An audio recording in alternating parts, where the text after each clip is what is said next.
Ooh, let's go. Oh boy. Oh, what's up, everybody? Welcome to the Shake Up. Oh man, did I just move my game camera? 5 days this week. I'm doing a show. Holy fuck! Full time. Let's see. I got Gulfstream in Saratoga today. The fuck is this shit? News.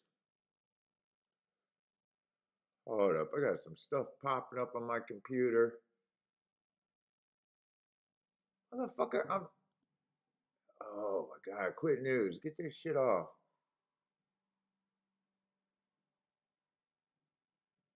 The fuck is this shit?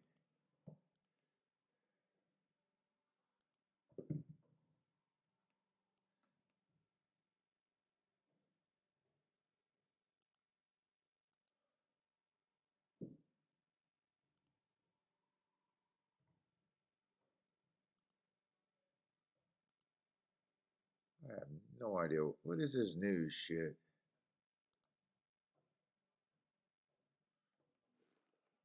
Didn't ask for that.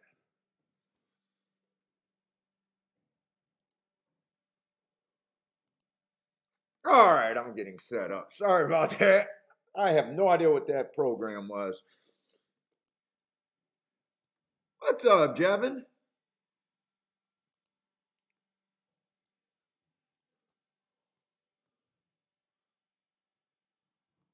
Let's see. I need my video shit. Or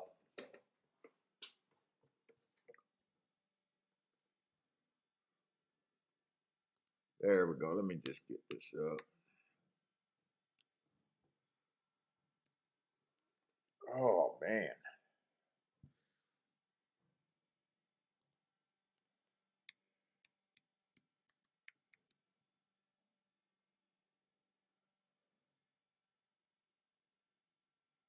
Wonder if Kentucky Downs canceled today. Looks like they might have canceled today. I'm not sure on that. Uh, Good morning, man. I woke up at 6 o'clock today. I couldn't sleep. Then I was looking at Twitter, all the news on Twitter.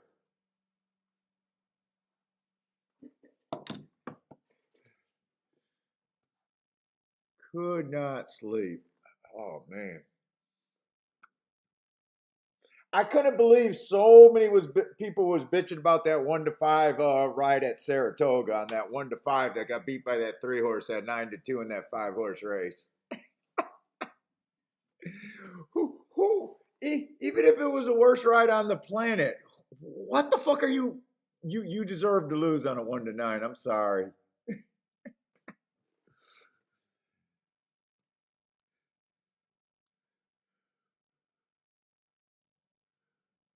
Let's see. Oh shit, there's a lot of scratches in this first race at Gulfstream, isn't there? Let's see. I got to make sure I'm live. It doesn't seem like yeah,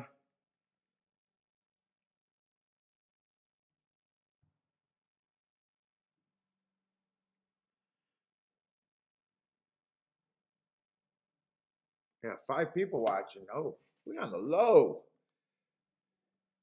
Let's see.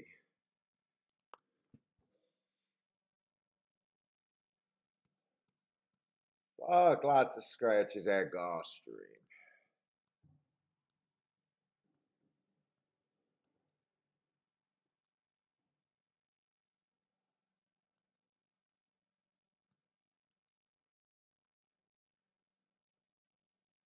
Shit, Jevin, no one wants to watch the shakeup anymore because I said that people that bet on a 1-5 and feel the right to bitch afterwards when he loses.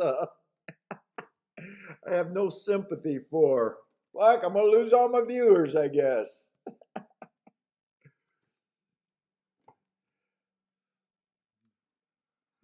What's up, JW? Oh no, don't tell me it's a bad day at Gulfstream today. Small fields all day today? Hopefully not. Ah, shit, they do got a lot of scratches. You know what? I can work with 6 and 7 fields. That's American racing. It's not terrible. Put it this way, I'd rather it not be yesterday where I keep trying to force some bets on some those 2-year-old kind of races. That was the only thing I was a little disappointed. But when I really went back and looked at most of I had like 2 plays that I thought were bad, like just outright bad. One was questionable, and then I just lost in a double with a single, and I ran first and third a couple times. I got off of a 4-1 winner and a 7-2 winner. I just didn't think their prices were that great. I didn't think it was that bad, but it felt like a bad day yesterday. What's up, Charles? Kentucky Downs did cancel. What up, Dennis? Oh, fuck. Hey, Dennis, that's the other thing, the flight line shit. Okay, flight line, if you guys didn't see the race yesterday, and I don't care because I have no soul. I am not a horse racing fan. What can horse racing do for me? Rooting for the horse is like having a favorite card in poker to me.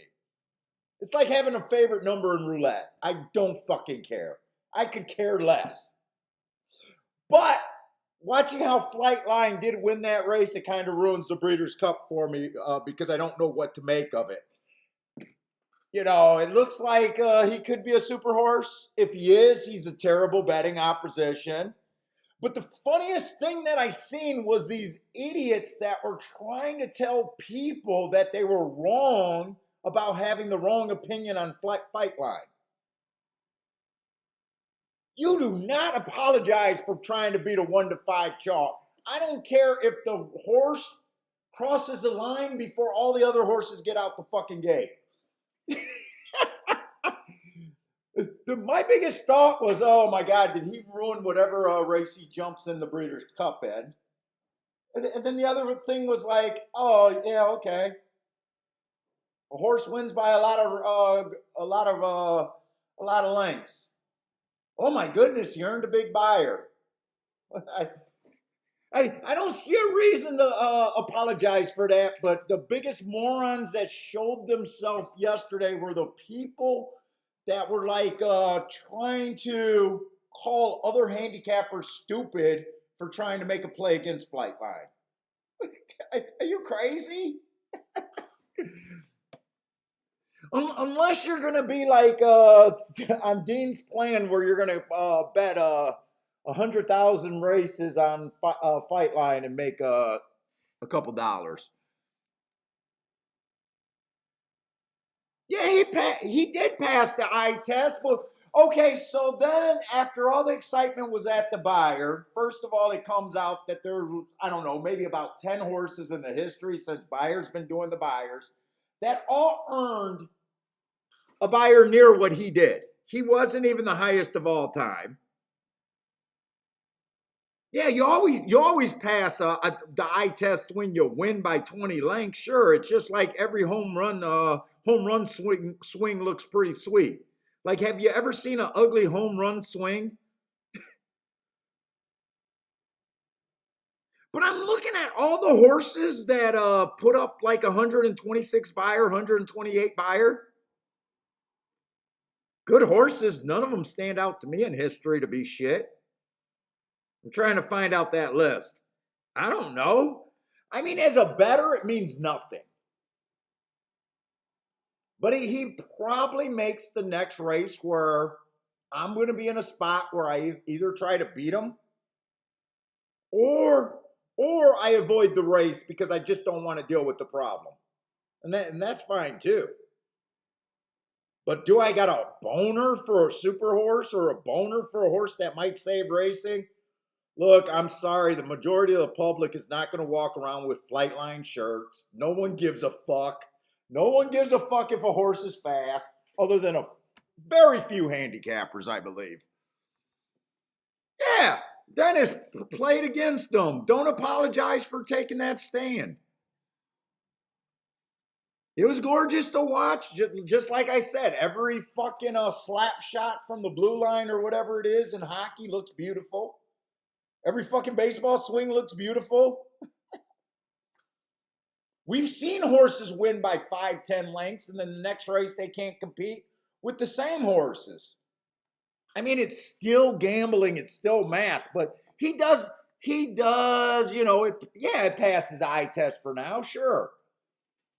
Makes it hard to act like you got an opinion next race, but to act like, oh my God, you took a stand against Flightline in a gambling game. Hell yeah, I took.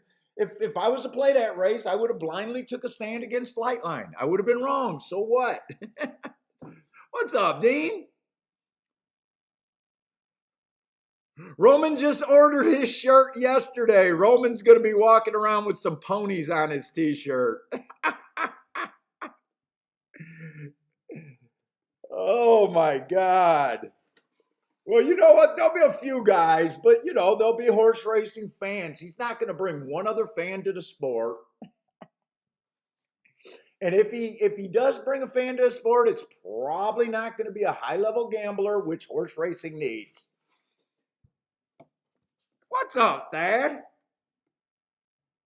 I thought the other funny thing I thought it was funny was that 1-5 horse at Saratoga losing that ran second. It came in 3-4. Remember that race? And some of the people were complaining about a bad ride there, and I'm like, really? You needed a 1-5? 1-5 is a good bet in horse racing? 1-5 is a good bet to a horse that comes from well off the pace and a horse that just finished with 2 horses in the race, all within a length, 1-5. That's the hill you want to die on. Oh my God, I just watching some of the complaints in Twitter this morning, I realize why I've been winning at this game for over 20 years. I appreciate most handicappers. I appreciate you guys. And I had a bad day yesterday, and I'm still on here willing to fucking sound like I know more.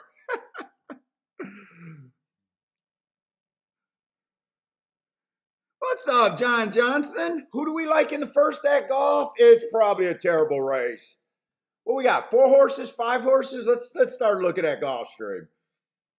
Tapeta Sprint, what is that? Tapeta Sprint looking for speed and stalkers. What's up, long shot, Louie?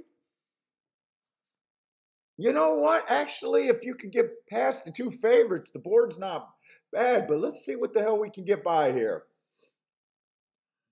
Let's see, 4 races go on this one. It was a bad rail stalking closing day. He did come out decently fast running against the bias, and this is what I love about my notes. Being able to explain why a speed figure goes down when you think that it was a bad rail, running against the bias, going fast, and then seeing the speed figure goes right back up. Not getting fooled by saying, oh my God, I think a horse is off form. I actually don't believe the horses go off his form as much as most handicappers try to say that in the books. He comes back, 3 races go, average, slow. Still a nice race. Close to the pace. Got within 3 lengths of the lead at the top of the stretch. Only it was still coming 3 by 1. I don't mind that race, even though slow was slow that day. I look at the pace more than anything. 2 races go. Early pressing day, right running style, average match strides with the slowest winner, slow again, but again within 2 lengths there. Horse been getting a good job in position. I don't think he's the fastest one early. Let's see what else is in here. I don't think she's a... Oh, wow, this is one of the favorites, actually. Wow, how bad does the other horses look? Well, 3 horse looks pretty bad.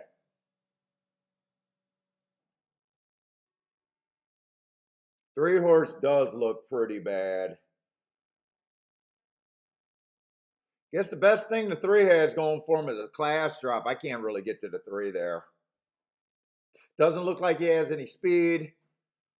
Last race was the closest this horse ever been to the pace. Might look like a little bit of improvement, but I got that race being slow, slow, slow. So chase the slowest pace of the day. I don't know. Maybe if you think the horse is a closer and had a pace that he couldn't close into, but I can't make that reach there, even at 17-1.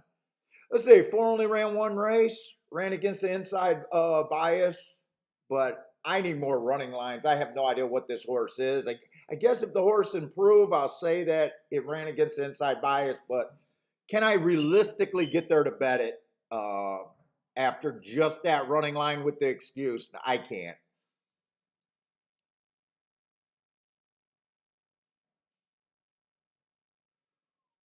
Six got a little bit of speed, but he got route speed. I hate route to sprint, but I will say one thing. Speed was not good at the turf over there at Tampa Bay. This horse has a couple races that kind of catch my eye, but I really don't like route to sprint. Let's see, 8-1. Oh, did I scratch the favorite? Let's see. Oh, did I scratch the wrong horse here? Oh, wait a minute. No, no, wait. I went ahead and looked at the races today. Oh no, this horse is in. So, oh, the four horse got scratched. I scratched the wrong horse. Okay, so the five is the big favorite. Five was off a year, so there is questions about why he was also wrong. Obviously had trouble. Last race was not bad. Inside of the track was good. Stalker day, he was a stalker, but he had the 8-hole running outside.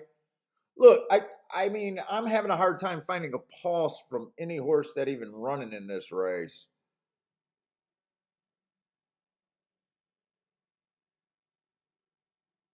I mean, he does look like the horse to beat so far, but 3-5, you're insane. 3-5, you're insane.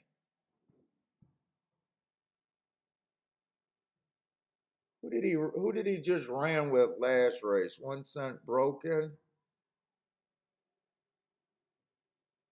Or that can't be, oh, it's this horse. So the one ran with him last race. 3-5 is obviously insane.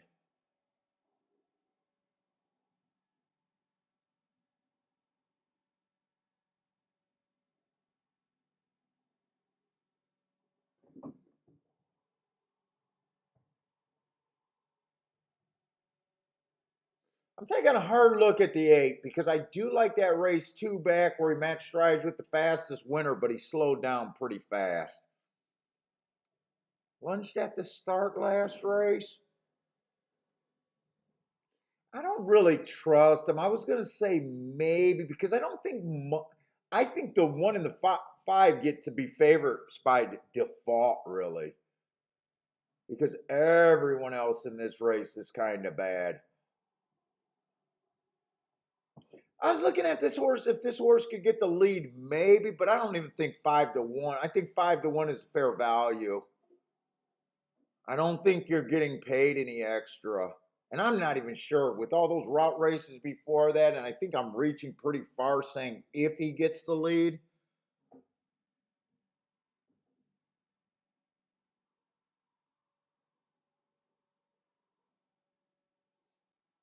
I wouldn't be shocked if the 5 doesn't come out real good. But I can't get past the 5-1. And if that's all I'm on, I'm out of this race. There's nothing I want in this race. Charles says no. That's even how I feel, and even with the 5 and the 1, I don't think they're that strong. If they get beat here, I wouldn't be surprised. But even with that being said, it's like really hard for me to say, yeah, but I want something here.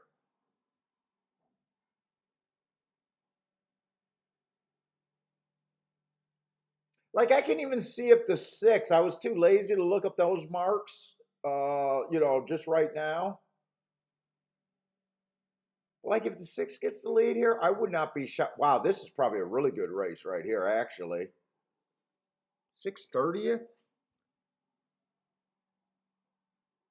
That might be a real good race. But I'm not. I'm not gonna try. What's up, Jerry?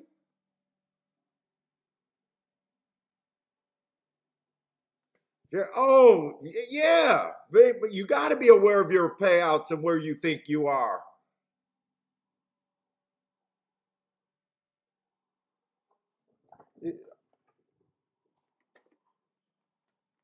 You definitely, it's kind of, I was making jokes to a guy in here the other day, a new name. I was like, man, I got to get you off those big place bets. That's going to be my next goal, to get him off of those big play bets. But if you're not giving yourself a shot at jackpots, at big days, if you're not going outside the box and not recognizing it, dude, you're never going to handicap. You're never.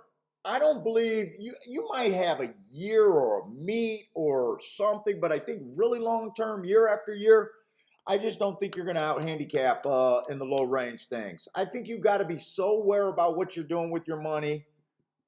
Even on a bad day like yesterday, I wasn't good, but I ran first and third on an $89, 89 to 1 exacta.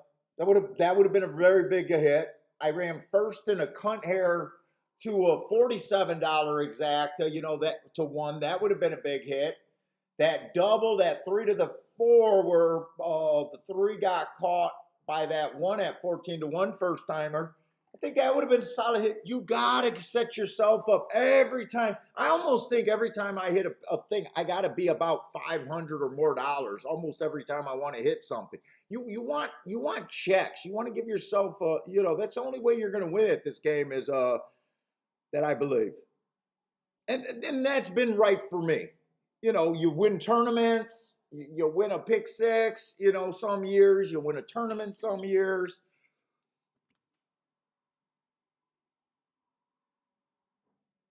Notice on Twitter, no one is ever posting tickets of just low paying shit. That should tell you something. Low paying shit. If low paying shit was great, you'd be seeing $20,000, $30,000 bets cashing on low paying shit. What's up, Cindy?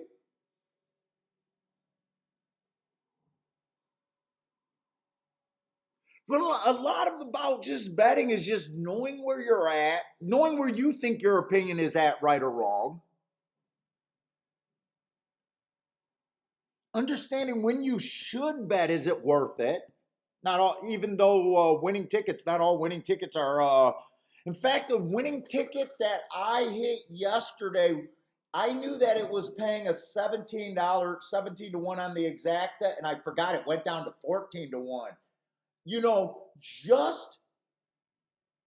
Just recognizing that was the ticket that Cindy and Grandma had, where the 3 at 30 to 1 ran third. I could have bet. I think there was 3 horses that I could have extended for third that would have spiced that up. My day would have been completely different. I would have been cashing, even if I did that for $5 ticket. I think it paid $100 and some dollars for a dollar. Instead of getting, I think I got 140 something back. You're looking at $1,000 back, and your opinion was exactly the same.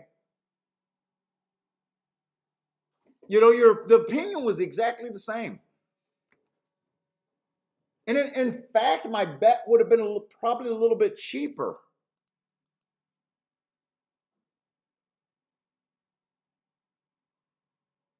Jerry says his debate is Tito's or our cigar. What is Tito's or our cigar? I don't know what that is. Tito's? What's a Tito's cigar in OR?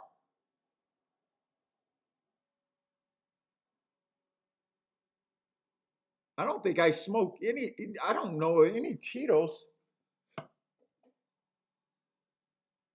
What's up, John? Oh, I was trying to figure out if Cindy hit that pick six or someone hit that pick six. Tough beat yesterday, Cindy, in your pick six. Yeah, I never quite got an answer there, and I was kind of holding and waiting, but she was close in that pick six. Oh, vodka. Tito's is vodka.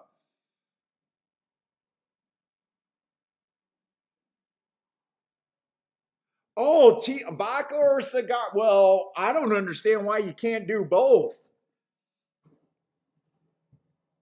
I would suggest you do both. I think my wife's going to a concert tonight. I think I'm going to save a real cigar for this evening. I think she's going to order me a pizza, and my cigar shop is right next to the pizza place.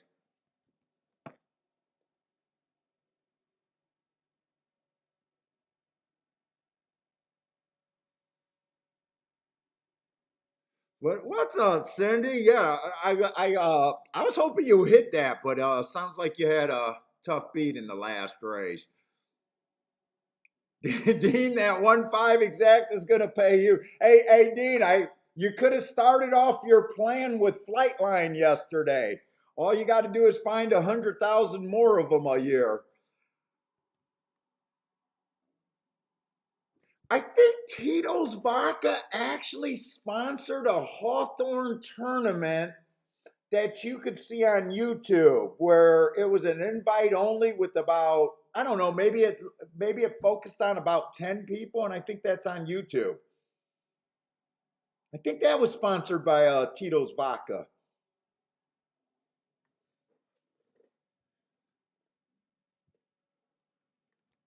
Yeah, Randall, I'm working overtime, man. I'm working overtime this week.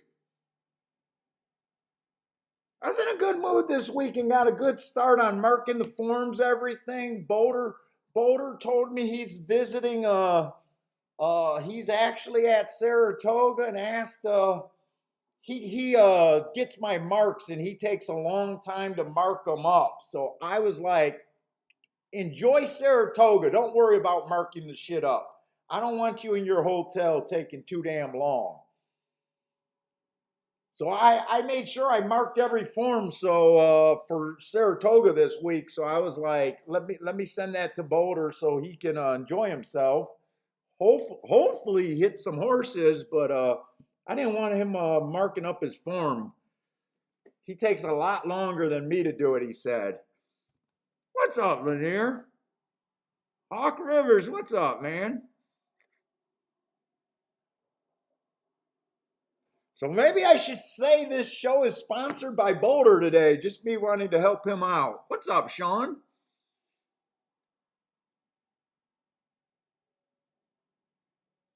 Roman says, go broke and get both. He's talking about the vodka and the smoke there.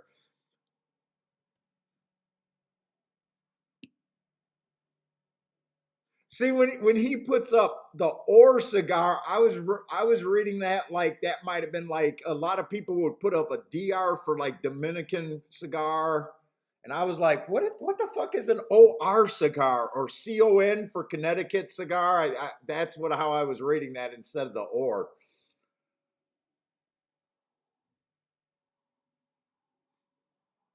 Yeah, Roman, the marking up shit is brutal. Like I don't sugarcoat it. Like I gotta do this. I make a lot of jokes that I wish I could just open up the form and have it edge. I honestly can't. You know, I would not be doing a show and I would not be living my life like I am now if I did not believe in this. But I will say, I'll be the first one to tell you, I'm not the Pied Piper over here. This is not kind of the only way. It might not even be the best way, but it's my way and it completely works for me. And I really like it the way I tell people to think about their handicapping style, no matter what you use, if you use someone's product, if you use someone's picks, if you are a speed figure guy or whatever you say you want to be, these are the requirements that I believe you should have. Does it help you understand races? Do you feel like it helps you understand a lot of results? Does it give you enough action? Meaning, when it gives you plays, is it not like, hey, I get a play like three plays a month? That's unrealistic. Unrealistic if you're playing all the time. It's probably even unrealistic if it gives you one play a day and you come out almost every day. For most people, I mean, there are guys that can play with that monk attitude. I'm pretty good at sitting out, and I can't only play one play a day. The other thing that I think is very important is, do it put me on long shots? And when it puts me on long shots, do I believe in it enough that I can bet them like most people bet favorites? Once you answer all of that shit with your handicapping, whatever, I don't give a fuck what product it is or your made up thing or whatever. I'm not even trying to change anyone's mind. Once to me it answers those things. I understand the races. It gives me enough plays. It gives me enough price horses. When it gives me price horses, I'm capable of betting them like most people bet chalk. After that, it's all about math and what you do and how you conduct yourself. If you play like a crackhead, there's almost nothing. You're never gonna. I don't believe you can play like a crackhead and bet your way and handicap your way out of something. I just don't believe that that's possible. For the majority of people, I just don't believe that is. There might be some outliers with everything, but once you get to be a good enough handicapper, it's all about math after that. Picking your spots, math, and more betting philosophy and self-control philosophy.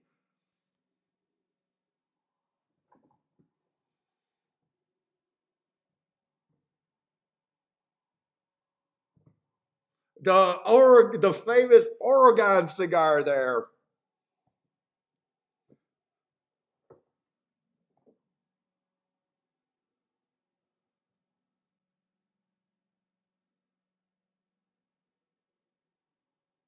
Yeah, for that to happen, because there's been people that approached me about that. First of all, I do a little magic on my profile.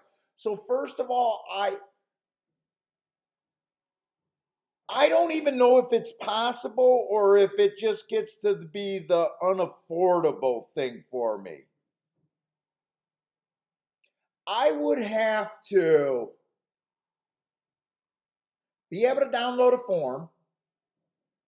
My perfect scenario would be, I would have a database with my marks in it, and I would like to download an adjusted form into that database that would look up the proper race, the proper distance, give me whatever common and my marks, and would be able to do that for every track that I rate. And I just don't know if I'd be able to afford all of that. I know there's guys that said that they can scrape the data and just come up with the fastest and the slowest winning times each day, but that's not completely my whole database. It's not completely everything.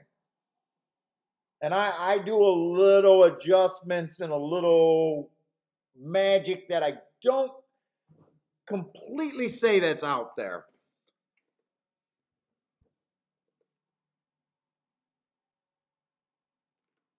The amount that I spend marking forms now and doing my database is about 20 hours a week. Well, it's probably closer to 30 with the show preps.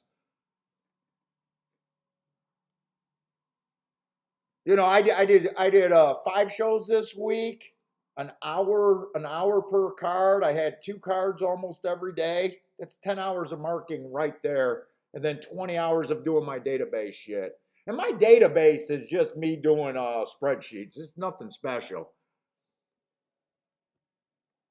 Let's see, Sean with the exacta. Where's Sean playing? Sungi, what's up, Sungi? Oh, don't tell me I missed Saratoga's. Oh, shit, I missed Saratoga's first race. I don't know why I thought there was a ton of time. Oh, fuck. You know what? That's not a race that I would have played. Okay, I didn't miss anything.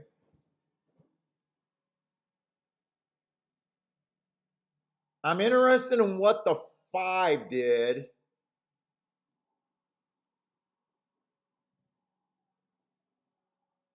But I'm still not sure how good speed is on the turf sprint. So he's 7-2 morning line. I'm guessing he would have been in the range, not worth the risk for as many horses that are in the race. Let's see. Can I get a result? Let's see. 8-1 because I see 8-1 in the 8 is in the winner's circle. But who got second there?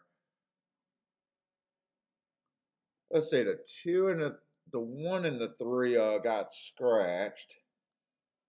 I'm gonna want to watch that race, but I don't think I missed anything there.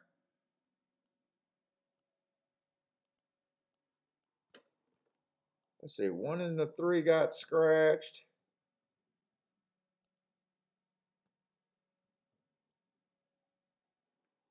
Came in 8-11. What was a 5? Yeah, 5 at 3-1. Even though the 5 has the mark that I would be looking for, with me thinking that the track possibly is backing up, I've been consistent on that. And with him trying turf for the first time, and with him being 3-1 in such a zero information kind of race, I don't think I would have got suckered there. That's who I would have been rooting for without a doubt, but I don't think I would have got suckered there into betting. And I'm okay. I'm okay with rooting for horses that I like, and them losing and me not betting on them. I'm also okay with rooting for them and them winning. I just don't want to see a horse at a really big price that I'm rooting for and winning. Let's see, but here's the replay. Did 5 get the lead?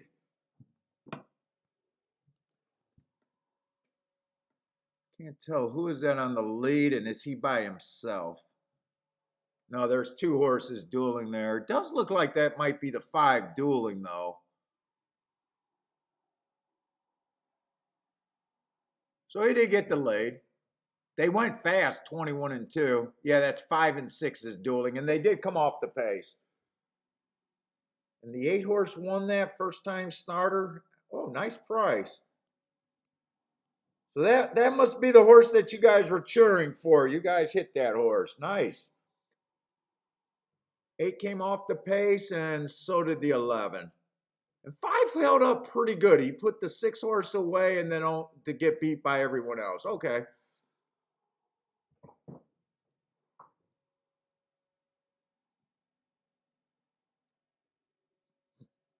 He ran pretty good, but I wouldn't have been tempted at 3-1.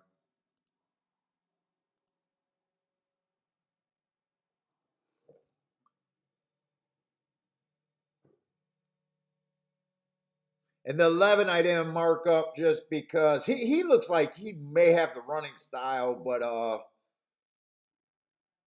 steady off the heels.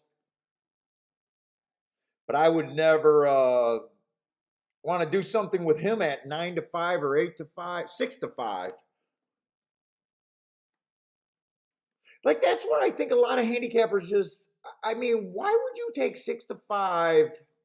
I just don't get it in a field that's so dangerous. What's the upside there? I just don't. There's so many guys, and I'm only saying it because so many guys are vocal that you can't beat this game. There's so many like vocal people about how bad everything is at the game, and I'm gonna be vocal like a lot of this pain is self-inflicted. Like I even said yesterday, all my pain, most of my pain was self-inflicted. What's up, Gregory Ross? Thank you very much for the cigar fun.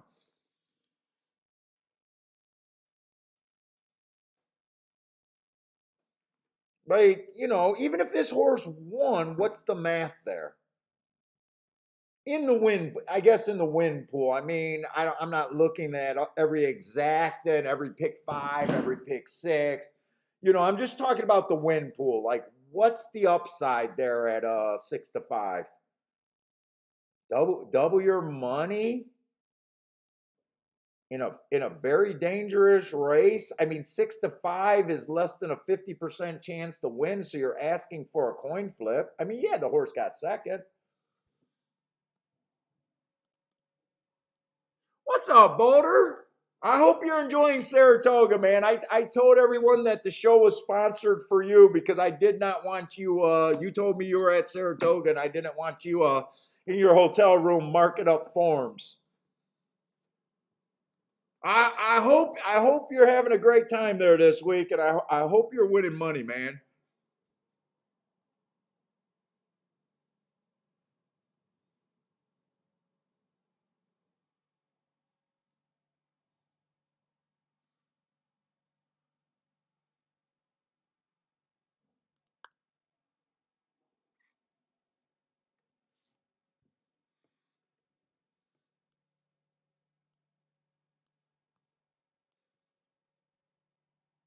No problem, man. You know I appreciate the support, man.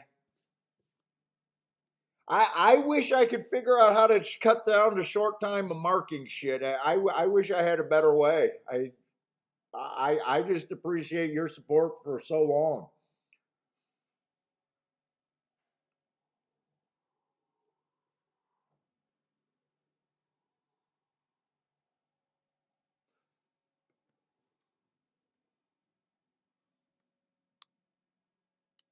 Charles says everyone he knows that went to Saratoga came back with COVID.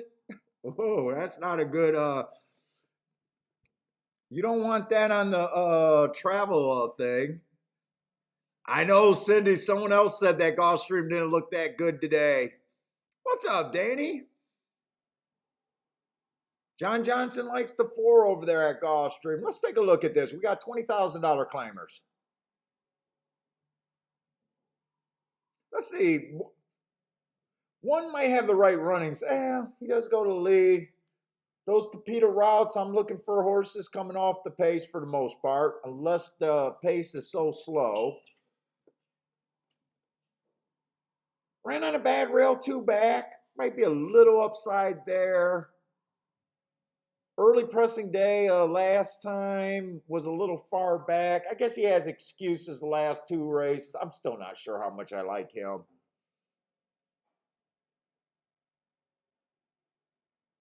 Sounds they got a comment pulling on the backstretch. It sounds like the horse was really trying to run, but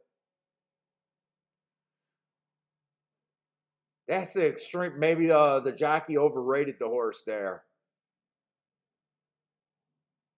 That looks pretty damn slow, but I still don't know what pulling. Sounds like the horse was fighting against the jockey, but let's see. The two is 3-2. Massive class drop here. Just a big class drop. Right running style. As long as he's not freaking 15 lengths back. I don't like that race. Well, the inside was good too, or was the inside was good 2 races ago, but the running style was wrong. But being 15 lengths back when you're a little over even money is always a bad ride. I don't care. You should never be 15 lengths back. Even if the track's backing up, you should still not be 15 lengths back. It was against much better though. Let's see if I land on him. I probably don't think this race has much upside right now. He's 6 to 5.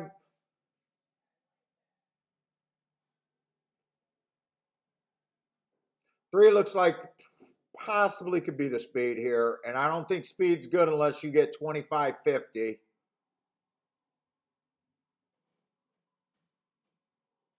Four horses making a big drop here. Should get first run. 4 looks like he could be a player here. 4 looks like something I could be a little interested in. 3 races ago, or 4 races ago, it was an inside day. He did have the inside. He was average. Average was the fastest winner of the day.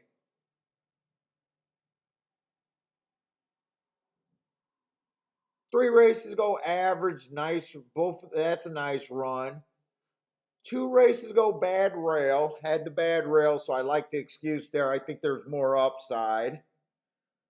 Last race, bad rail, but I looked across. I see the stumbled, bumped at the start. There might be plenty to forgive him. He has closed before. I do got a little bit of running style issues with him, but I at least think he's a complete live body and a decent option. He is a sprinter stretching out, and he might be on the lead, but I don't think there's much in this race. Right now, I'm just looking at the 2 and the 4 and being like, yeah, that looks pretty good.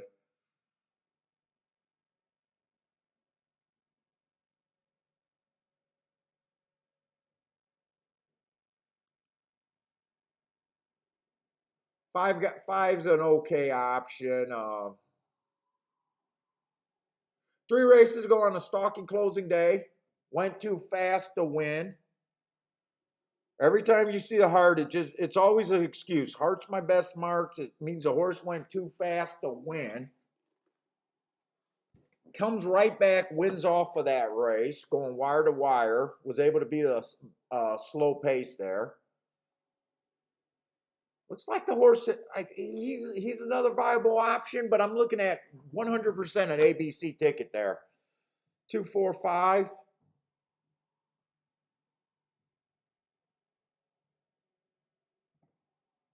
Six has the right running style. You know what? If the only thing good about this race is if you could get the 6. Let's see. Those are my contenders right there. You're looking to be a better. Find what's the best about your contenders. This is the worst. King off the 2 is the worst. Even if he wins, your tickets go to crap. King off the 6 is the best. If he wins or gets second, it's obviously you can make a week or a month off of that one opinion. And 4 and 5 are just kind of fillers. Not fillers as in, but being a good part of your ticket. They're like horses that they're not good, they're not bad, they're just there. Do I want to be aggressive here, and do I really want to play this race? Let's see. The only thing that really got me interested in this race really is if the 6 get first or second. I mean, before that I was thinking maybe I could do something with the 4, maybe I could do something with the 5. As soon as I get to the 6, it's like, yeah, 6 is the horse that I want to do anything with, right or wrong. To me, that's the right long-term play. Even if it comes in 2-6, it's not terrible. They'll pay for everything.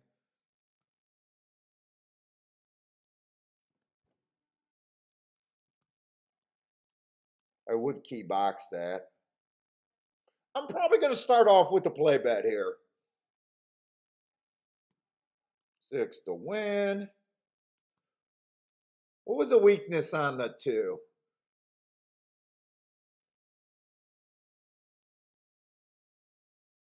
Not a whole lot of weakness on that 2, to be honest, other than he could be super far back and just might not catch horses. Let's see, 4 and 5 on top of the 2 is probably nothing. If I bet the 4 to 5 to win, nah, I don't think this is a 3-horse Dutch scenario. Let's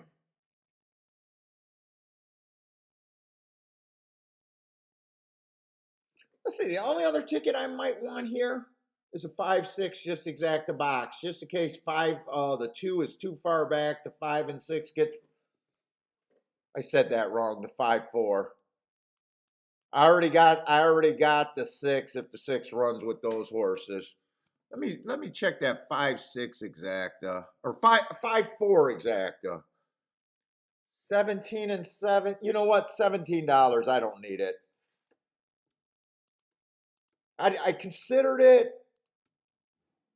And if you guys are new to the show, I don't bet. I don't always bet the most likely outcome that I believe in. I consistently try to get to the biggest scenarios that I can reasonably get to. It's how you get big tickets for a little bit of money. It's how you get ahead of the game. Yeah, I think the two has the best shot to win this. Oh, I gotta put this in. There's handicapping and then there's the betting part of it.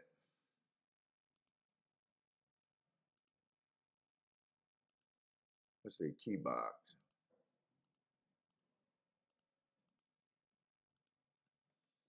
But that's where I'm at there. What's up, Thad? Who else slipped in here? Omar. What's up, Omar? Let's see. Denny likes the 521 over there. Do I keep calling Denny Danny again? I'm sorry, Denny. Lanier is back. 2-5. Joshua Coon, what's up? Cindy's looking ahead, saying races 3, 5, and 9 looks like good betting races today. Well, I was hoping there was a scenario where the 2 could be 15 lengths back. Doesn't look like he's going to be that far back today. I was kind of hoping that maybe he would come out super lazy. It's going pretty good. I had a huge week this week. Had a giant Rolex day 2 days ago. Yesterday, I was a bit of a bum. I ran first and third in quite a few plays. I had 3 plays that I thought were bad plays or questionable, but other than that, I don't think it was that bad.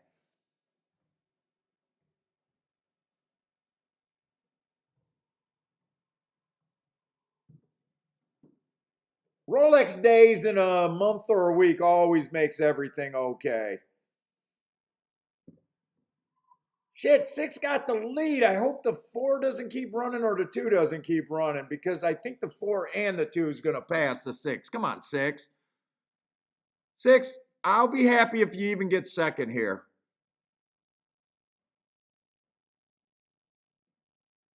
Nah, I don't think he's going to get second. It's all the obvious horses, but the long shot's not going to split here.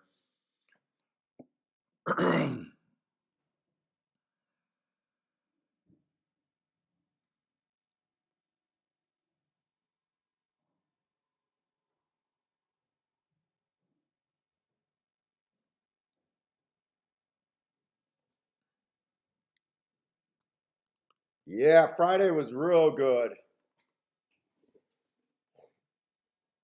And Wednesday and Thursday were pretty good too. I think I had to hit the last race on both of those days to be profitable. I know one of them I had to hit a 2-horse exacta box in the last race, that 1-6 or whatever it was, and I was shocked that paid 27-1. And I know that saved my day on I don't know if that was Wednesday or Thursday.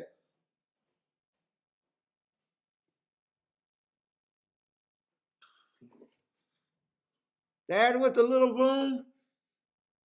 Well, yeah, I had 3 winning days this week and one bad day, but not probably a little worse than average, but not my meltdown area. As long as I can avoid meltdown days and keep my year usually plays out where I have 100 average losing days roughly. If I can keep that relatively there, I plan every year that I'm going to have 100 losing days right off the bat. I'm going to have 10 days or less of meltdown days. It's allowed. If I could keep it less, it's a lot better.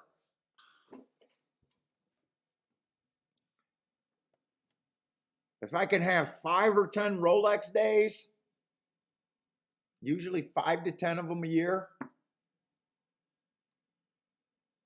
it's not that hard. My plan is not that hard. I only play 250 plus days a year probably.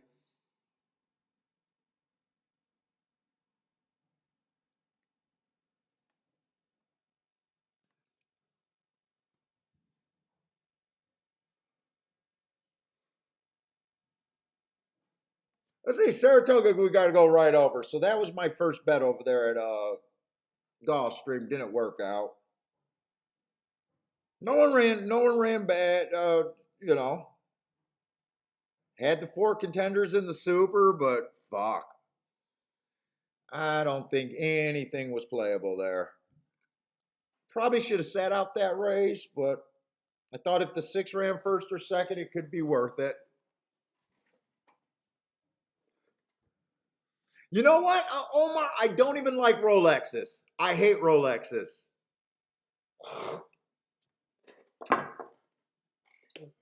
Rolex is just a brand. I do like watches, but Rolex is just a brand. Everyone knows what I'm talking about when I say I had a Rolex day kind of deal. So that was my I don't know why I use that as my standard, talking about watches even being my standard.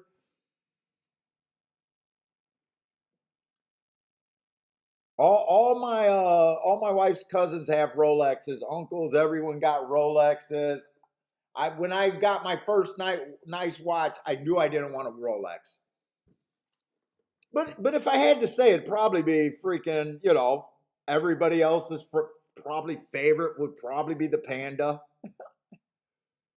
The my favorite reasonable watch from Rolex would be the Submariner.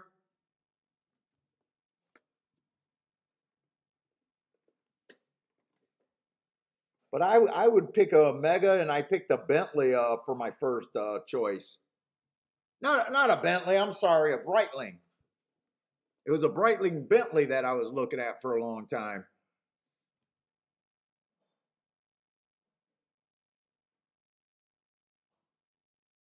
No, Lloyd, you heard me wrong. I know it's going to be 110. I said 100 average losing days.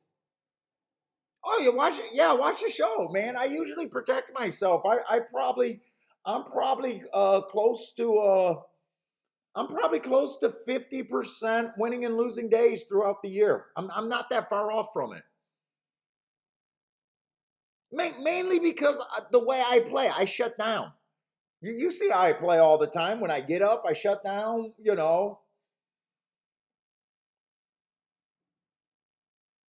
I set myself up where if I hit one or two races in a day, unless I bury myself too early with play bets, it's if I hit one of my bets, it's not hard for me to win with just one opinion.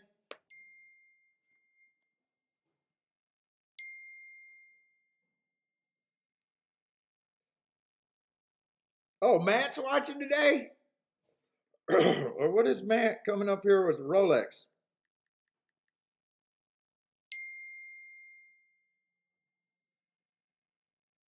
Oh, you're betting. He's betting at Kentucky Downs. I don't know if he's watching me today or not.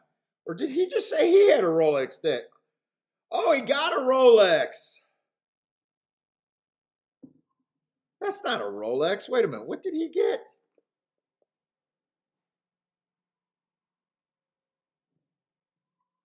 Matt got a new watch. What did he get?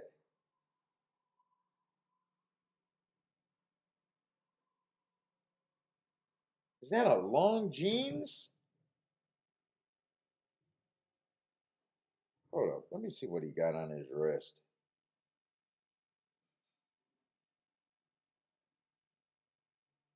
Where did that come up at?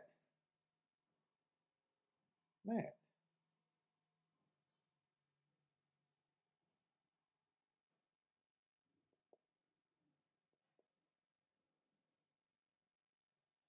He got a long jeans. What is that? The long jeans with the big numbers. They're in blue and gold. Blue and gold bezel. What is a long jeans watch called?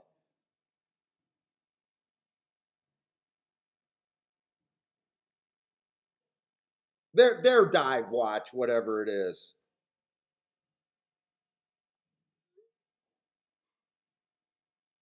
Kiki, Matt got another watch. He did not scratch his watch with his he did not scratch his itch.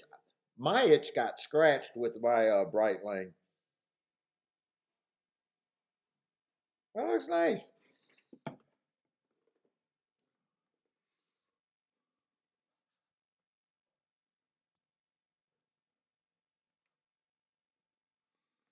Cindy, you know what? I had to wake up and mark the form. I really wanted to chart the races yesterday. There was a lot of confusion of me going back and forth thinking inside on the dirt at Gulfstream. I did not get to chart that, and I'm really not sure. I'm really not sure. And I had that confusion yesterday.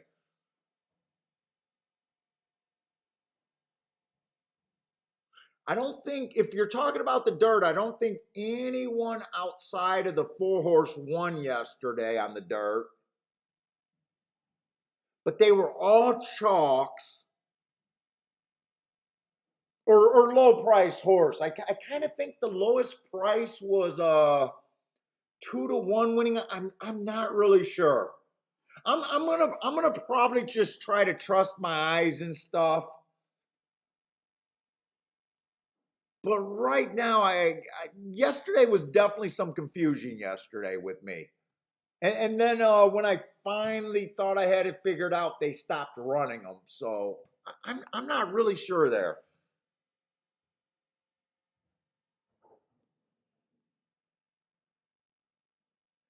What I usually do, Cindy, is I pick one or the other a lot of times. Or if I think it's fair, I leave it open for both interpretations. And then I look at which thinking would get me to the bigger hit. You know, if I really wanted to be aggressive and do something. But right now I'm really not sure. Let's see. This race does look like the 2 and the 3, and I don't know why I'm up. Well, I guess I was looking at his watch.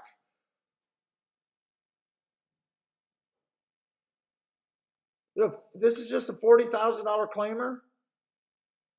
Well, it feels like the 2-horse should have a pretty big edge here, doesn't it? 4 races ago, went too fast to win, put up a big top.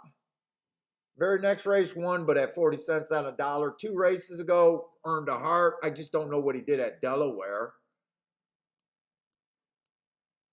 With 5-2, I'm not getting to anything. 3, it's hard to poke holes in the 3. He's fast. Inside speed track 3 races ago. Got the asterisk for not having speed that day, so he comes right off of that race. Goes wire to wire, fastest winner of the day. No problem with that. And then last race, fastest winner of the day. I mean, those two look like the 2 horses there for the most part, unless they duel each other. I say the 4 probably feels a little bit cheap here, being a $25,000 claimer. He feels cheap, but they're off. I don't think I missed anything by not looking at this race.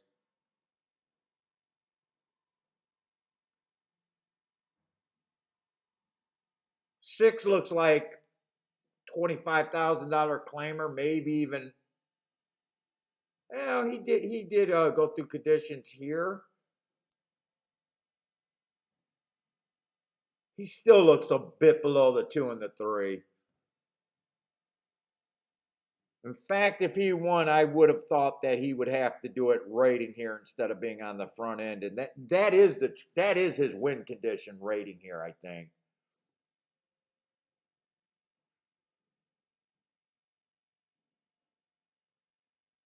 Listen, that looks well. Who is this oddball coming? The 4-horse looks like he's a 4 looks like he's the danger, or is he flattening out?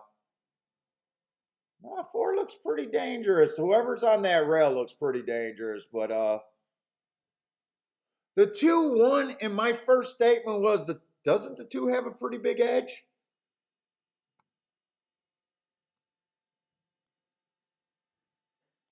I knew the 3 was overbet there, but me getting off a 3-5 and even betting, I mean, some people don't think that's bad, but I still don't know what you do with a 5-2 horse without having time to look at exactas or doubles. And I'm pretty sure the 3 got second. I think it came in 2-3-1. I think 3 still got second, right?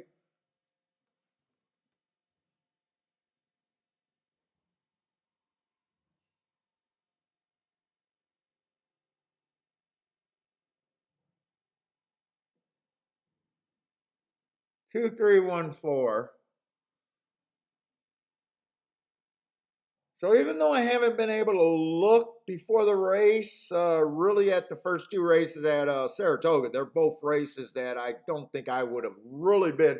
The only way I would have been interested in that this race at Saratoga is if I looked at it and I had enough time to look at a double.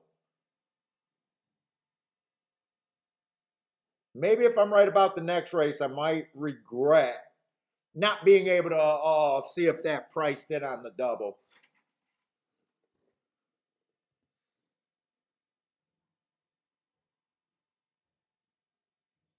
What's up, Parsons?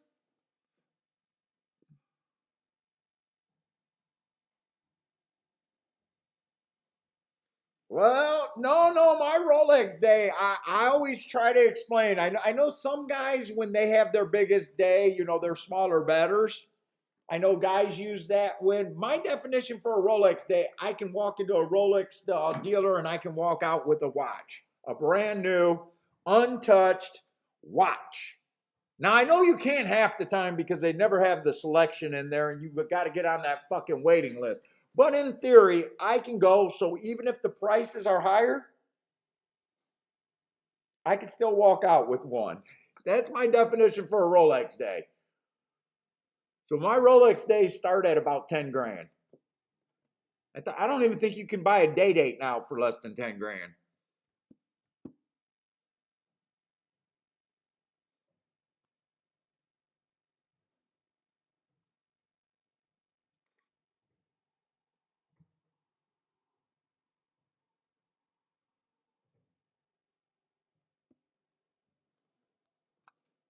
And we'll go to Gulfstream and I'll get started early. I guess I'm in a good mood today because I'm being too chatty and haven't really been able to look at the races yet. So Parsons, you're at Kentucky Downs today, though, huh? Let's say we do got another 2-year-old, and the 2-year-olds at Gulfstream was not good to me yesterday. So part of the plan today is I don't want to bury myself on these little 2-year-old races where they only got 1 or 2 races, a bunch of first-time starters. They're just dangerous races. And these are going down to the basement. Wow, they already gave up on these poor little 2-year-olds. After 1 race, they said, nope, right to the basement with you. Ugh, that's not saying I love my horse. Let's say the 1 horse. Early pressing days, slow, slow, slow, just an ugly running line. Just an ugly running line. But we know that horses often improve second time out, but I have no story to get to the improvement on probably any of these. I probably can't play this race. 2's coming out of the exact same race, same thing, only ran 1 race. Early pressing day, slow, slow, slow. I guess as far as what I'm seeing so far, at least the 3 ran on a bad rail last race and managed to be average. Steadied along a backstretch. I'm curious to watch that replay just for shits and giggles. I don't want to talk my. Okay, 3-2. I'm not interested in doing. I don't need to look this up because I don't want to live in 3-2 range. The math is bad. So I don't need to look up replays to try to build a case for a 3-2 shot. Let's say 4 was on that same rail too and was steadied also. I I mean just math. If you had to bet this race and wanted to bet this race, the math on the 4 makes more sense when the comment's pretty much the same. They both had a bad rail.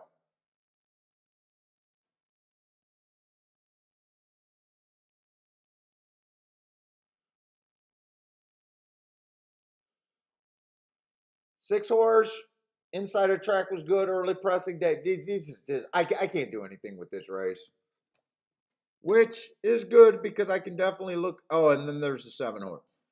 But I guess I can focus on Saratoga for the next race.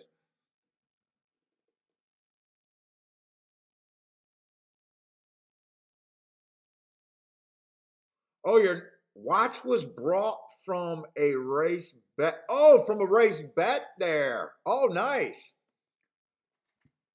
So Parsons hit a race and bought another watch.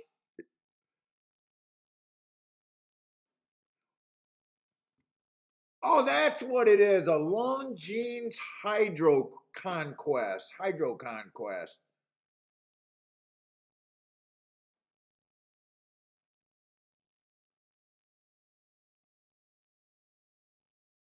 Yeah, I knew that what it was as soon as I seen it. I've actually for some reason been getting a lot of that watch been showing up on a lot of my YouTube feeds for some reason. And I haven't been watching the watch reviews and all that stuff. I don't even know why it's blowing up my feed, but it sure is.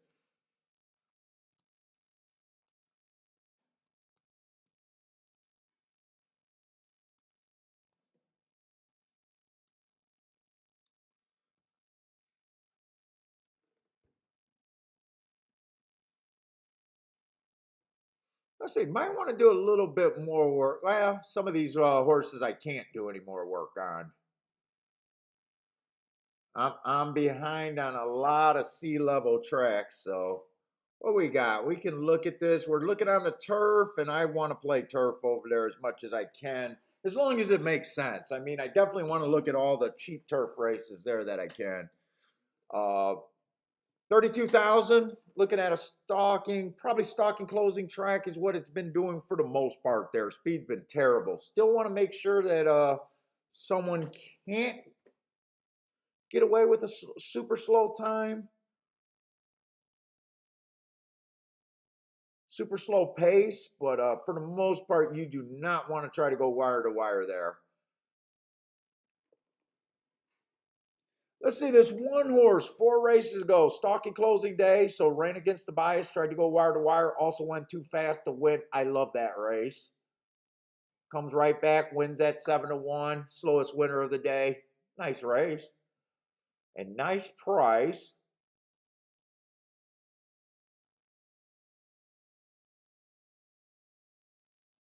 First race at Saratoga 2 races ago, stalking closing day, and really did not lift up a foot. Rank bore out, but that horse did not run a lick.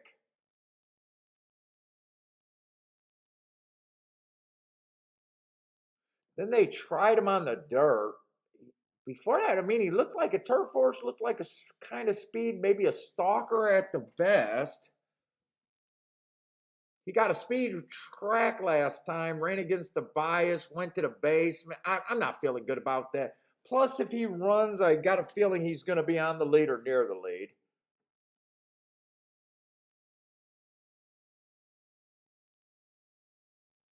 I don't think I'm interested in him.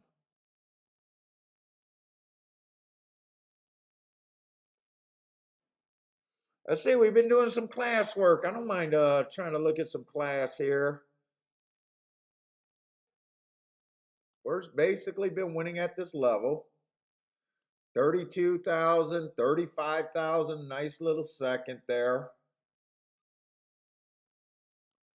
28,000. Looks like a stalker. That race 2 races ago went to 62. Probably too high of a level for him. Plus it was a marathon race. I think that's a complete throwout. But he goes to press style. I would have been interested in him at press style. Now, when I used to keep track and when I used to play press style, I said I'm behind on my sea level track. There was a bias for the last 3 years, not counting this year because I'm behind on my work. I did not do any charting at press style, But on those Tapeta routes, that's a big time stalking closing bias there, the years that I was looking at it. So it kind of makes sense that that's what he did. But I'm not sure where I think he fits here. I think he has possibly the right running style. He definitely belongs at this level.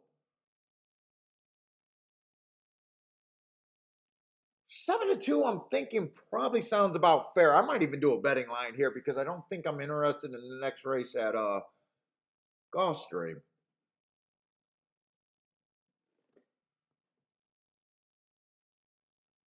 3 has the right running style right off the bat. Competitive at under this, just under this level, and competitive just over this level. So definitely fits class wise. 4 races ago, bad rail stalking closing day, exactly what he was. Got in position at the top of the stretch. I don't really worry about on a closer. Match strides with the slowest winner, average slow. It's nice when they got good marks, but I don't worry about it. I think the important thing is he got in position at the top of the stretch and he just missed by 3/4 of a length, and I'm fine with that race.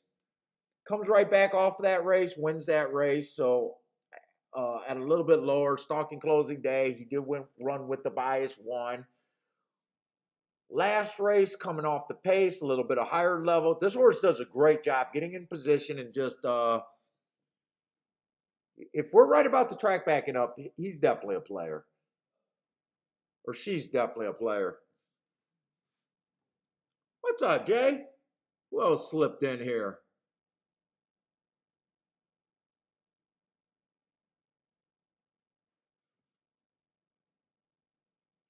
Let's see if someone got class. It might be this 4 horse. I got less marks, so that's why I'm even willing to do a little bit more class looking. Won at 40,000, went right to a stakes race. No shame in not winning that race. I'm worried about his running style. Definitely worried about his running style. But these allowance 1Xs should all be better than this race. $62,000 race should be better than this race. He ran a couple races where he was capable of rating. If he rates, I think it's okay. But if he tries to go wire to wire, what kind of price is he? 5-1?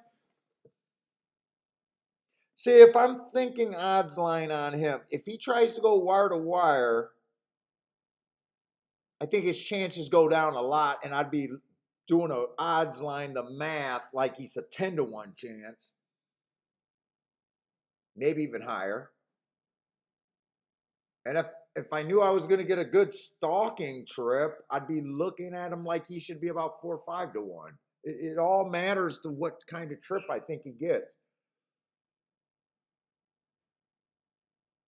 Right now, I'm looking at him like he's probably going to have the wrong running style, but there's no way to be sure until they open the gate.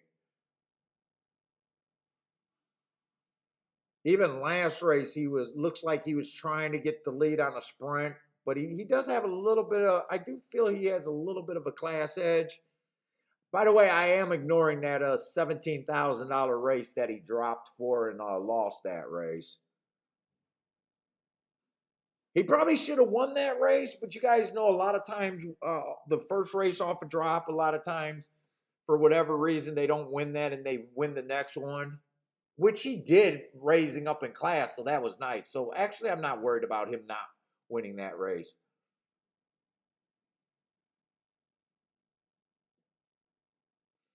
Let's say 5 got a ton of speed here.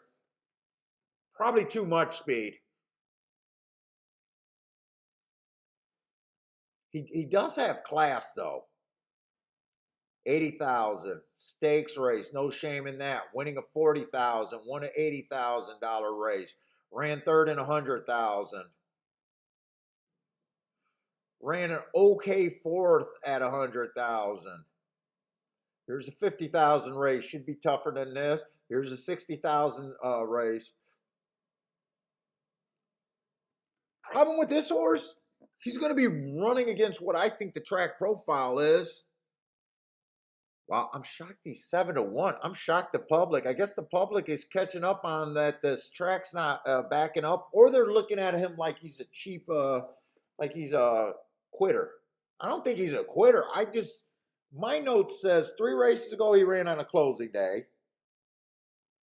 So I would say that's a good race 3 races ago and going too fast to win.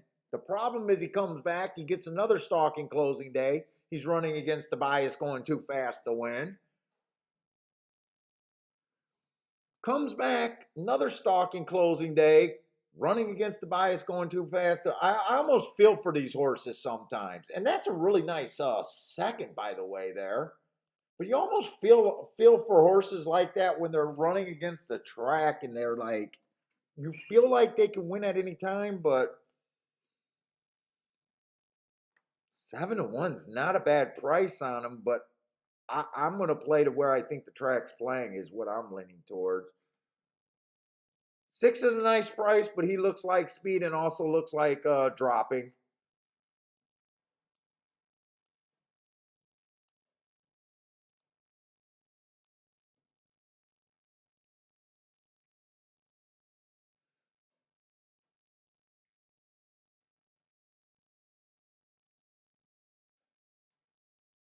Seven horse.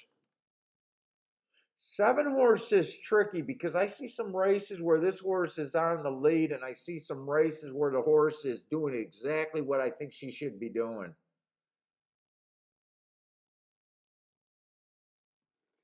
4 races ago on that inside stalking day, ran against the bias going too fast to win.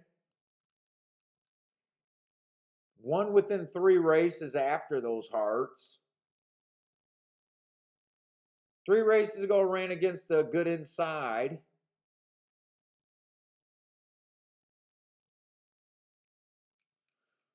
2 races ago, had a stalking day and was a closer that day, so ran against the bias there. And then last race won on a stalking closing day. Nice run there. Problem is, I think this horse fits if he gets off the pace trip. Sweet, I get.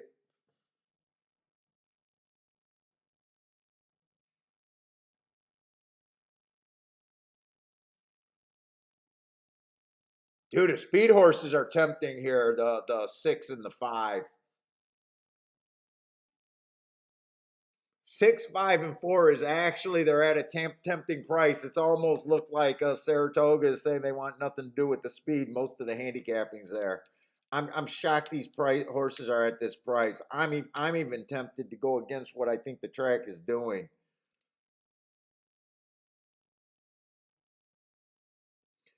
Before I make that adjustment, I usually want to get beat a few times, and I haven't been getting really. I've been losing bets, but not getting beat by the running style. For me to want to risk going to speed.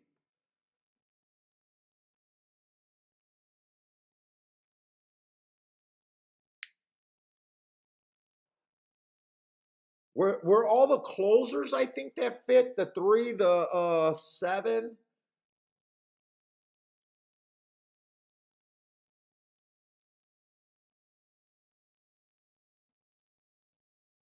They're just not as good as prices as the front end horses. Even though I think they're the safer way to play this, I'm not sure what I'm going to do here.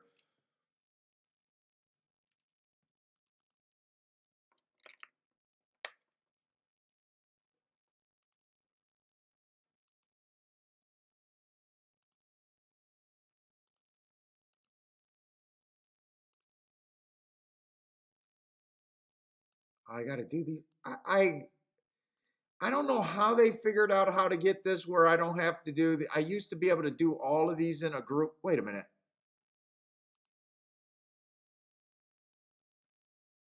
Hide user from channel. I think that's how I used to do that. Oh, that's all I gotta do. Damn it. Hide user from channel. That makes it to where I can block them all at one time. I gotta remember that.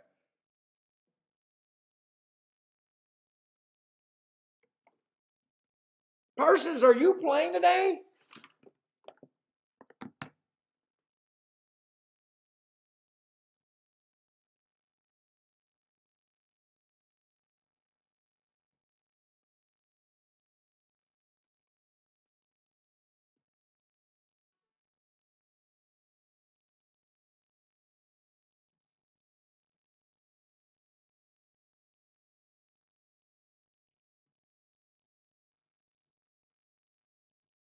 Let's check your email.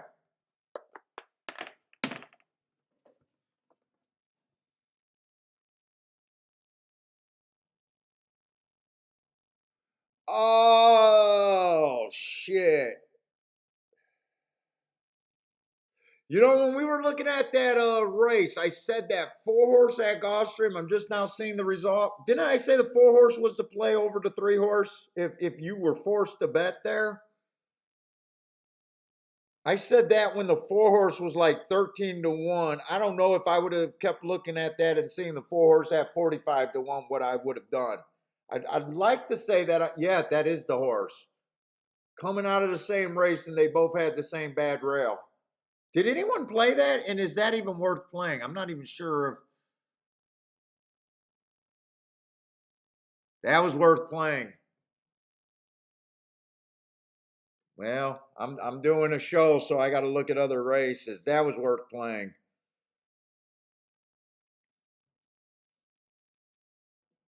Yeah, I'm looking at even with the 3 winning, that looks like a $41 exacta.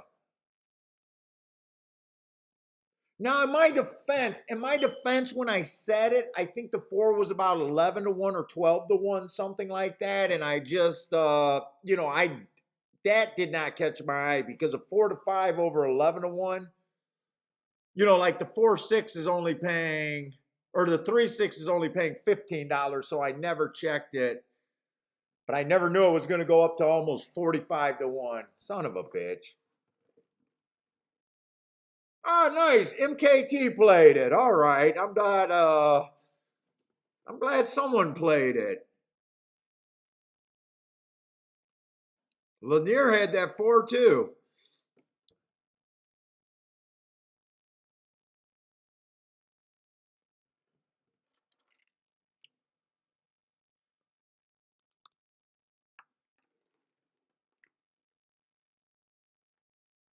Fuck, and now I'm looking at a race where it's like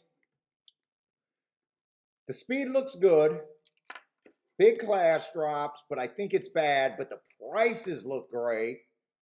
And the 2 horses that I think most likely are going to win the race is the 3 and the 7, and neither of them are like that big of a betting opportunity here. Where if I kept just staying at the channel bullshitting at Gulfstream and just seeing 45-1, I don't know how I could have missed that race at Gulfstream. That it probably would have been worth the effort there. Oh, so what do you do? What do you do? Damn, math. The only problem about math, you got to watch it to the last minute just to make sure the math is there, and that the math was definitely there. Like I said, 10-1, 11-1, I don't think the math was there, but fuck, I would have had to check it at 40-1.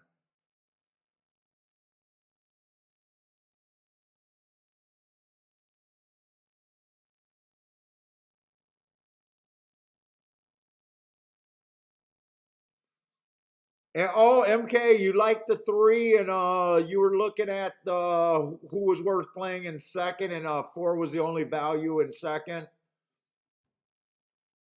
That gets you there. That definitely gets you there. A lot of guys do that when they think there's a runaway winner with the chalk. Don't even handicap second. It's almost like the same theory when I'm talking about a weak exact and you just play some tries to make it.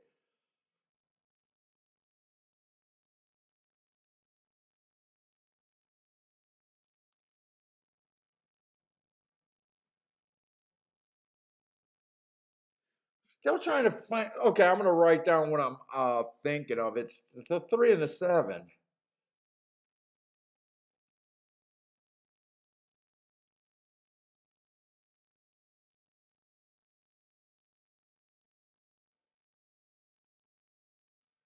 Probably like this group the most. 3756.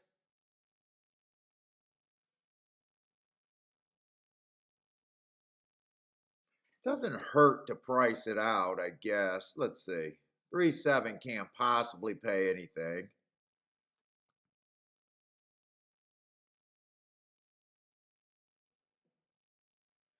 Two can also clunk up for second.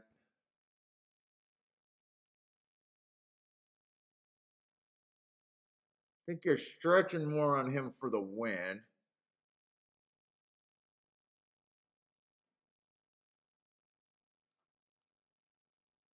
Is it 456? Yeah, it is 456. So 37 sucks.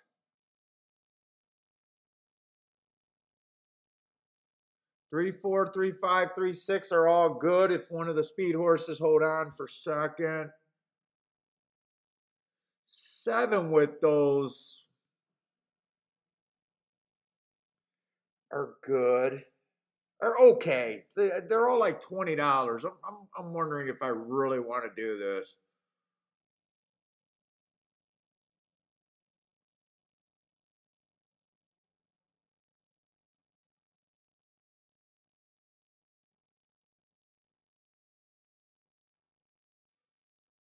I don't see anyone where if I wanted just to play the 3-7-3-7 with the super long horses, there's not really too many horses that help that out. Just the 1 and the 6. Do I want to do that in a try?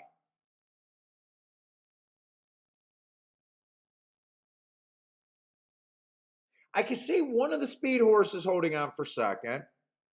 I can see all the three speed horses killing each other, and then it's just 7-3-2 or 7-3-1 at the wire.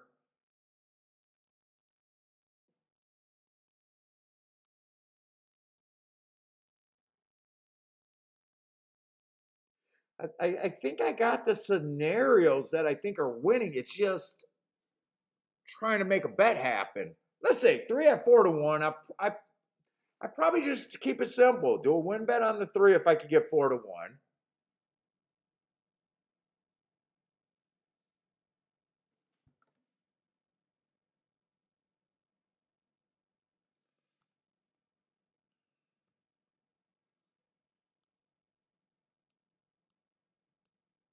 What would a 3-7-3-7? Let me see. Can I run down a try?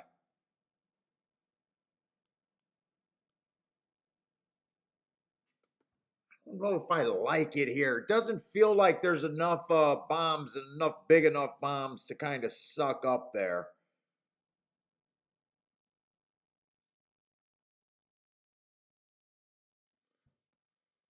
Pretty sure I'm going to do that 3 to win unless he takes some quick late action. You know what? Instead of king both of them,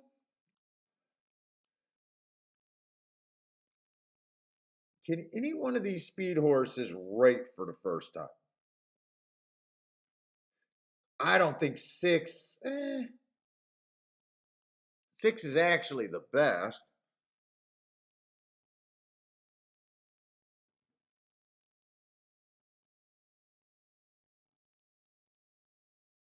Now 4 can 4 rate?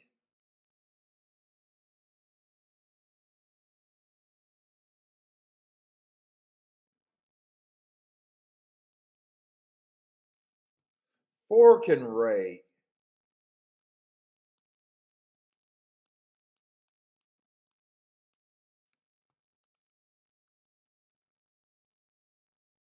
Seven four, 7-3 is the bad one. Let's see if I force 4 first and second. Maybe I do that. 4 first and second with the 3 and the 7. 4 is the only one that can rate. I like the race. I just don't think the math's the greatest.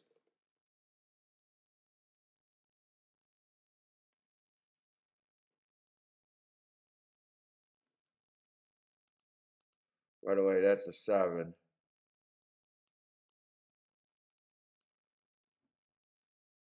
think the math's the greatest.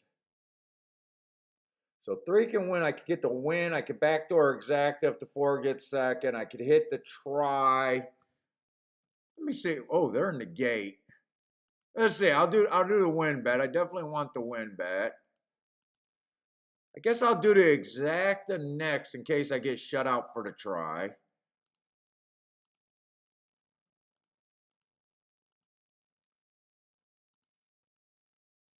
I'm not going to get shut out for the try.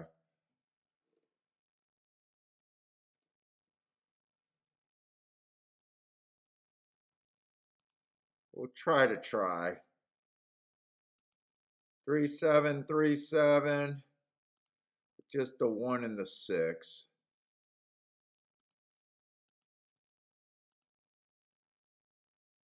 What's up, Antonio? Likes the 4?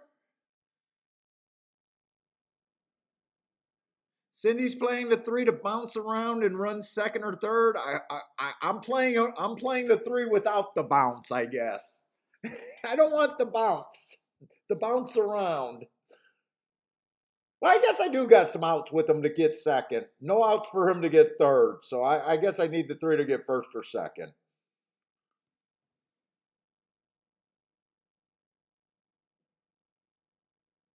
Cindy got her single home over there at Woodbine.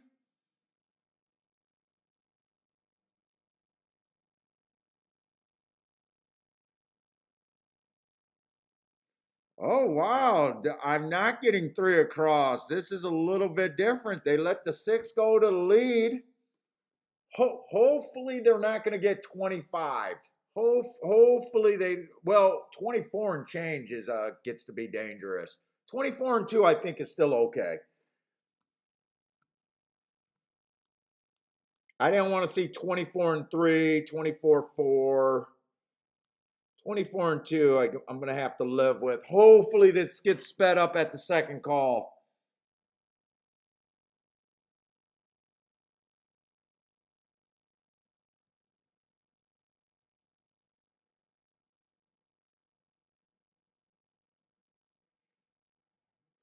Ooh. Bring the 4-7. I wouldn't mind a 4-7.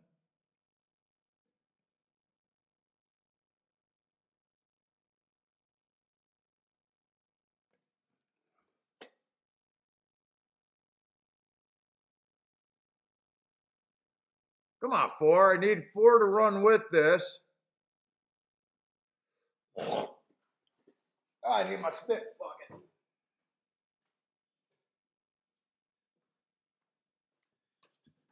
Come on, 4-7. Come on, 7. I need you now. I need you 7 because I don't got a win bet. Ah, you mothers. Why don't I bet 7-1? Why don't I found the 4 late and I don't bet 7-1 straight up. I know 7 didn't get second, and I don't think 3 ever ran. So I don't. It's either 6 or the 5. I should have went with the speed, I guess.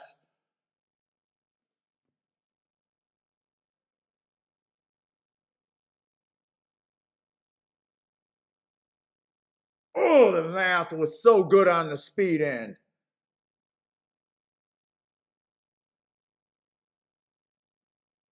I decided to go the back end. I went the safer way, and that would have been a nice big hit front end. But really, I got no excuse. As soon as I did this exacta, I should have bet the 4 to win at 7-1. That's a way better bet than the 7 or than the 3 at 4-1. Could even did a Dutch. I got myself to blame for that race.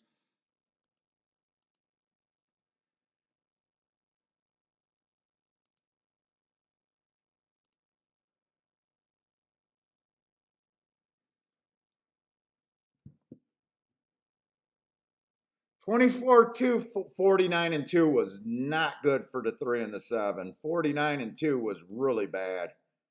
The 24-2 was okay, but they slowed that down to 25 on the turn. You can't get a 25 at all.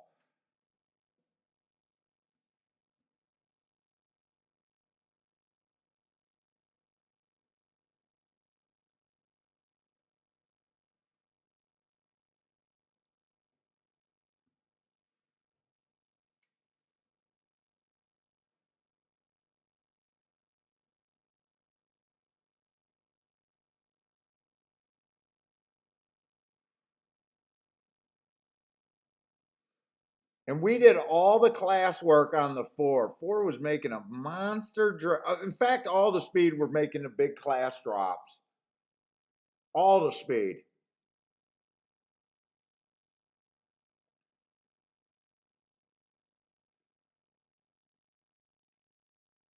I had that instinct too. I said, I know that the 4, 4, 5, and 7, or 4, 5, 6 was the better play to the speed.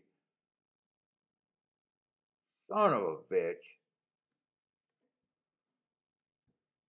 That exact is going to make me sick. That exact is going to make me sick. The win ticket by itself makes me sick. 93 to 1. Cindy, you at least bet the 4?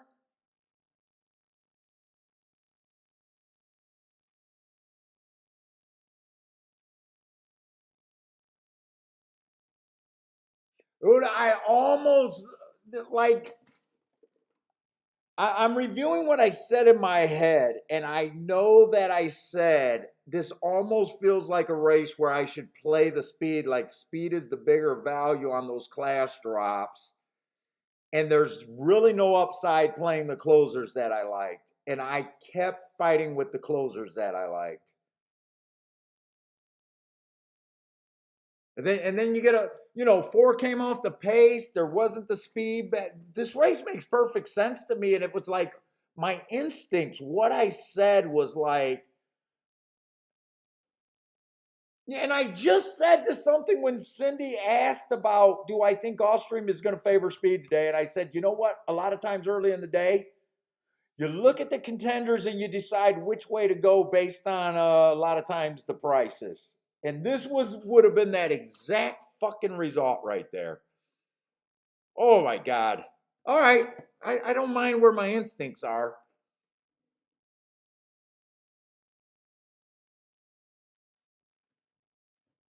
And even if I went with this, I probably should have still flashed in that bet on the 4 because that would have at least paid for everything there. Even if I did it for $20, it would have paid for everything.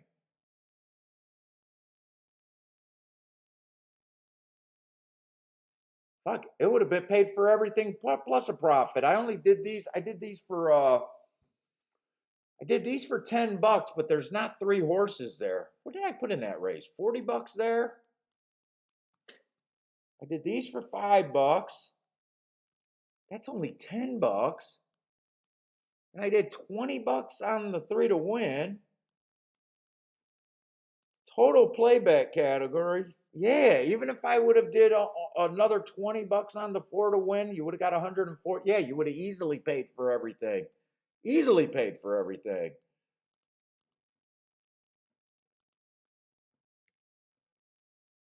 And shit, really, for the amount that I was betting there,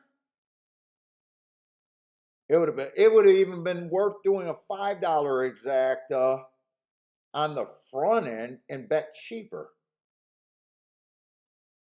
And a $5 exact to get you $900 back, or just under $900 back. All right, missed opportunity.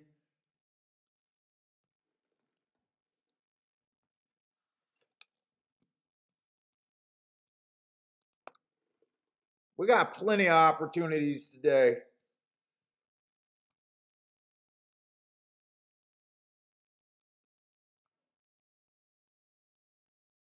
All right, we at least got a 7-horse race, $8,000 claimers on the Tapito over here. And this is going to be just like the turf over there. If they get a slow pace, you got to worry about them going wire to wire. But if you get a fair pace, you only got to worry about the speed horses holding up for second at the best and screwing me out of exacta, I guess.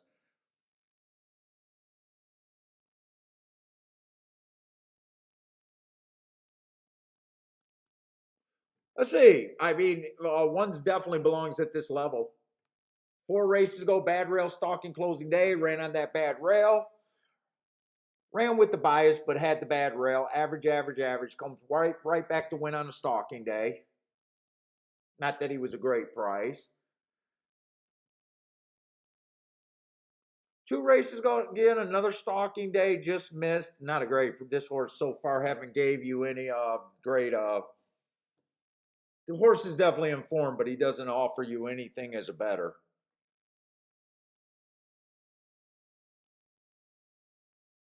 He fits. I hate to say it, he does fit.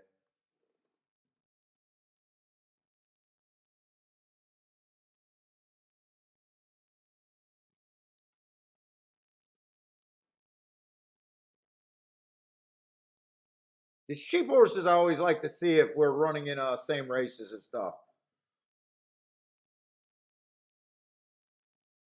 Let's say the 2 horse, Bad Rail Stalking Day 4 races ago. I gave him an asterisk for being too far back. 2 races ago, Stalking Day, asterisk for being too far back. 2 races ago, Early Pressing Day, he was technically a stalker there. And actually, I don't think that's a bad race there. 1 tick slower than the fastest winner, 1 tick slower than the fastest winner average. Definitely on the pace. I actually like that race after those 2 asterisks, but then he comes back last race, Early Pressing Day, and wasn't close enough.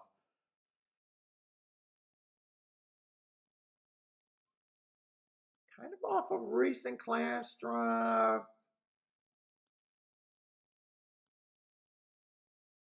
Well, at 21 to 1, I'm definitely not ready to throw him out yet because if I can squint, I can see some scenarios, but I need a lot of speed in this race to see that opportunity here.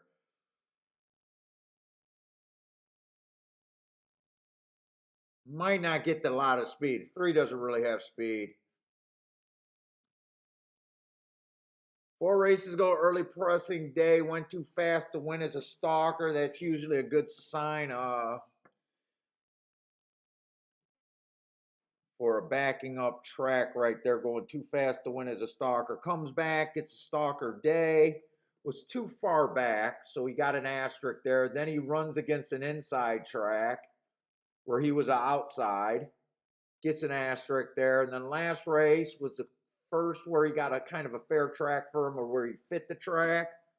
Match strides with the fastest winner, just missed by a K hair at a big number. I think this heart is still in play because we got an asterisk, just missed by K hair, and that's still a good race. Match strides with the fastest winner. 7 to 1, nice price on him. I think there's going to be a few, quite a few ways to go here. But I'm still not seeing a ton of speed here. 4, I think, is coming out of that same race as the 3, right? August 7th. Yes, he is. Match strides with the fastest winner. Both of them were separated by a neck or nose, whatever. They both fit. If you like the 3, you kind of like the 4.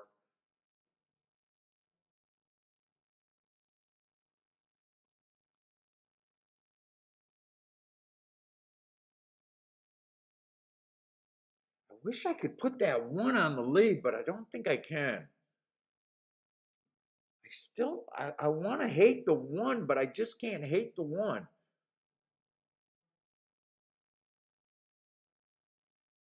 Let's see the 5, Bad Rail Stalking Day, 3 races ago, average, not a bad race. Comes back, Stalking Closing Day, running against the bias, going too fast to win, good race.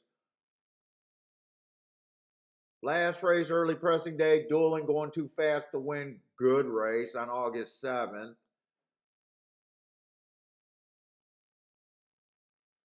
Even though the last 2 races this horse had the lead, this horse doesn't have to go to the lead, and he's just off of recent class drop.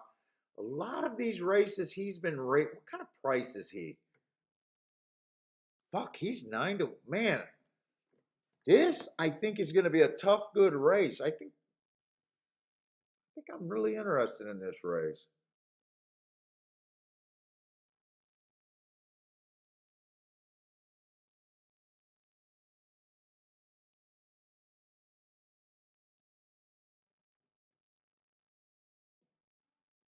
Well, a lot of these horses are coming off of that August 7th race. It's an August 7th rematch, and then they added the chalk.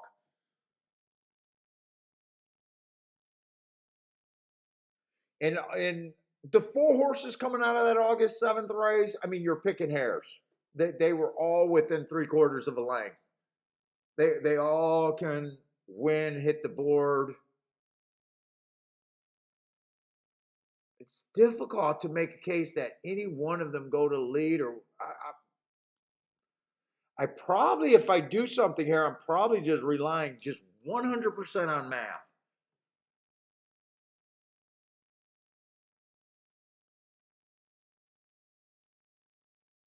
All right, so it's a rematch race, but they added the 7 and the 1. And the problem with rematch races, if you bet off a rematch angle, you're kind of relying on the rematch race as the key race, right? I'm not sure it is. 7's dropping here, which makes the 7 dangerous. The 7 absolutely fits this race. 4 races ago, Stalking Day was too far back. Still close, going too fast to win.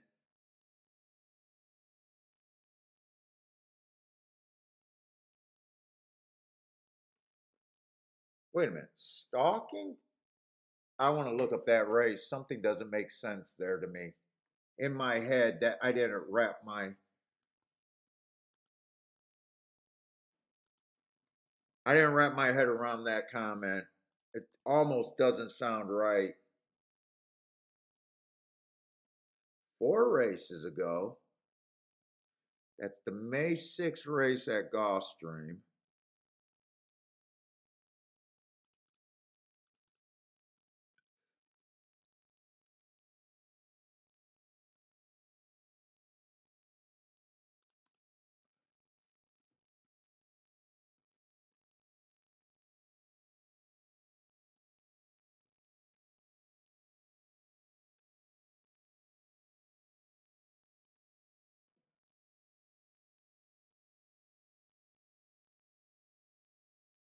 Okay, I see what happened there. The Stalkers that won that day, this was the fastest race of the day by far that day. So even though he came from farther back than the Stalkers by definition, the race was so much faster that those hearts are absolutely right.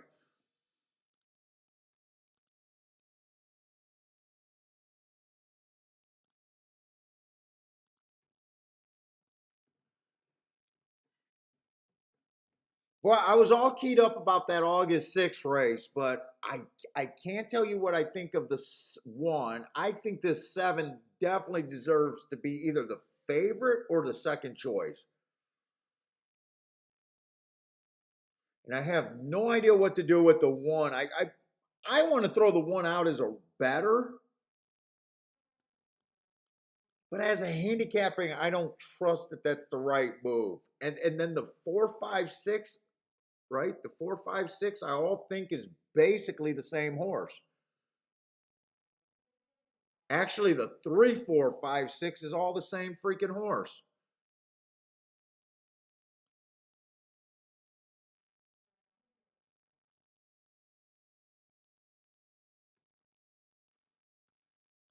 I'm going to use the 2 highest price out of that group with the 7.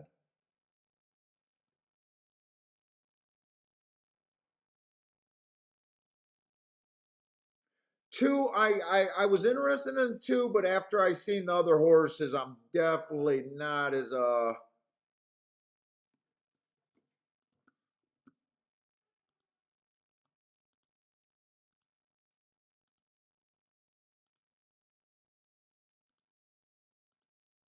357 box.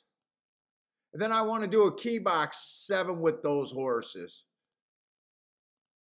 6, 5, 4, 3.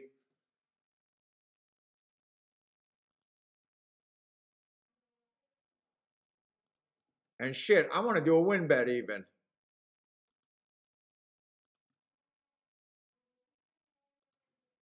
With the 3 and the 5. So I kind of played this race pretty decent. 3 and the 5 to win.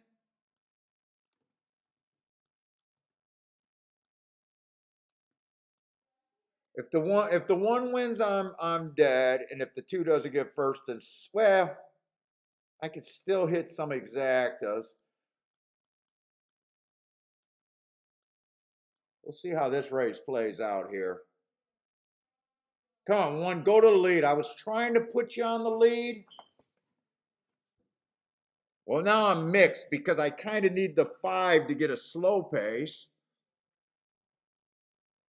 But I kind of want to kill the 1. I'm kind of in no man's land with that one. 3 just got squeezed down. Come on, 3.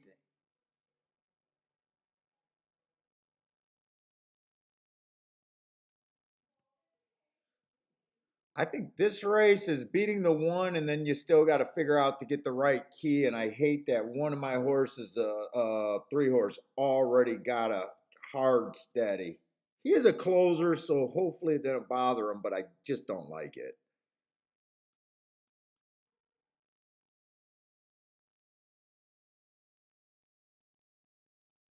49. I got a slow fucking pace.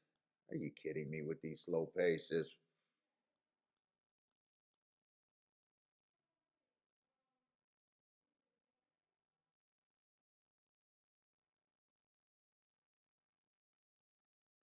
And 1's getting first run.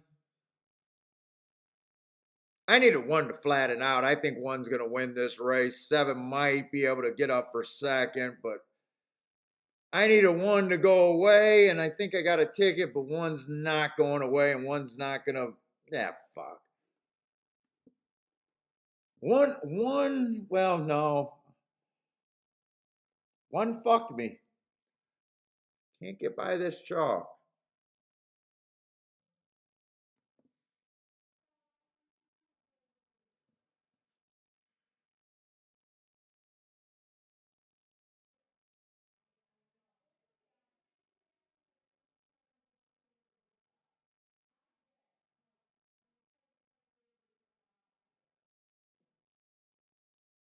I honestly do not know how this 5 could not have ran longer with this 6.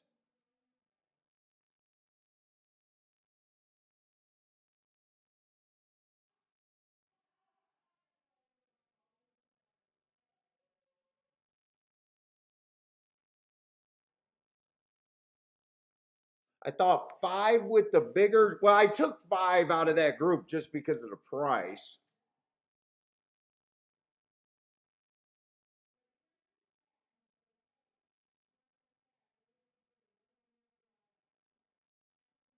He was dueling against someone else in the same common race. Today the pace was slow enough. He did give up, but he was dueling. He was just off the recent drop.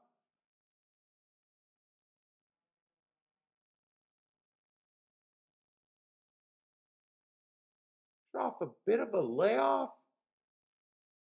Hmm. I would have thought if I would have thought that the 5-horse would if someone went wire to wire on a slow pace. I still like the 5 better than the 6, and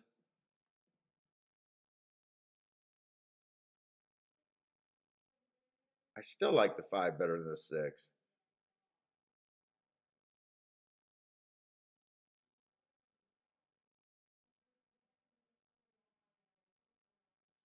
I like the 7, but the 7 odds, the 7's chances of winning goes down with that pace and as far back he was.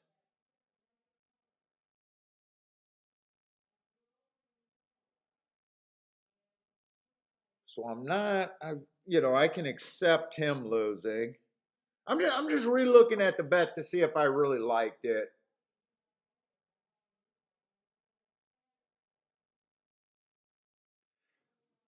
I also said the 3, 4, 5, 6 was all a kind of a grab bag, and I took the highest odds. So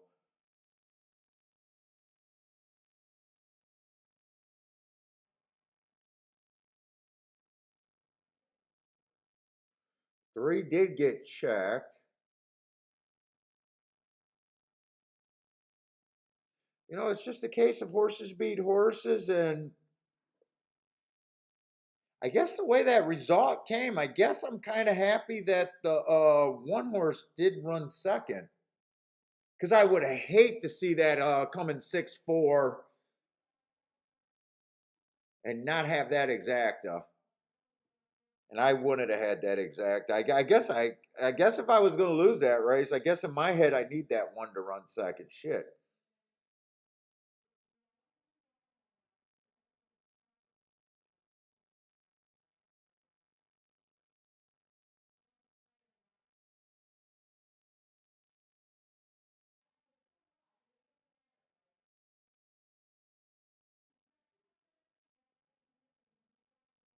I'm trying to see if those four groups, who did I think was the safest? I think the five was actually the safest bet, honestly, in my head. I like that he was dueling on the lead last race. I like the class drop.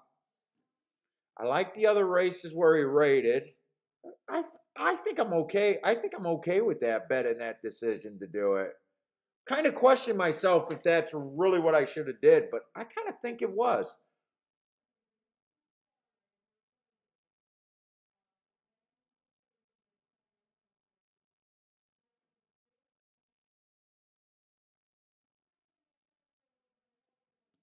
Although I'm seeing this, who is Dave Extinguished and Perfect?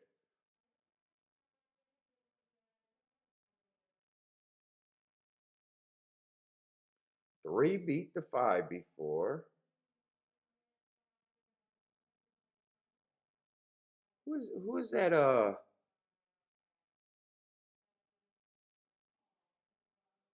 Who is this horse? February 24th.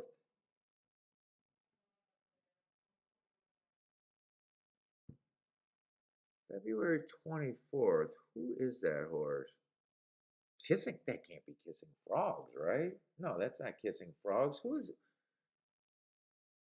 Dave or DV? Who would have DV in their name?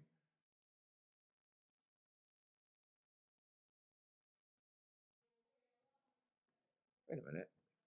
I just got lost.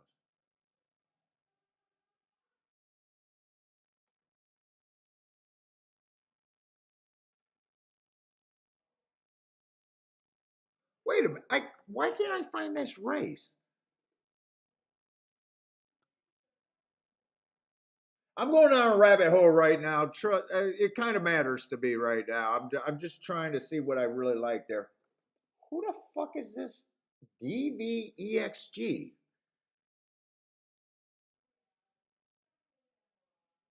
Oh, it's got to be this horse, the six horse. Okay, so the six did beat him before. February. Oh, it's not this horse. He doesn't have an X in his name or anything. It's not that horse.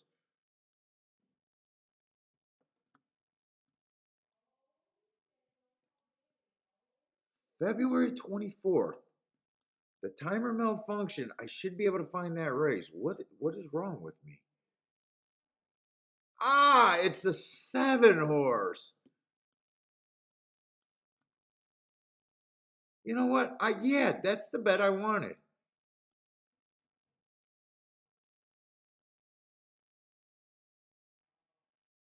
Okay. All right. I just want to go down the rabbit hole to see if I feel like I'm making good decisions or not. You know, to me that was an okay decision. It was just wrong. If that makes any sense. I see Sean got that exacta. Nice, Sean.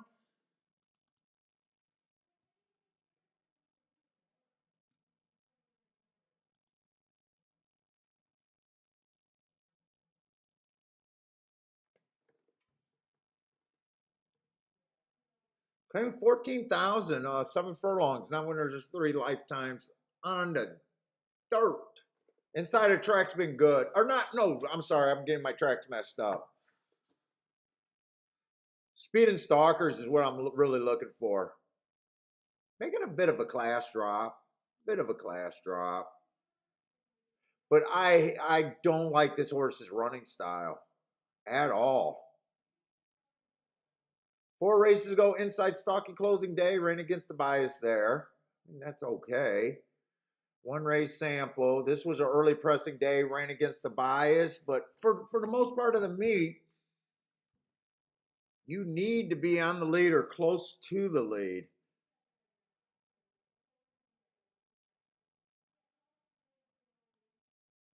This horse is making some serious class drop, but might be able to stalk. Don't like the route to sprint myself at all. 7-2, I'm not grabbing. Let's see, the 6 is out.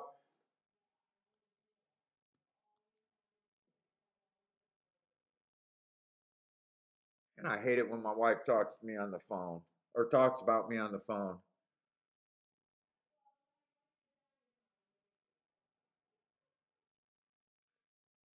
This, I think, is a good race right here. Inside stock and closing day. Went too fast to win, improved his speed figure by 30 points. But doesn't have speed, has route speed. This is a sprint, right? Yeah, 7 furlongs. You got to find the speed here first before I can make any type of a decision. 4 can at least be close. Ran against the speed favoring track 2 races ago at Starter Lounge 50,000. This is a ridiculous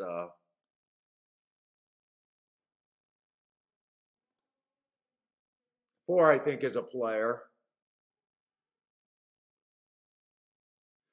I mean, 5's probably the speed. I hate route to sprint, but I see some races back here where he was sprinting. Went too fast to win last race. Most of the other horses are closers. 7's another router.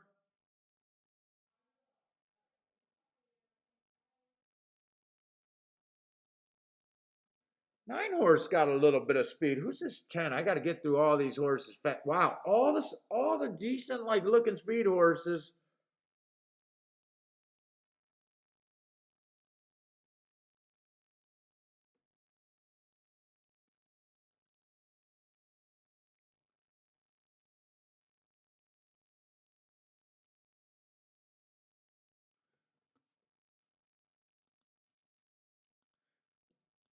I'm betting the 4 and the 11 real quick, but I don't have time to think out too much. Just a win ticket, but I am putting more on the 4.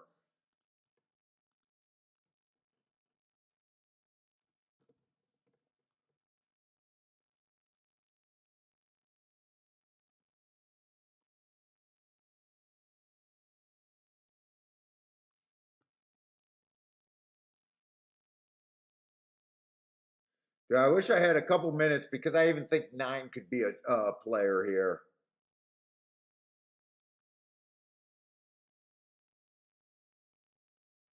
I'm going to be rooting for, well, I don't want to say I'm rooting for 4, 5, 9, 11 since all I got is win bets on the 4 and the 11.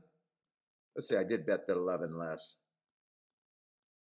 But that's kind of where I think I want to be, but I need it a couple more times. Let's see, 10 did get the lead. 10's another route to sprint. Yeah, all the routers look faster than everyone else. This horse felt a little cheap to me. I just hate route to sprint. I hate it. He really got the lead too. I'm in trouble. When you finally get a router getting the lead, you know you're fucked though. When they're finally capable of getting lead, it just always feels like I'm fucked.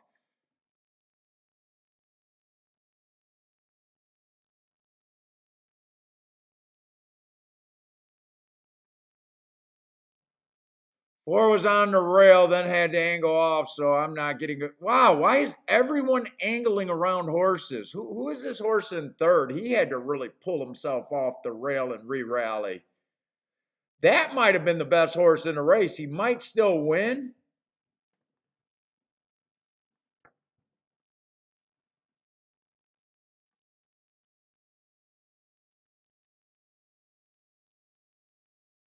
Why was everyone pulling themselves off that rail in the stretch? The 4 did it and the 2 did it, except the 2 was able to overcome it, I think. Well, it looks like they think the 5 horse won that race. Oh, he did win that race. I think 2 was the best horse in that race now. God, it was all the fucking sprint, all the router. I hate route to sprint with such a fucking passion.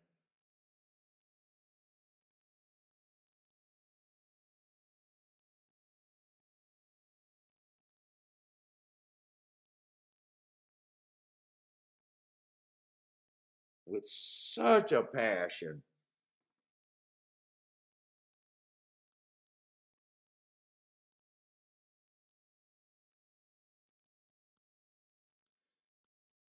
Ten was the fastest horse early. None of these boy,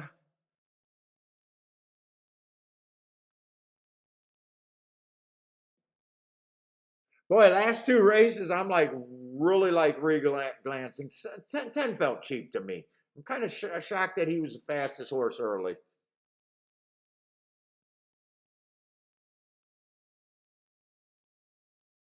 11, I just seen these last few sprint races. Now that I'm seeing that he had 4 route races and wasn't fast there. But I only put $10 on him, so I didn't really bet that race that much.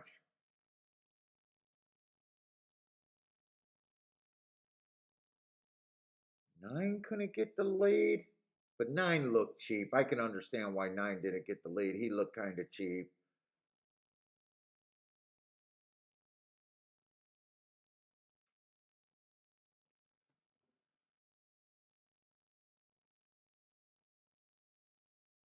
Well, I was really trying to put the 4 horse on the lead, and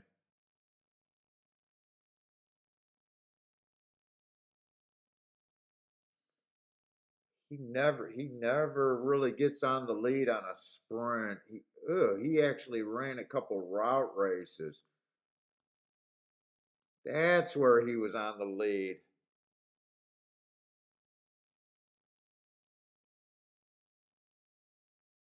Hmm.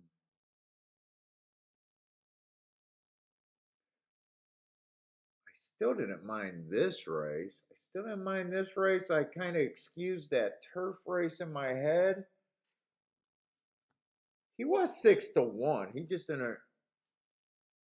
Well, he was running until he got pulled off. He just didn't get the lead. I want to see. I want to see how bad I think what happened there.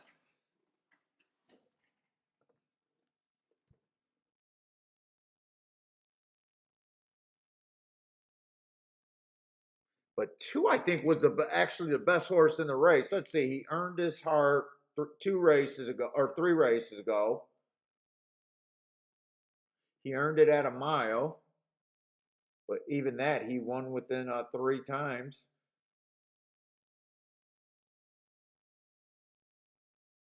Well, I want to see how far back he came from too.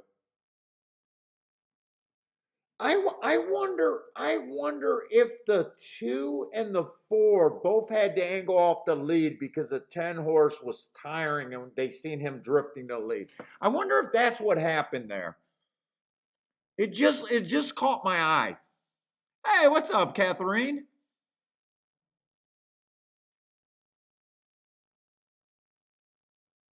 Is 3 still running? I thought I saw the yeah, dude, Charles, I'm questioning some of my decisions today. I'm wondering if I'm questioning my life goals right now. Even though I haven't bet that much, it's like, oh,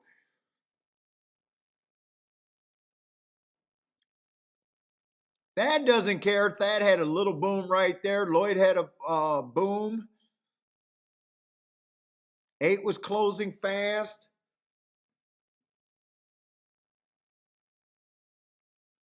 Looks like Lanier's on fire. Oh, Hawk liked that, Ted.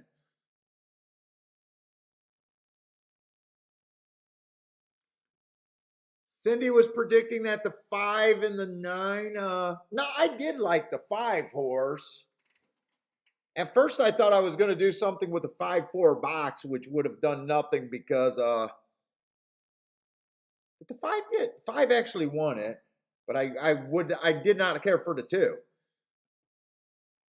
I think five earned a heart last race that I was still, and he looked front end.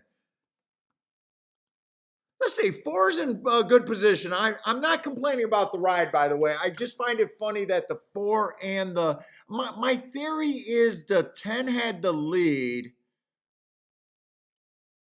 The 4 and 2 were both on the rail, and I think when the 10 started backing up, he went to the lead and forced those horses to check. But I wasn't happy that the 4 was this far back, by the way, because I kind of was thinking that the 4 would be like 2 lengths off the lead. I don't like that the 5 horses already. Right now, it even feels like the 4 might have been struggling. I never felt good about where he was at. Like even right here, I thought, wow, I guess the 10 might go wire to wire.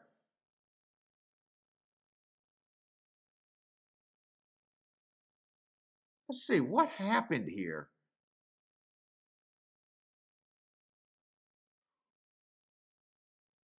I don't know if anything happened. Maybe the 4 just drifted off the 10. The 4 doesn't have any horse. He doesn't have any horse anyways. He might have just drifted off the rail because he was tired. The 2 horse was looking for room. So I don't believe the 4 horse had any excuse there. In real time, I thought 2 might have been the best horse, but maybe he wasn't. Maybe.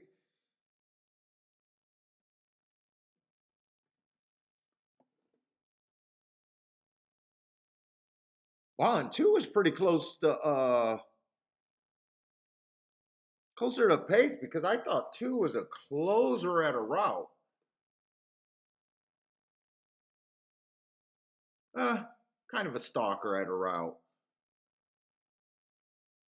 Let's see if that caused the 2 to lose.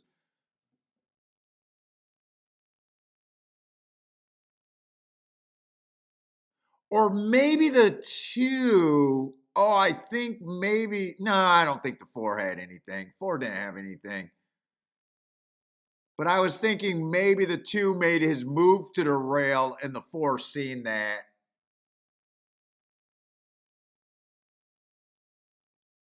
No, 4 didn't have anything. 2 made the decision to get off the rail because he knew he wanted to go around the 10. I think that cost the 2. I think 2 might have won that race. All right.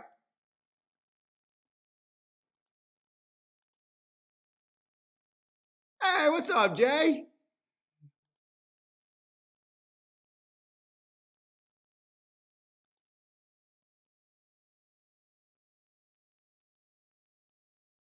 Lucas says the way we're seeing the race, the way he's seeing the races right now, his only shot at scoring is at the Shakeups adult website. Dude, I'm really going after. I'm really looking at like every decision I'm making a little close right now.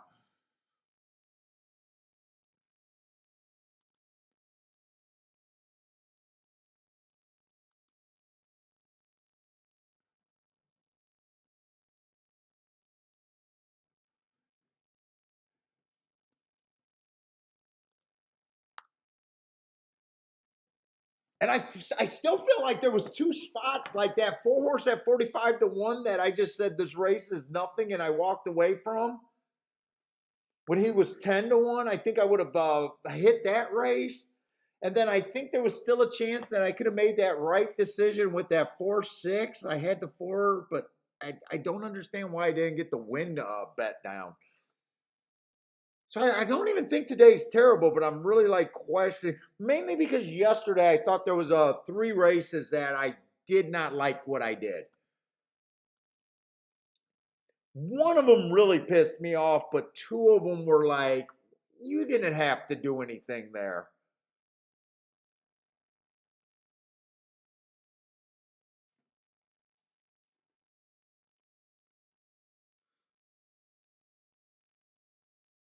I think I was a little too free yesterday after having the big day.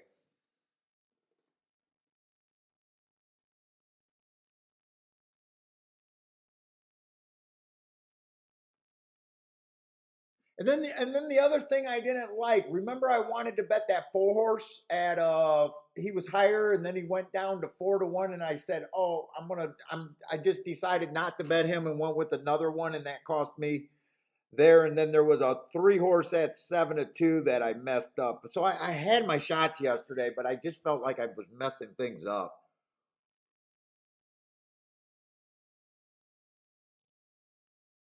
So I like really like thinking, and then I had confusion on the dirt at Gulfstream.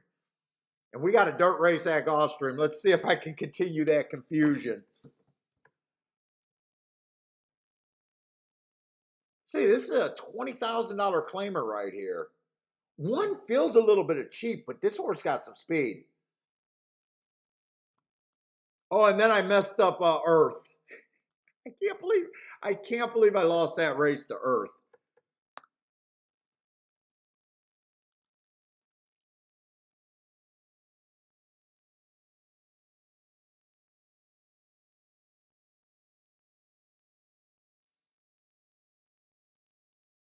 I got to see the other contenders because this one is a big price. He's fast, but he's been cheap for the last four races.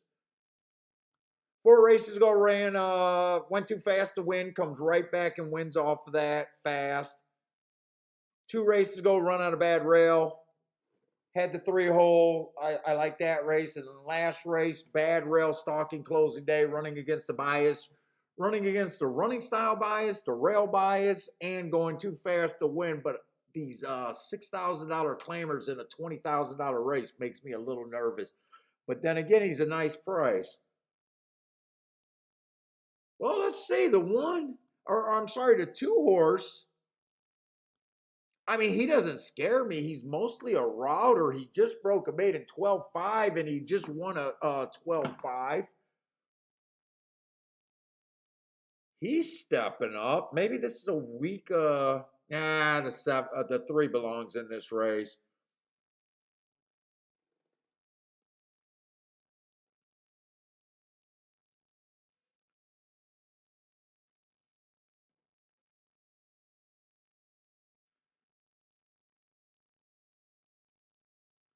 Three one last race on the inside speed day, getting a slow pace. I'm not sure if this horse has a lot of speed. He can definitely stalk. Sometimes he let horse. I'm not sure if I like him at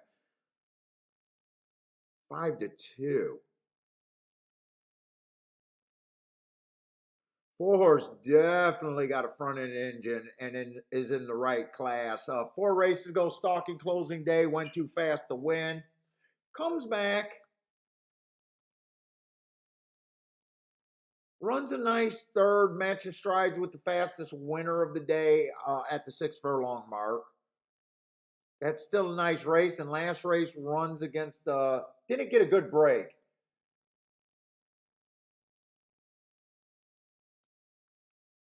He's definitely going to make the one horse too difficult to win here. And you got, yeah, I think the one is just stepping up way too much.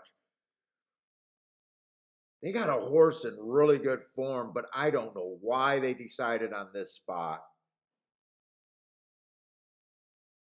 Why waste a horse in good form? Why waste a horse in good form?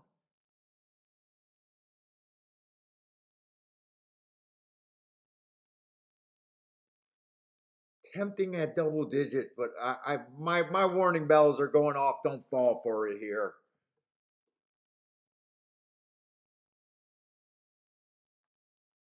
Five has speed too. Well, five's a route to sprint mostly, but he's able to. He's at the proper level.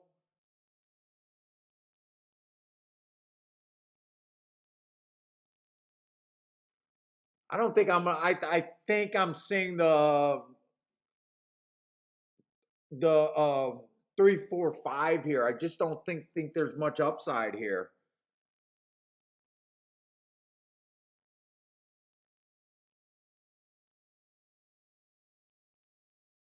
6 fits.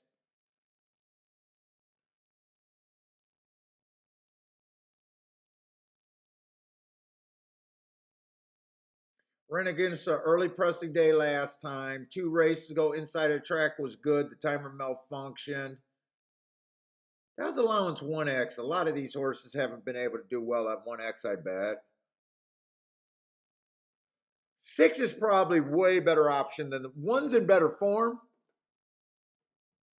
as a long shot, but 6 to me is a safer long shot that makes a little bit of sense. But I still think this race is going to be really hard just to get back by the 3 favorites. And really, there's 4 favorites here, but I don't like the 2 horse.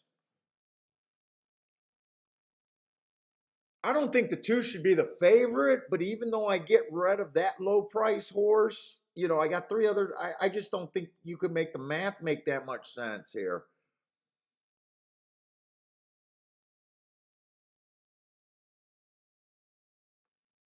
Jay, you think that he was worn out with the 2 big efforts, 2 slow works, and a move up in class? You think they're giving him a race? Well, why wouldn't you give the horse a race at a like? Couldn't you still run him at 6,000 and you know we're not going to bet him. You know, as the trainer and the owner, hey, we're giving him a race. We're not going to try real hard if he's not there, right? Why move him up to 20,000? Just why wouldn't you put him in a? I mean, you could give him a race at a way lower level. I don't know.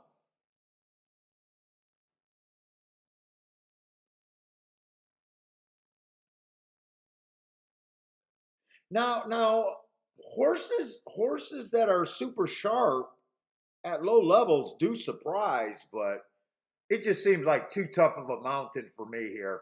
I think the 6 would be the safer long shot to get to. I'm really against the 2, and I know they're running. I just don't have a bet here.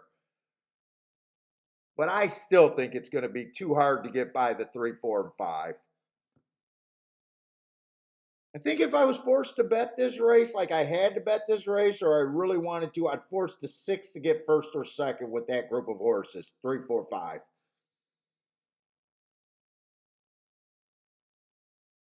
And you know what? Now that the 6 is 5-1, when I was saying this, the 6 was at 13-1. So unless they were in the gate at 13-1, at 5-1, even if the 6 is in the lead right here, and even if the 6 wins, I wouldn't have done that at 5-1. But at 13-1, I thought it was a attractive bet. And I said that before, when the 6 had a 2-length lead, so it's not like I'm trying to angle like, you know, oh yeah, I could have had that or I wouldn't have had that. It's just what I'm talking about is doing as a better.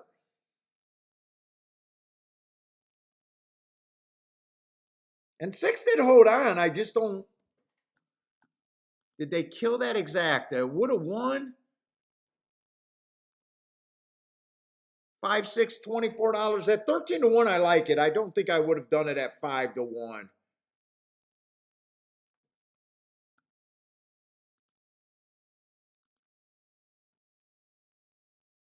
And it was exactly what I thought. One of those 3 horses, the 4, the 5, or the 3, 4, 5 was going to win that race. More than likely. That actually took a win show bet on that 6 horse.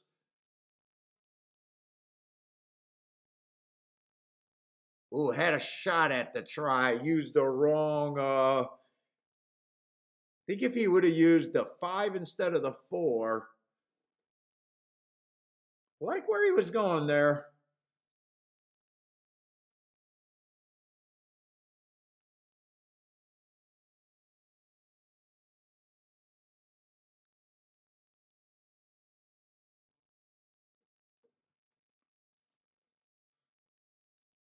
Let's see, was 5 what did 5 win at 3-1?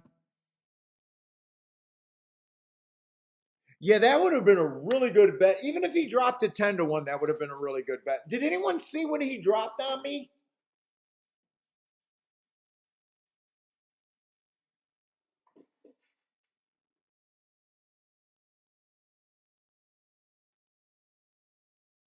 Like if he dropped in the gate and I would have thought of that bet 2 seconds earlier, I could have seen myself putting it in at 13-1. And then just cashing it, saying it wasn't that great after the drop. But I wonder if he dropped even a minute or so before they went in the gate.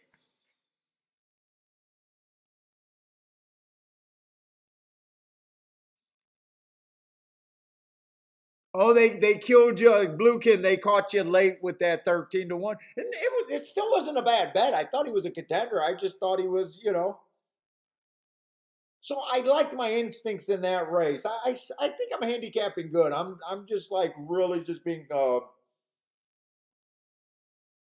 looking for my spots right now.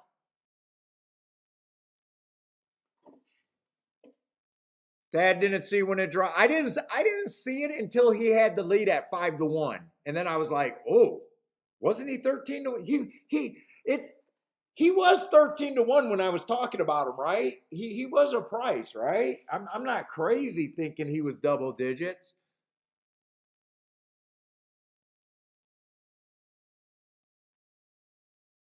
Yeah, I didn't notice the drop until he was out there on the lead. I'll be right back. Who are you talking to on the phone? Who?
Oh, is Melissa taking you out for your birthday? Is that why you guys are going out, or?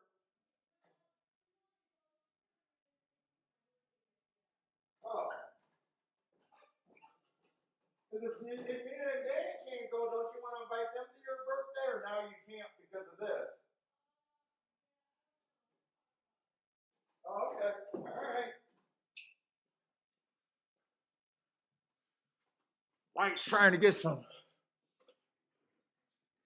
Going to some concert tonight. I can't remember who she's going to see. Let's see. Cindy's staying alive over there. What's up, big guy? Yeah, I couldn't get you that treat. You're gonna have that treat when Mom was out partying at the concert. Yeah, we got special treats tonight, you and I.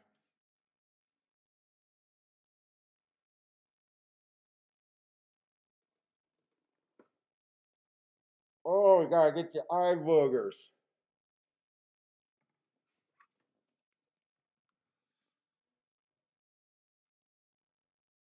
All right, I'm still looking for a play here.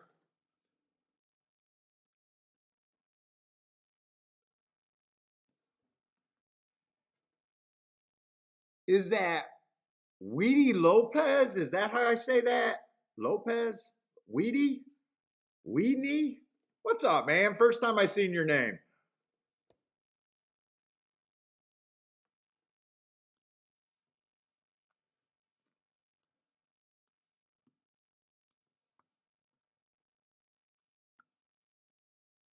Oh, Saratoga got 3 minutes. Okay.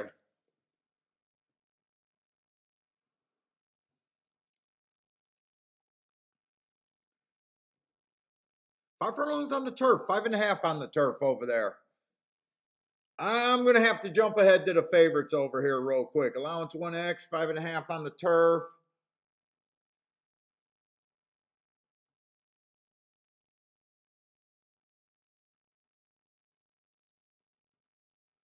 Six horses definitely competitive at this level.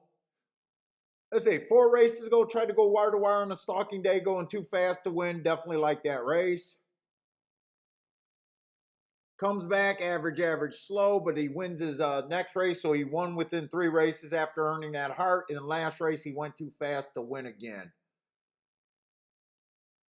I'm still going back and forth to how good I think speed there. At 9-5, I'm probably not interested because this horse could go to lead, and I thought I glanced and seen some other speed. Let's see, who else are they betting? They're betting the 8 horse.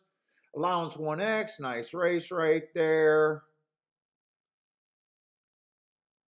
That was a stalking day. It was just average. I'm not that scared by that race. 2 races ago, another stalking day. Basically the fastest winner of the day that day, but that was a little bit weaker of a field. See if there's any prices I can get to quick. I'm not like crazy about either of the favorites right here.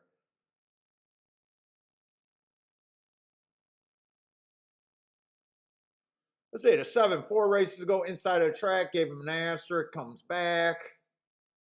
Slow, slow, slow on a stalking day. 2 races ago, average. This horse also feels like every time he gets to 1X, he's not quite the horse here. I think this horse is really going to need this race to fall apart.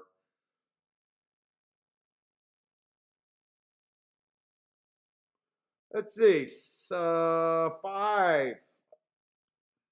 Every time this horse is in an allowance 1X, is nowhere near the finish. I'm a little worried about front end speed.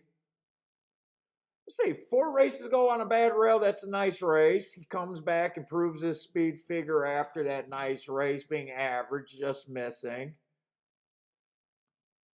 2 races ago, ran against the inside bias. And then last race, the inside was good, had the outside going too fast to win. There's some things to like here, but I think he's another speed horse, and I just don't think speed's where you want to be.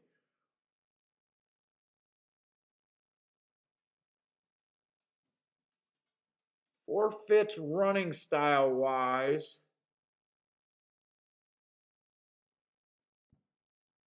I don't think I can get to him really. 3 definitely feels too cheap. 2 horses, another speed. Last race was really nice. Stalking closing day, going too fast to win, running against the bias. 2 races ago was super nice, running against the bias again, going too fast to win. I think there's a lot of speed. I think he hurts the 6, but I still can't. I definitely think there's enough speed here. I'd be looking for a little off the pace.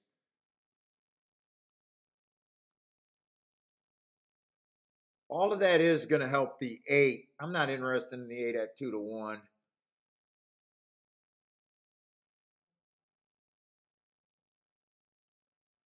Seven, I just feel like I'm reaching too far, but he will benefit if it's fast. Who else will benefit if it's fast?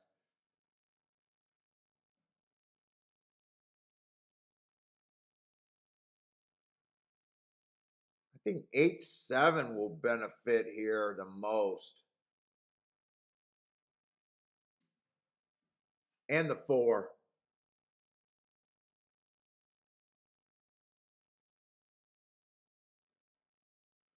4 is the highest price I can get to here. But I don't think I'm that interested in a bet here.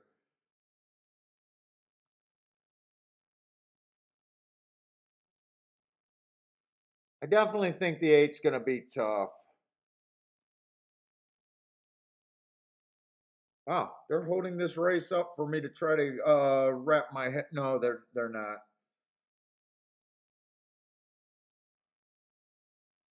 I'm rooting for the 8-7-4, but I think the 8's probably going to be tough, and I'm guessing they're probably going to come off the back end. I'm shocked the 6 did not go for the lead here, so I think that helps the 6, and I bet they're going to be sub 22 here. This feels fast.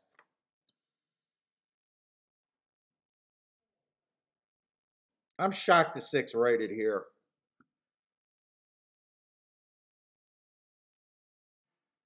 I am shocked the 6 rated.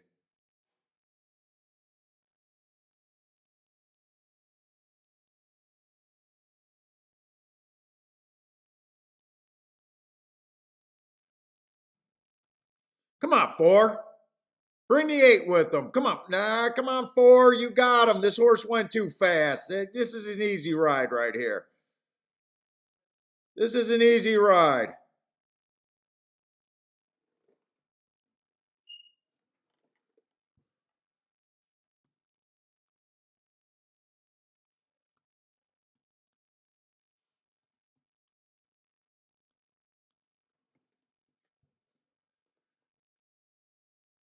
Two.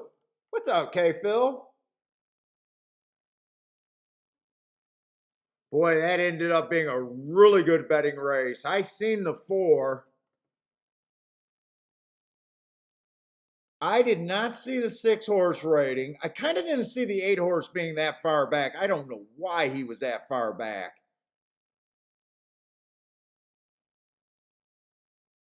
6, I don't know if he missed the break or he wanted to rate there, but either way, I'm a little surprised that he came off the pace there. Hey, what's up, K Phil? We're doing okay.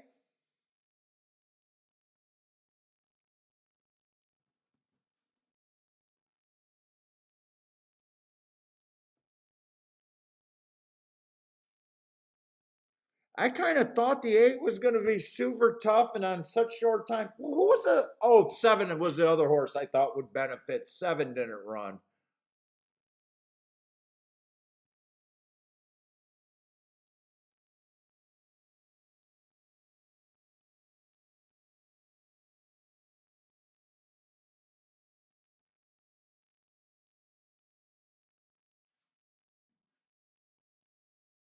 Yeah, I definitely felt there was a lot of speed, but I kind of did not think the speed would even hold up for second there. I thought there was too much. 21-1, 44-1, so they were going.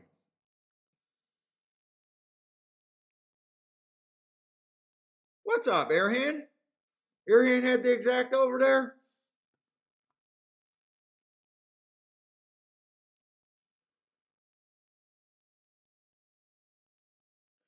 I am really liking looking at class a little bit with my marks over there at Saratoga. At Gulfstream in the lower levels, it usually don't matter, but at these allowance 1Xs over there at Saratoga, I've been really using that.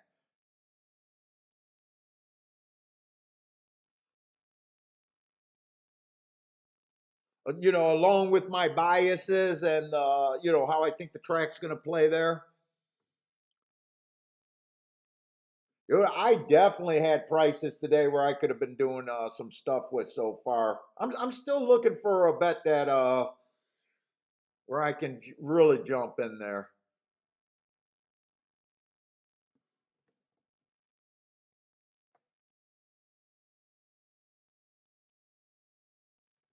And already should have had 11-1 winner and a 7-1 winner if I would have bet right.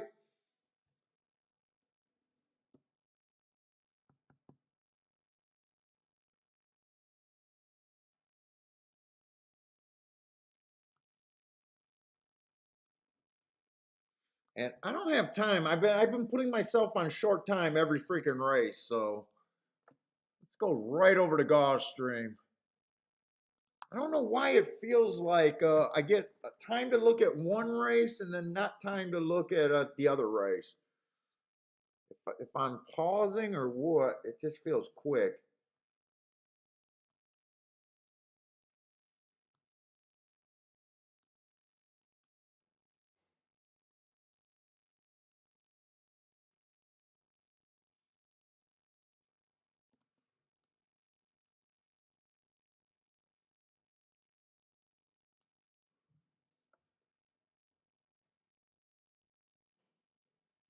Oh yeah, man, we've been working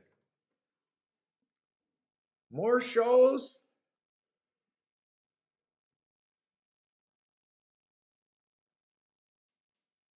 Let's see. There's a 1-2 favorite in this next race at Gulfstream.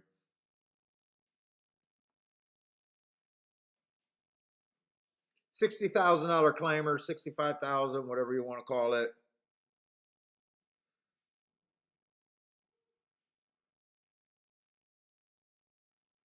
Man, we're already in the sixth race at Gulfstream. Why is she saying bad daddy? I get blamed for everything.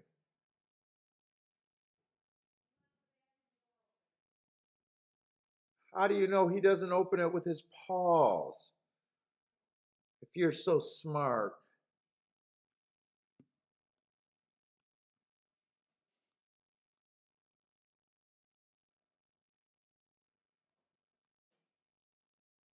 I still don't know what I think of this dirt at Gulfstream, and I did not see that second race.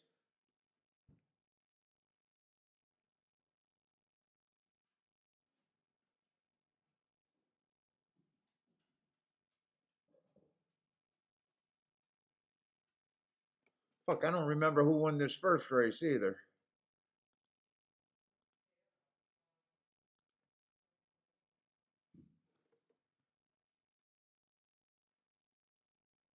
Oh, I do remember handicapping that race. Yes.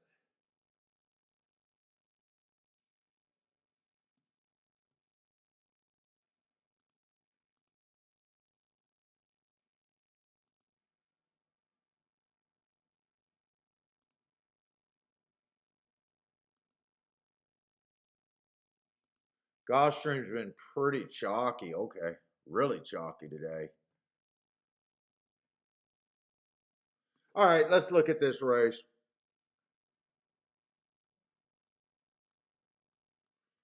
Charles struggling today.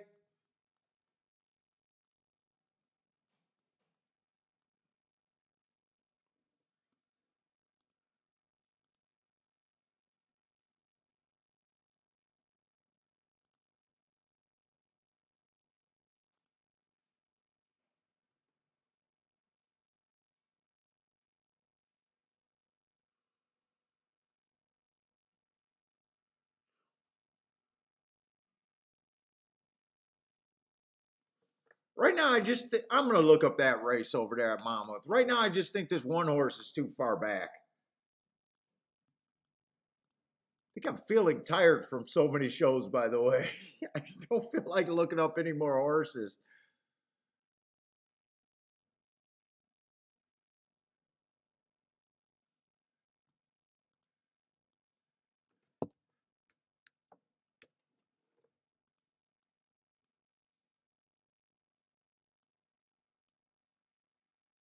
The marks really don't matter a lot of times after. I think that the tracks back it up. Okay.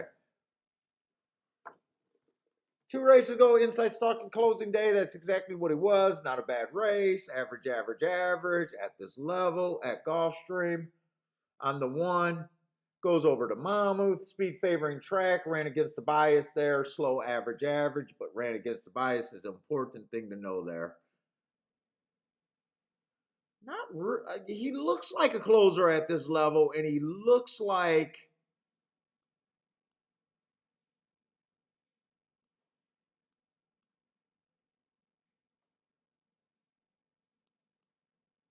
just looks like he's going to come off the pace. I really want to see what the other horses look like before I really think what to do with him. What is he, 12-1? So not a bad price.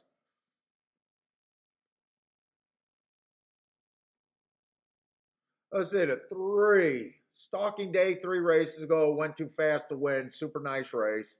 Comes back. Bumps his speed figure a little bit. Bad rail.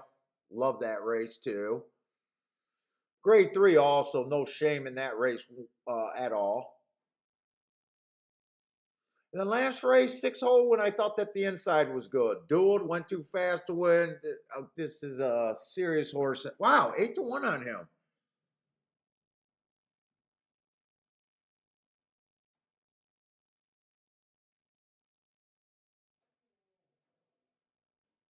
Yeah, this is actually a good race right here.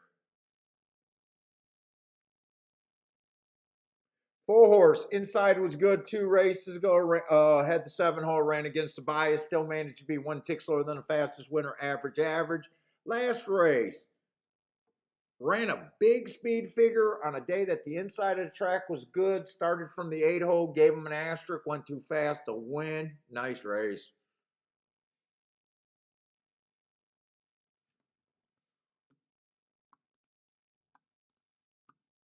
What, 3-5? Is 3-5 the right price here?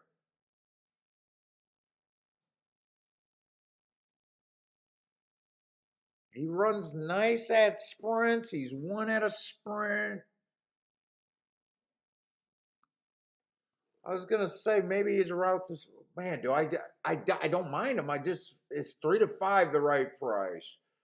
I'm probably gonna try to do an odds line here, which is gonna be tough because these are fairly good horses.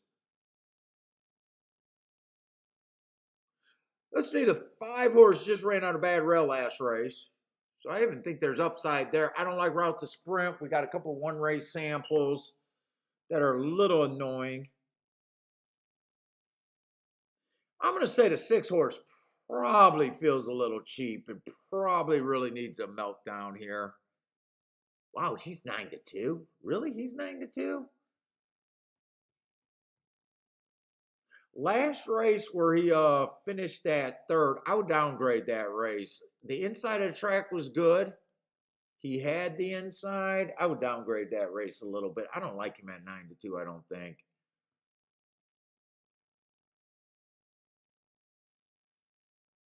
7 got a lot of class, but been off for a year.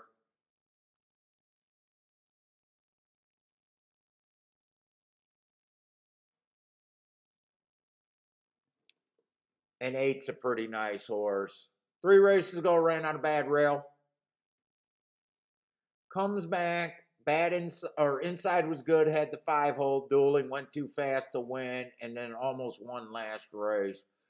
Let's see. I'm gonna see if I can do things with betting lines right now. See, we got 7 horses, 120, 17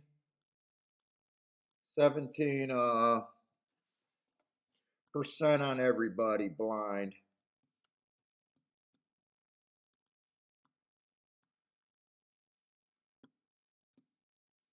Where's my little cheat sheet? I can't think.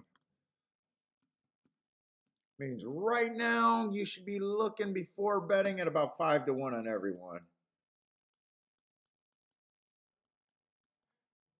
I'm going to do something a little bit different, even if I agree that this horse should be, because I think this favorite is a serious horse. Even if I think I don't give any horse more than 50% because I never want to bet below 50%. Shit, I don't want to bet on even money. I don't want to bet below even money. But even if I just agree with the crowd, his right price is even money.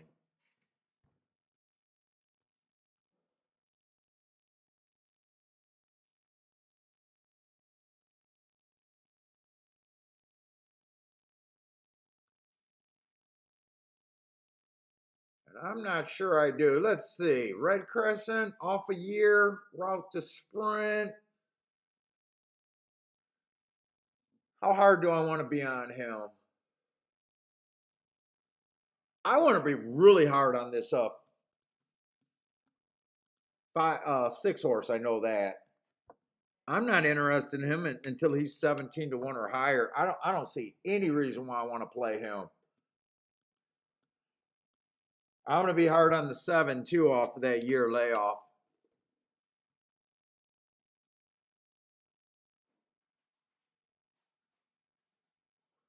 Who else do I have no interest in getting to? I don't like route to sprint. I'm going to be a little hard on the 5, but not impossibly hard. I'm thinking 9-1, 10% chance.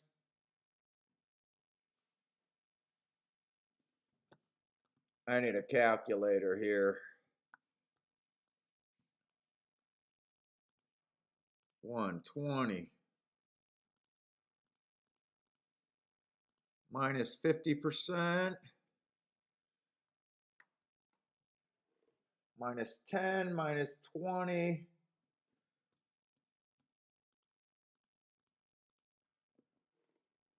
How many horses do I got left? 3?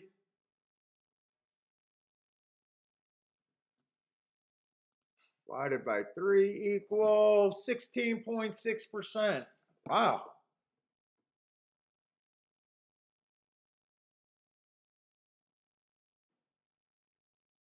We're right back to the 5-1.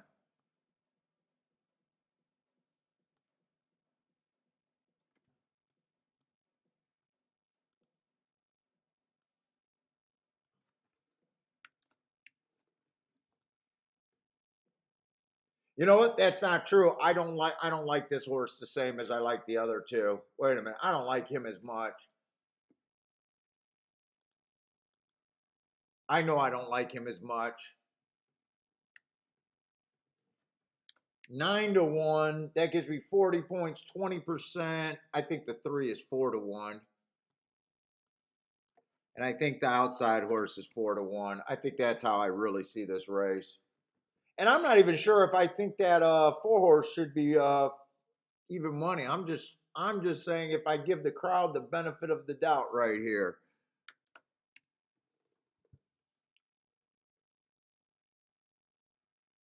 And I can work with that morning line too. I can work with that one.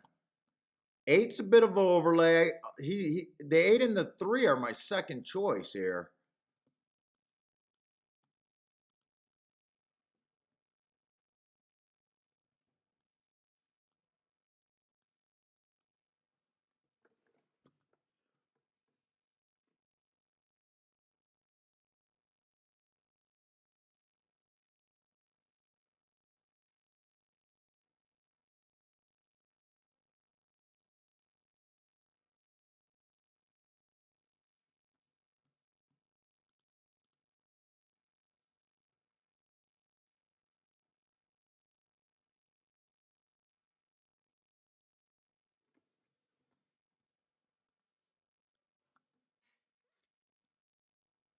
Hey, what's up, Steve?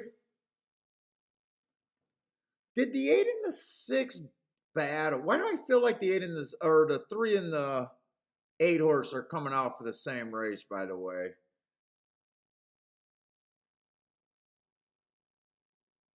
Mr. Prospector.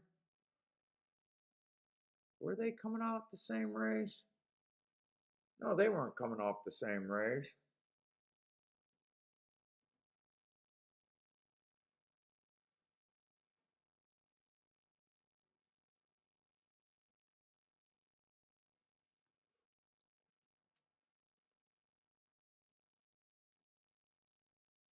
I think I'm just gonna Dutch my 2 second choices, the 3 and 8 here.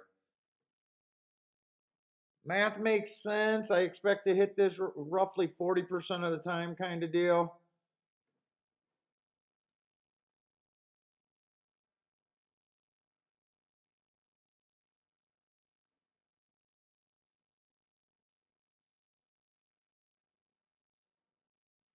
I don't think I can do anything if the 4 horse wins here. Four is just over bet to me.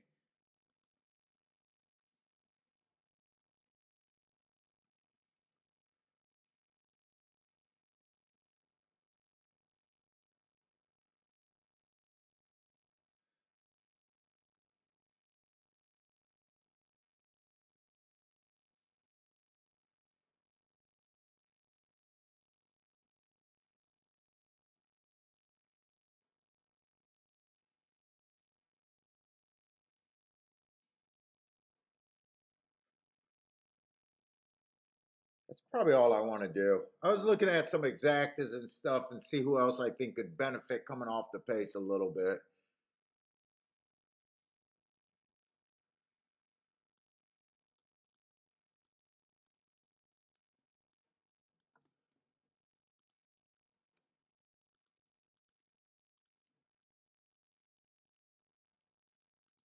And that's why. No, no, no. That's just me doing that. Four is getting close to 1 to 9.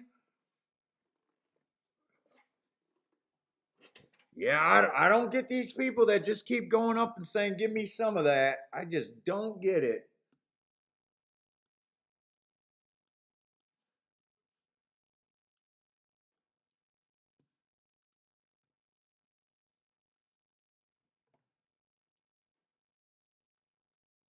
And then what's the next race at Saratoga? I want to start wrapping my head around that.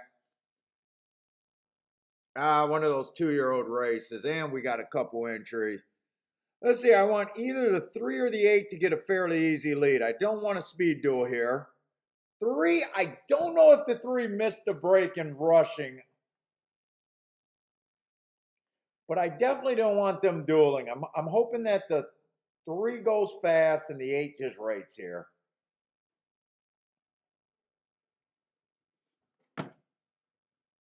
22 and 1. I like my position on both horses.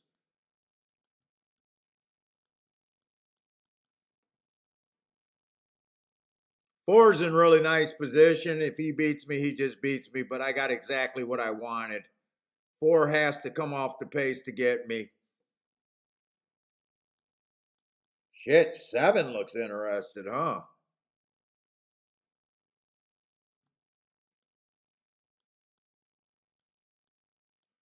I said I wanted a 3 to go fast and get the lead, but I didn't want him to go that fast.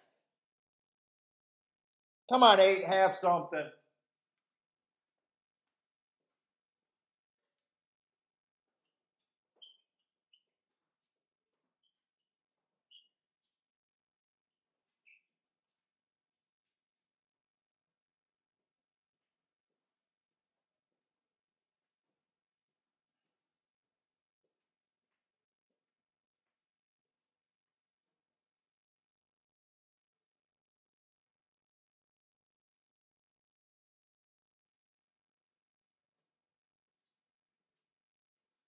I got a peek. Did the 7 catch him?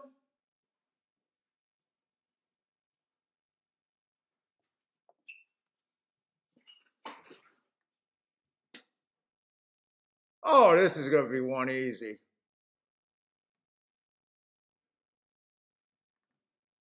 I said I wanted to do some exactas without the 4, but I'm happy with the win bets. Did the betting line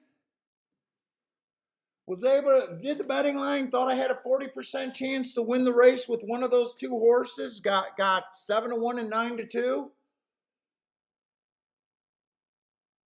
Yeah, it's like watching bank interest scroll.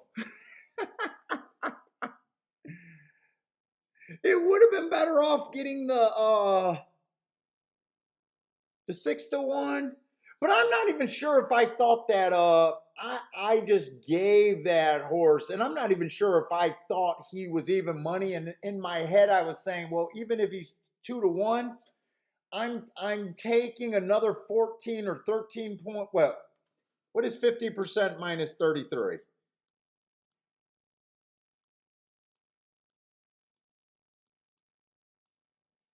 17% dividing it to two, so I would be giving him another 8 points.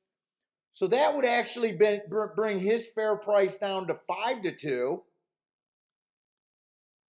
And that would bring his price down to 5-2. So I still thought I was kind of getting overpaid without having an opinion on that four horse, just knowing that there's no way I'm going to play it.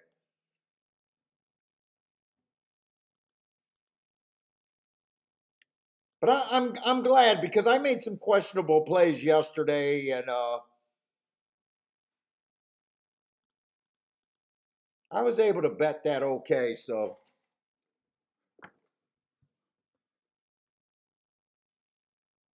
that, oh yeah, shit, seven's 40-1. By the way, he could have been played on my thing.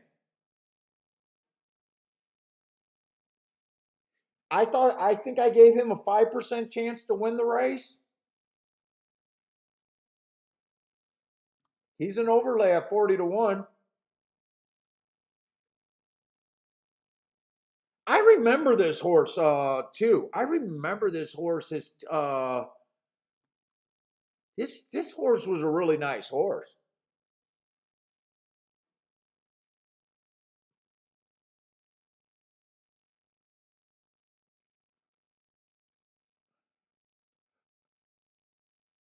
I've been playing Gulfstream for so long. I just remember that horse.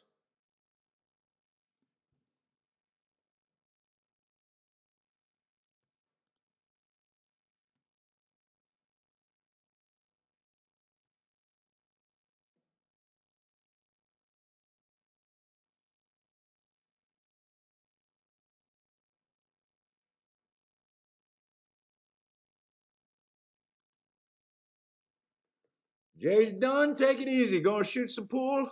Ooh, a pool player. I suck at pool.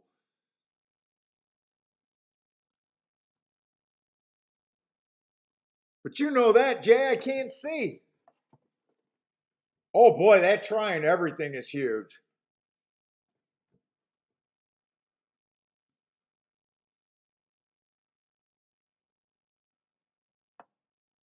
All right, we got to get over there, but I kind of glanced at Saratoga, at least the makeup of the race. I think everyone's whoop. Where we at? Where we at? I think everyone's a first time starter over there.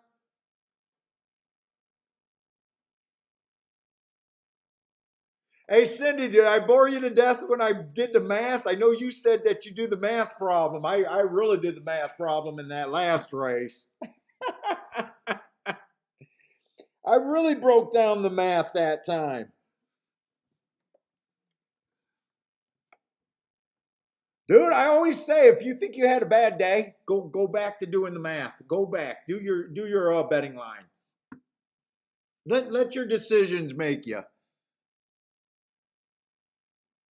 Oh, Steve, that was so funny yesterday.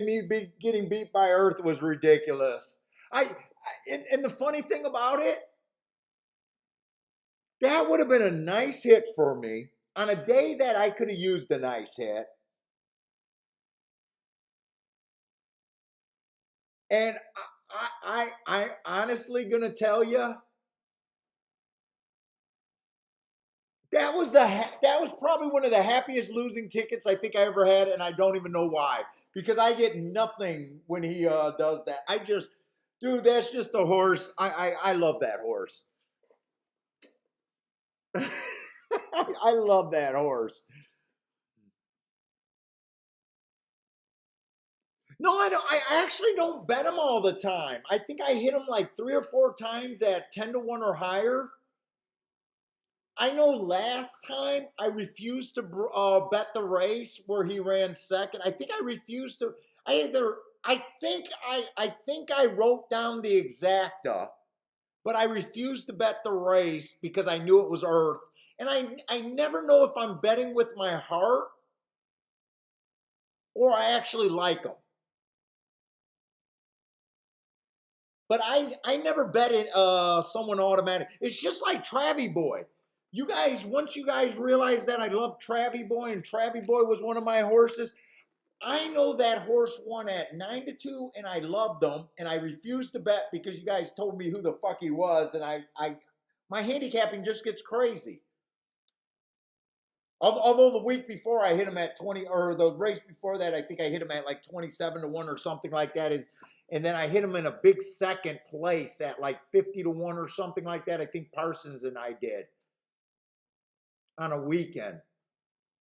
But yeah, a lot of times I don't bet horses automatically, and I hate knowing their names. But dude, I get that horses like that, man. I just can't look at the race clean.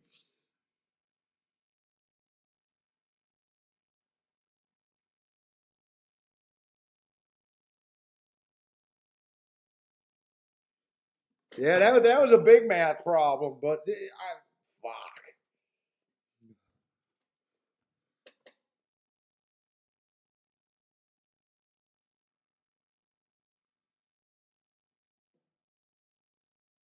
Oh, Lloyd, you used to be a good pool player. You used to shoot pools in tournaments.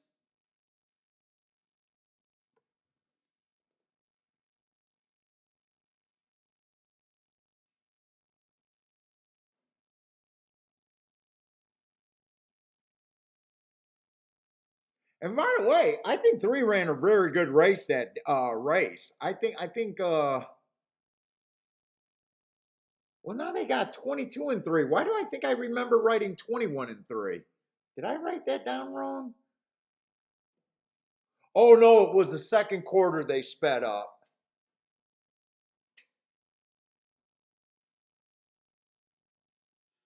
Well, they didn't speed up. They went 22-4, sub 23. So I still think the three ran a nice third. I'm glad the eight had enough to finish though. I was worried. I was worried in the stretch because I seen the three get wobbly, and I wasn't sure if the eight was going to get wobbly too.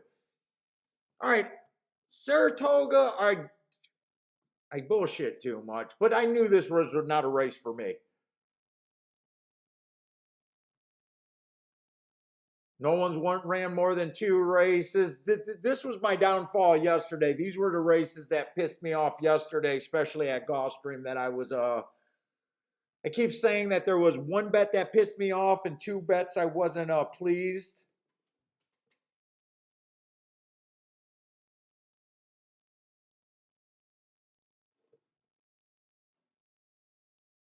Pleased with yesterday. They were all in this 2-year old lightly raced standard dangerous race for me. But I'm looking at the marks. There's nothing on the marks that I'm even like wanting to jump into. 1A average slow on early pressing day. Three might have a little bit of upside. I don't know about 5-1 in a dangerous race upside, but I got that the speed was a danger. I got that that was a speed favoring track, and he was a closer, even though he ran a flat running line. He never gained ground, but that was a speed favoring track.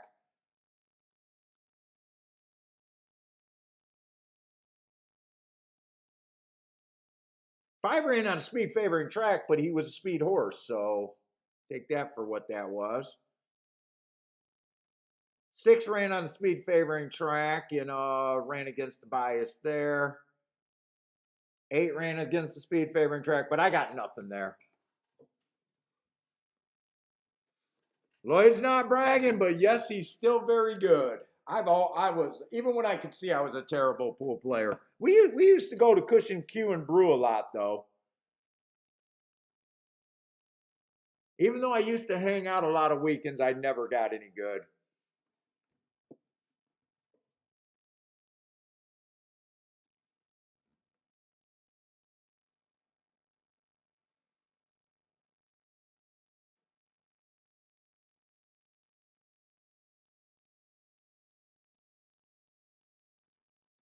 Let's see, what's up? First time starters back today.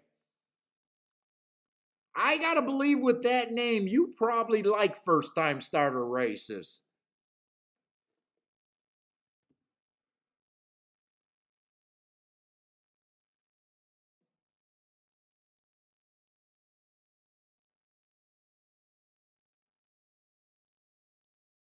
Let's see, 11, 7, 1, 8, and 4 are all dueling across the track. 5 and 3 is there if they're good enough. Even 2, who's far back, is not out of range right here. I think almost everyone, except for the horses that already got tired. I think quite a few horses still got a chance here. 7's opening up. Right now it looks like that outside 8 horse, and 2's trying to gear up, but 2 I think is just too far back. 7's still holding on. 2's the only danger, and 2 is coming fast. 2's the winner. 2, 7, 8.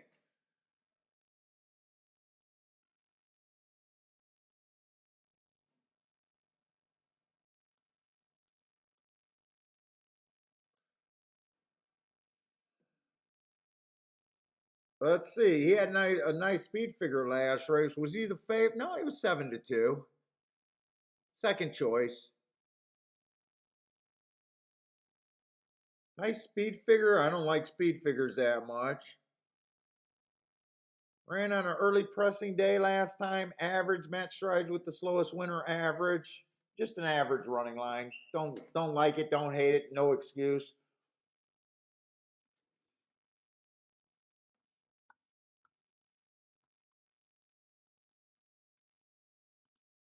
Yeah, 2 did look like an. I was thinking that too. 2 looked like a no hoper early, but even at the top of the as they were entering the turn, he didn't look completely out of it. Especially when I was looking at that race, I go, well, I was kind of thinking when I said that, I was like, well, there's 4 horses on the lead. I don't think there's going to be 4 horses, at those same 4 horses at the wire.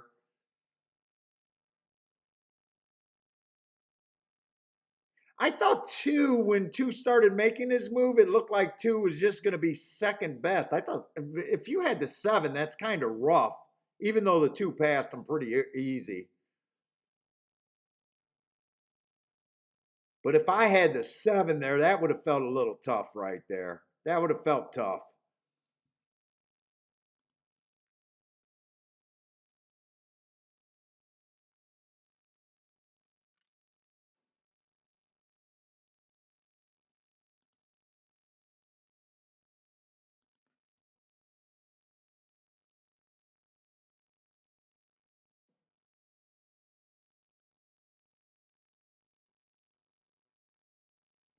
Two's early was awful. Well, if you're super far behind, that's probably one of the best scenario. 4 horses are dueling for the lead. That's probably the best setup you can get. Well, if 4 horses are on the lead, maybe I can get it. Jevin smash. Oh, nice. Jevin smashed the exacta. What's up, Demetrius? Nice to see you 3 days in a row. You got interest in the next race at Saratoga? Good luck, man. Ooh, you're looking at a baby race over there. Those are rough for me. I'm trying to avoid races like that. Oh, definitely, definitely. Oh, Dean says 2 got a bad break also. 2 is probably much the best.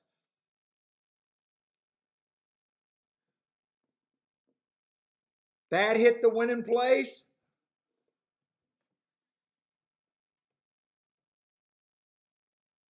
How do you say your name? Am I close to your last name? Is that Vratis? Vratis?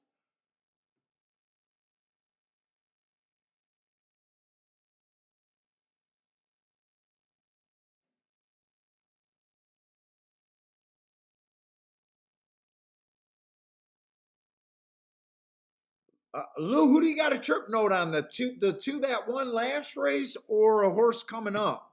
I had a big trip note on this last one. Oh, on this one last time. Broke fast, lost all position. And then, oh, the one last race, huh?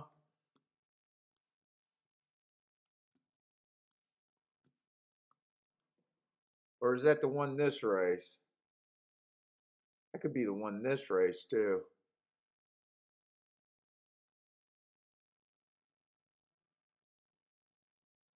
Oh, the last horse winner?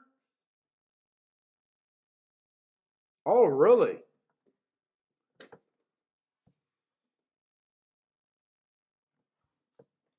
So were you able to bet him off that trip note? That sounds like you might have been interested in him.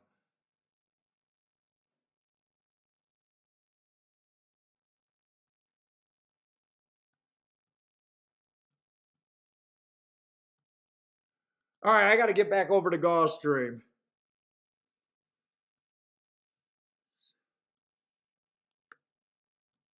See if I can hit something else over there.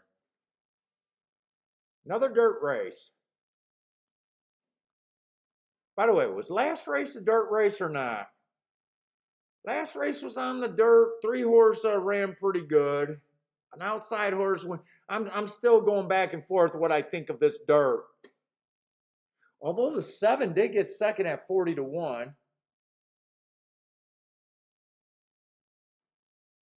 3 did run good on the inside. 4 didn't run at all, but I'm not even sure what the 4 was.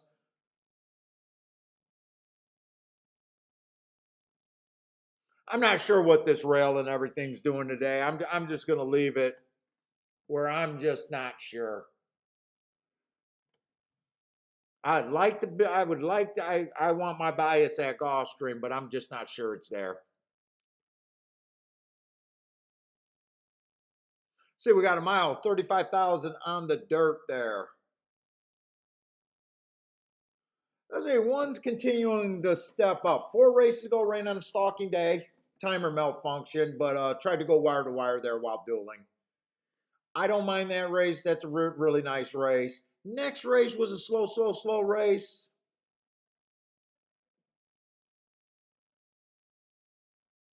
Looks like he was kind of chasing one of the slower paces of the race that day. And he still cut into it. I still think that's an okay race. Comes back, wins off of that race. Stalking closing day. He was a closer that day. Been running on the Tapeta, but his running style has been what you want to be on the Tapeta. So he broke his maiden at 40,000, stepped up to 25,000, just ran. Stalking day came out a little too slow. Slow that day. I don't got a good read on this horse one way or another. Let's see what, 4-1 is his price. Let's see what else is there. Let's see, 2 broke his maiden first time out. Nothing's wrong with that. I had the bet rail was bad that day. He had the 5 hole, just average while doing it. Tried $20,000 claimers. Did shit there, and the trainer said, you know what, that race was so shitty, let's step him up to 35,000 because if we get a miracle, we'll at least get paid more, I guess. I don't know. I don't know why after that race they did the step up. They could have left him at that level just to see where he was, but they decided that that was great. I don't know. I don't see an excuse there. The rail was bad. Second race out, he had the 6 hole. It said he saved ground, but you never know without watching the replay when he was on the rail. Last race, I got the inside, was good. I gave him an asterisk because I also thought you had to be a speeder stalker. He was a dead nuts closer. But he was also on the far outside, so I'm okay with giving him an asterisk. I'm just not sure what he is. Right now, he just looks like a stalker closer that, I don't know. Don't like, don't hate, just in the damn race. 3 races ago on this 3. Inside was good, early pressing day, wrong running style, slow, doesn't matter. He just had an excuse. Come back, 1 race sample, annoying. Ran this level last race and showed a sign of life at least. But it was a one race sample, which I can't build a profile on a 1 day sample. So I look at that race exactly how everyone else did and just say, okay, doesn't look bad. Actually, a horse that was in this race is let's say don't keep track of Colonial on that 4 horse.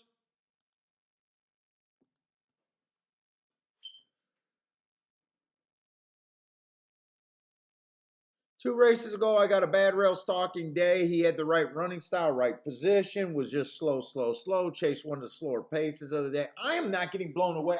I already went through 4 horses and still don't got an understanding of the pace this race or nothing in this race. It's just so blah to me right now. I'm not seeing any speed at all. And if I can't understand who's leading and who's chasing, I have a hard time saying that there's any way that possible that I can understand a race. Right now, my first thought is there's no speed in this race and the pace should be slow. There is absolutely zero speed in this race. Now, the definition of a race and just knowing that they're going to race, I know someone's going to have the lead, but I have no clue who.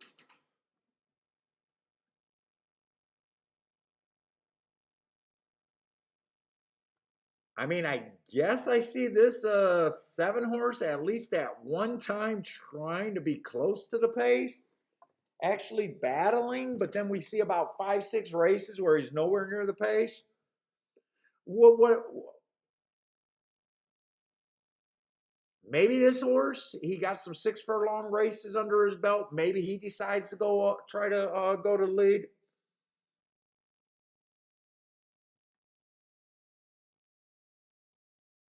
There's no way I could take the 7 at 2-1 in a paceless race. There's no way. I think 6's best case scenario is if he gets the lead and try to go wire to wire and no one bothers him and he gets away. But even at that scenario, to me, 7-2 does not sound like I'm getting any upside there.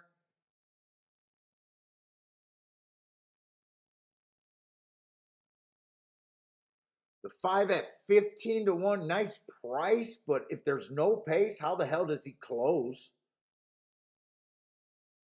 I can't realistically get there. I just think this is a non-event for me. Let's say 4 might have the lead. Being close, and I just say that because he's been close to the pace. You know, he's been a stalker. 6-1, probably upside if he can get the lead, because I don't think if the 6 goes to the lead, it's not like I think the 6 got any class. He broke his maiden at the basement.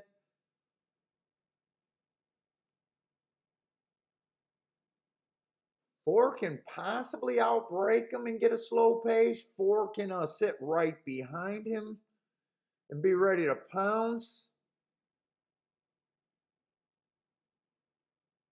6-1, I don't think that's the worst place you can go. I don't know if I'm interested, but I don't think that's the worst place you can be.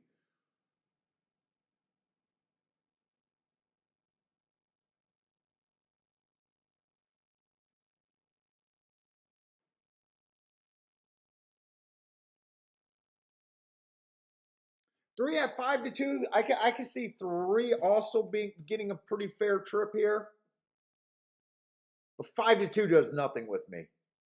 5-2 does nothing to me. You know, for me to want to bet a horse at 5-2, I got to think the horse is a coin flip. I got to think the horse has at least a 50% chance to win a race, and I don't see anyone here where I can say that. So 3, I just eliminate because the math is so bad.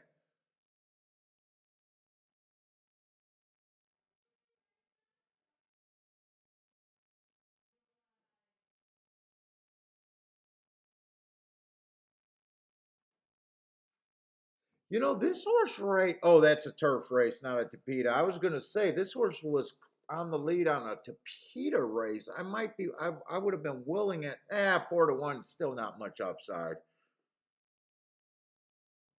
I just think the math's bad. No matter where I look here, I think four would be if I get 5, 6 to 1 would be the best option. But I'm not even tempted to do it myself. I just overall think the math's bad there.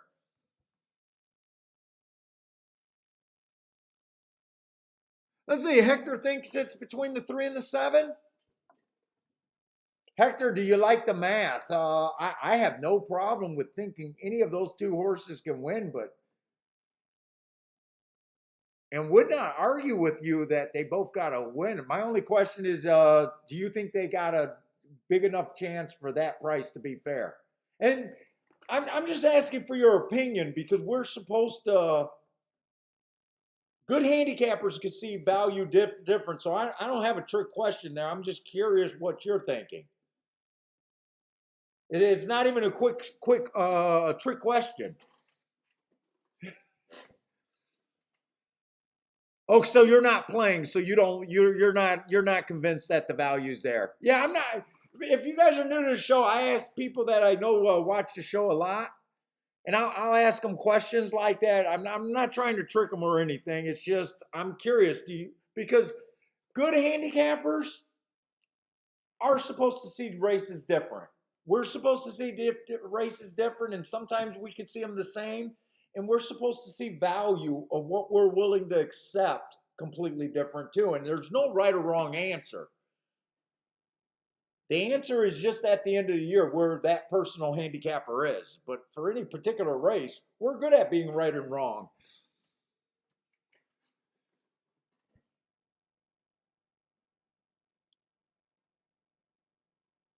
So Demetrius, you got to be playing over there in Europe or somewhere because I see you always put your bets up in euro. Are you playing against a money line or a bookmaker?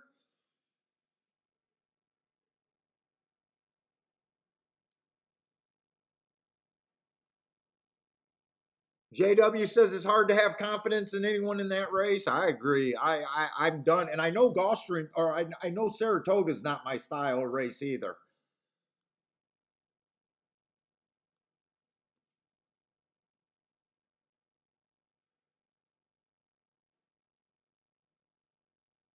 I'll just go down as saying that four looks like the best spot that I could get to here.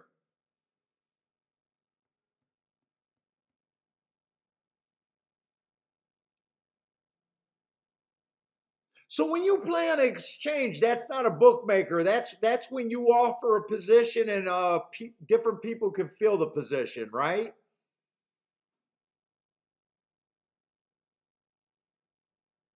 Exchange betting. And I think that's how those guys can bet like both sides of a proposition and be able to lock in profits, win or lose if they get the math right there. So next race, he's playing set on the number 4.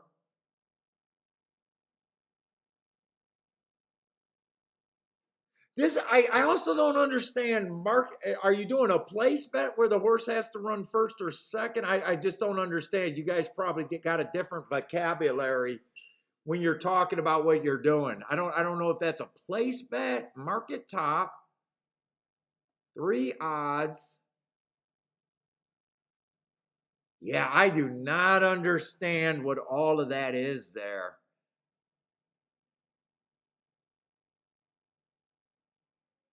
And you're not going to play again till next summer, all the way till next summer, a year from now? Holy crap, that's a lot of discipline. You're really not. So what do you do? Do you just expertise in Saratoga, or you just play for the summer?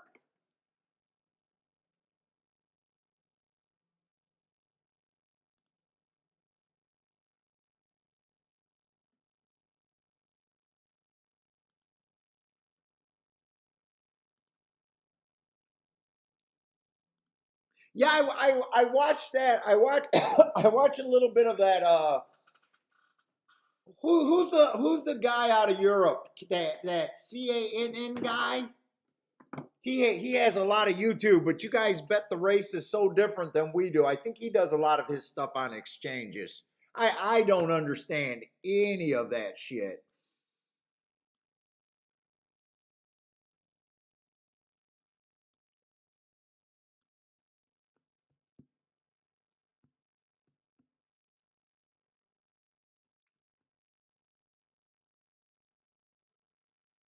Okay, so you do some sports betting too. So you play Del Mar and Saratoga, and then soccer and NFL. Okay, well, glad you checked out our show, man.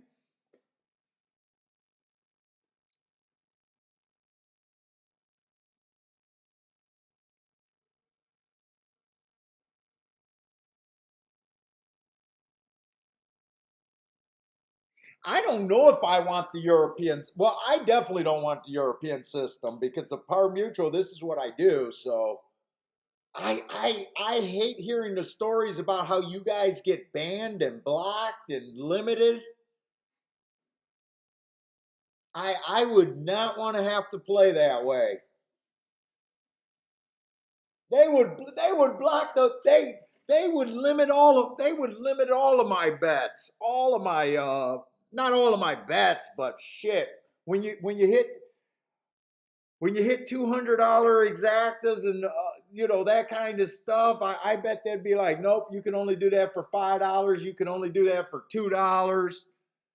When you play a lot of long shots, I bet that Europe bookmakers would not like me one bit.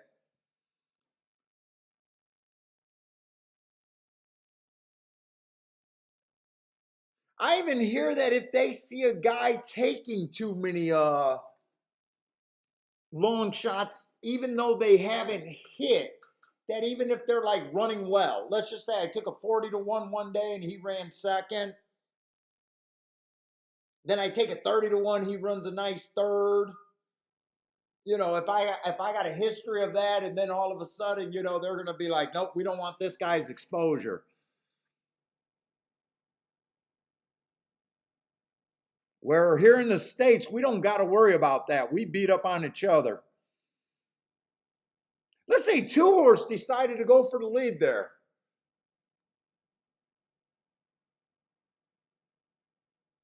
Let's see what kind of pace he got him. Well, he's a nice price. I want to root for, well, did anyone throw me up their stuff?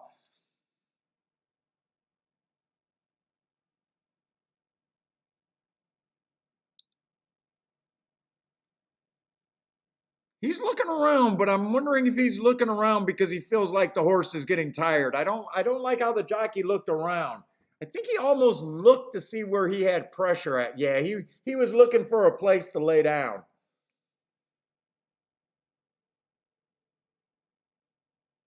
And I don't see the times up. I'm wondering if this timer malfunctioned, by the way.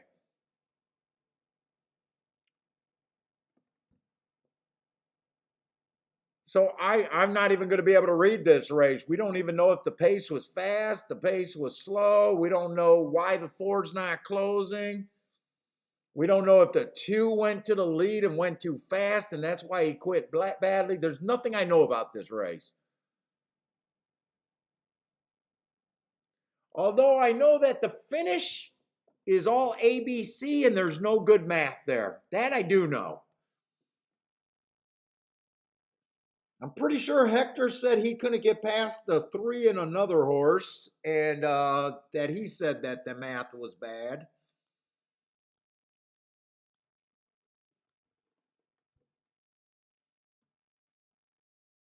3-6, I'm guessing that exact to pay maybe $14 at the best. Eight, wow, $8. I was talking about 14 to 1. It's only paying 8 to 1. Holy shit. Yeah, no, I want no part of that. No part of those payouts. That's a good sit out for me. No reason to be tempted when you know you have no edge and no extra insight.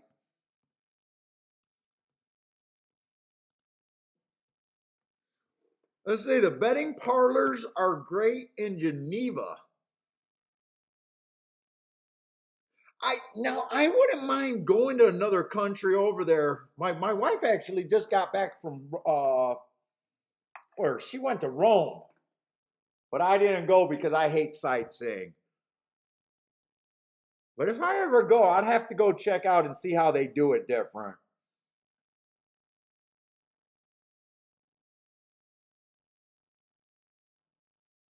I find it interesting.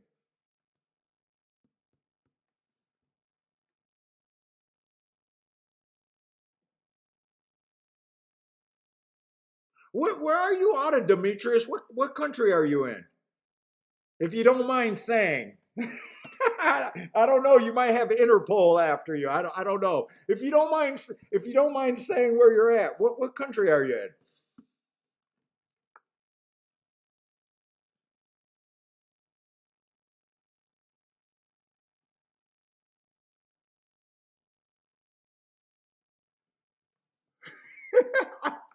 He's an international man of mystery over there. Oh, boy, he's talking about Geneva and Hong Kong. You're in Geneva, okay. Am I saying that right? Am I even reading that word right? Jev. Dude, remember I got a Detroit education here, and I can't trust my reading or my eye. Oh my God! Hey, Kiki, Christina Stojanowski. I married one of your ladies over there, man. I got me a Macedonian.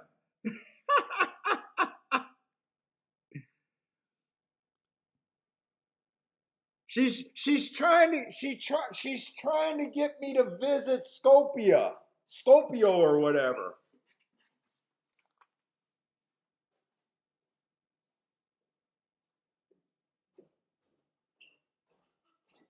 Hey Kiki, I'm talking to Macedonian.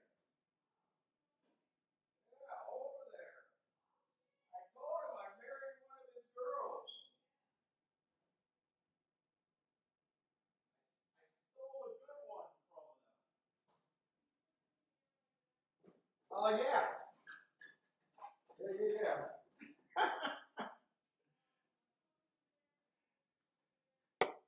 Yeah, her whole family's there. She's trying to get me over there.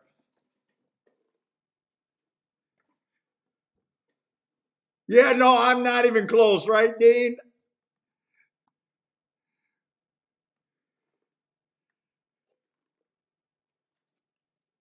But I took one of the girls from his motherland over there. Yeah, she got a house over there in Skopje. She's trying to get me to go. So we got a big community of them over here. So half of her friends are trying to telling me I'd love it, and the other half of them are telling me I hate it. Now there was one degenerate that said I could get $5 blowjobs, and that's when I was interested.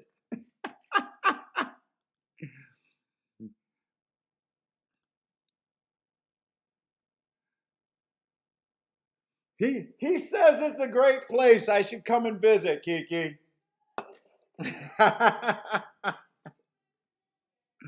We were supposed to go for a wedding, and then COVID hit. Her cousin was getting we were supposed to go for a wedding over there. COVID hit, they delayed the wedding. Then I think they had a funeral and had to delay the wedding again because of a funeral. You know how you guys do it. You can't celebrate. And then they finally just said COVID went on for so long, they finally just ended up getting married, and we weren't able to go.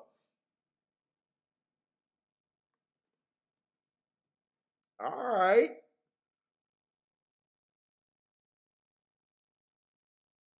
All right. If you got gambling. Now, one of her cousins came here and he said they didn't have. Now, he's not a gambler.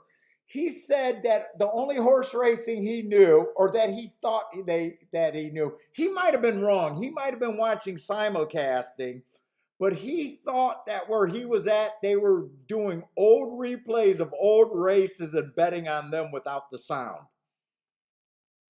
But like I said, he's not a true bettor and he might not known what was going on there. It might have been simulcasting and he might not have realized that those were just live racing.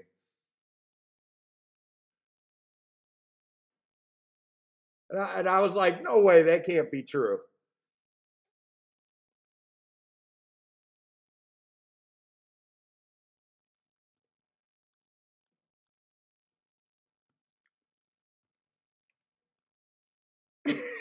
JW calls a $5 BJ is better than a Big Mac. Dude, my wife's sitting right there, and the guy is like, "Hey, dude, you should go."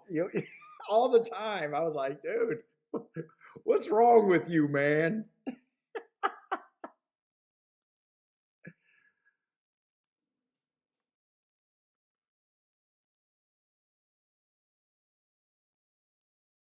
Oh man. Well, nice talking to you, man. My wife gets a kick out of whenever we're talking to you guys know when you see people from your country and stuff, everybody got to talk. Who do you know? Who are you related to?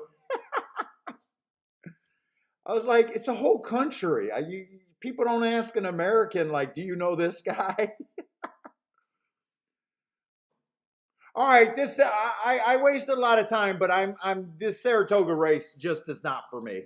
Don't even want to look at it. Absolutely no upside here.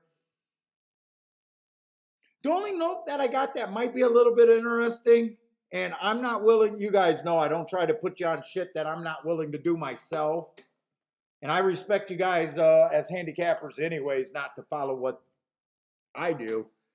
But the note that I got interesting is the 6 ran against the inside bias on an early pressing day.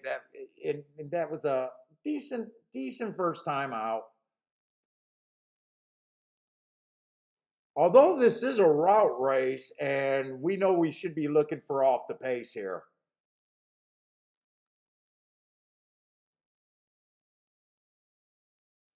Two fits, two definitely fits.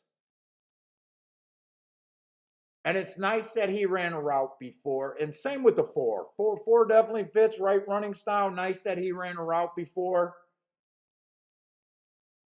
3 actually fits too.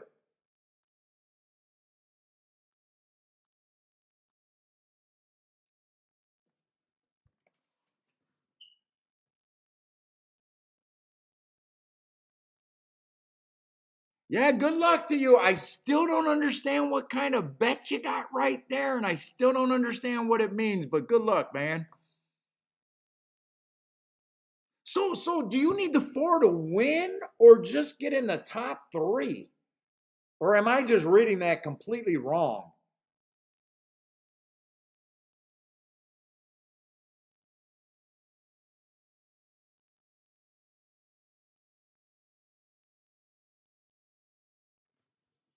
By the way, I pointed out that note on the 6. Now that I realized it was a turf route, obviously I wouldn't have been interested in the 6 because he looks like a front end horse, and I just seen that he went to the lead.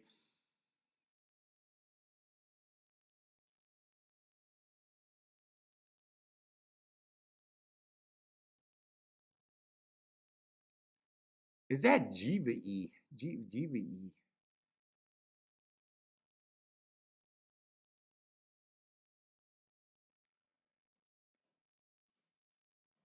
6 is 10 is really dueling, but I think this pace is way too fast for them to carry on.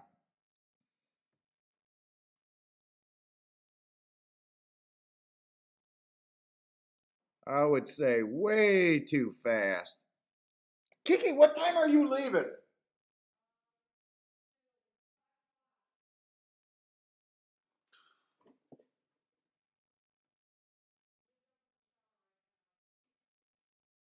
Hey, Kiki, do you know where Mozart is? Mozart? Mozzart?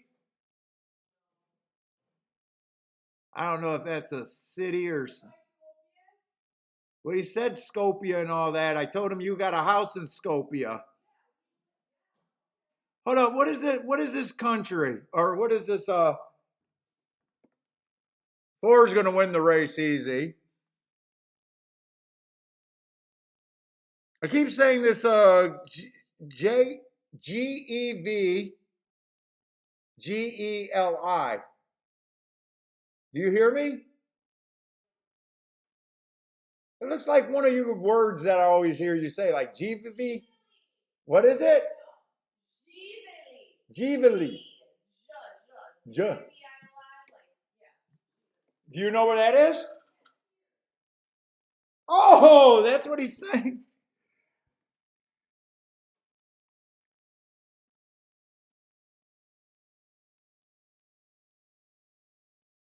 Let's say two. I did say the 2, the 4, and the 3. I think it was that fit that race perfectly.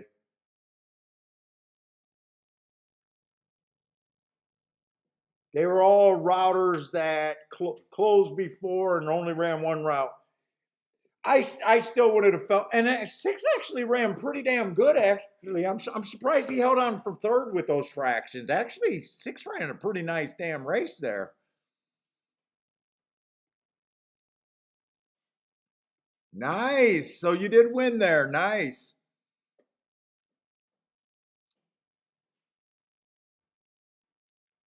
And it sounds like your odds was way better than what they got at the track, 3 to 5.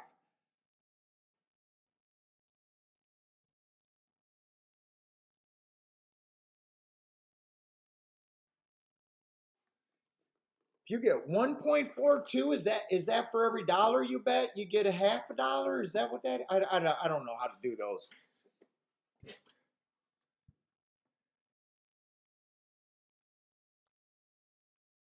All right, we look at Gulfstream here.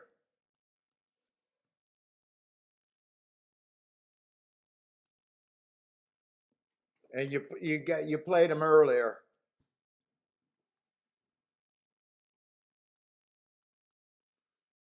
Yeah, we'll see if they're talking about exchange or wagering and that stuff. We'll see if we ever get it in the states.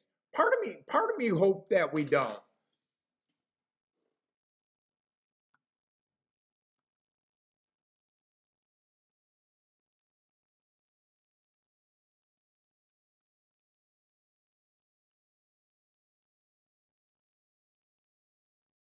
We're going in the 8th race.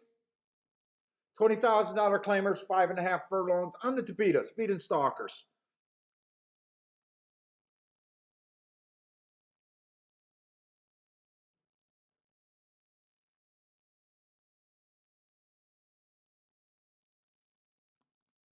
Oh wow! Oh God! I can't! I can't! Oh man, that's rough. So on 700 euros, you make about 290 in profit. So you're willing to bet a lot to make a little on some of your positions there.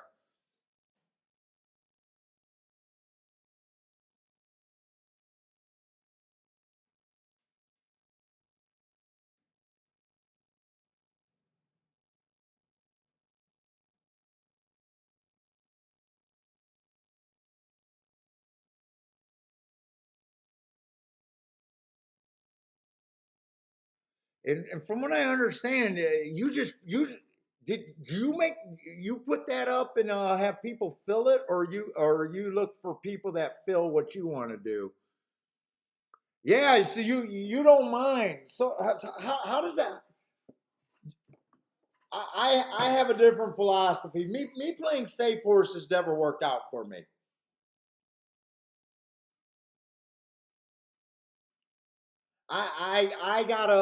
I do better. I have to focus on big price horses and winning jackpots. So I'm willing to lose a lot of races to definitely a different philosophy there. Yeah, you definitely have to be super selective that way.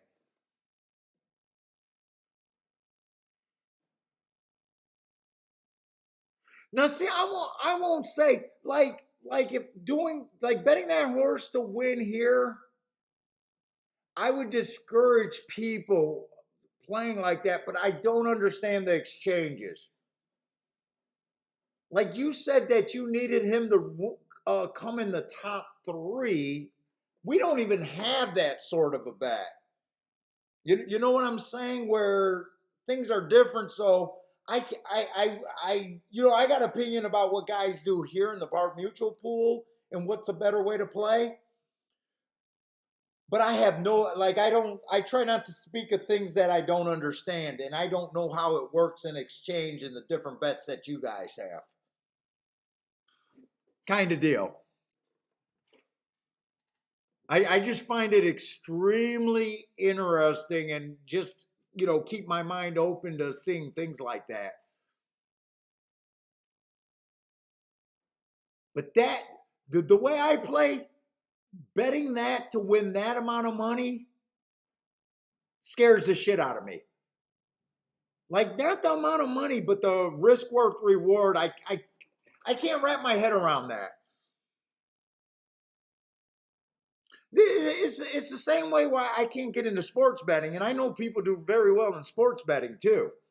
I just can't wrap my head around the odds and the risk and the reward and what you got to do to make an income kind of deal. You got to have a big bankroll to be a professional sports bettor, from what I understand. And you got to, really take big positions. It's just different. But I do like talking about it.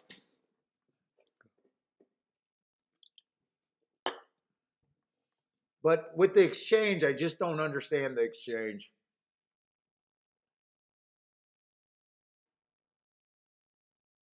All right, we got 5.5. I'm looking for speed and stalkers. Let's see. 3 races ago on this horse. Inside the track was good. Match strides with the slowest winner, but he was dueling. Ran okay second. Was also the favorite. There's things to look at that and stuff. Yeah, you like to be selective. I play closer, like hand grenades. If I don't, sometimes I bet horses that I like. Sometimes I bet positions that I like. Sometimes I bet situations that I can get to. I think if you play your way, you definitely got to really like something. It's just it's so different. I can't compare them.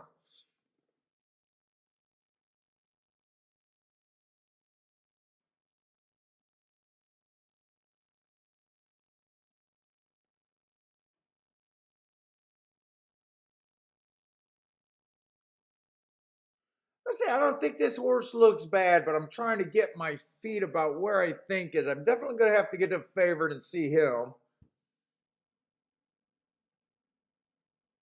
2 ran on a bad rail last time. I didn't do those Tampa Bay races. Let's see. The 3 horse, I like that race 4 races ago where he went too fast to win.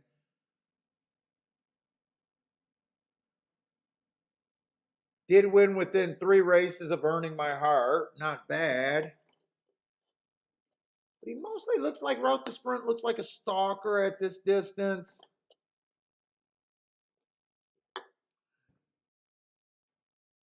Let's see. 4's the favorite. What do I think of the 4? Been competitive at this level. Actually won at this level. 4 races ago, ran on a stalking day. I like that race, even though the timer malfunctioned. Comes back, kind of runs a crappy race. Then he wins a slow pace at the start, fastest winner ending the clock.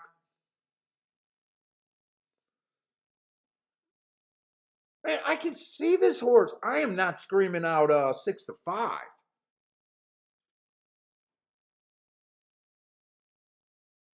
Oh, I know nothing about soccer and sports betting. You got me completely lost on those.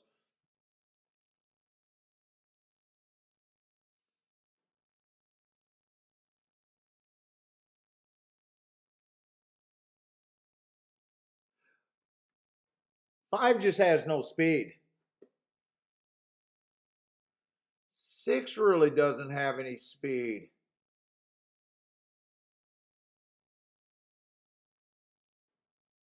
7 got some interesting marks at a big price. Let's see if we can get to him. Inside of the track was good 4 races ago. Slow, slow, slow. But he ran against the inside. Comes back, puts up a heart. Went too fast to win.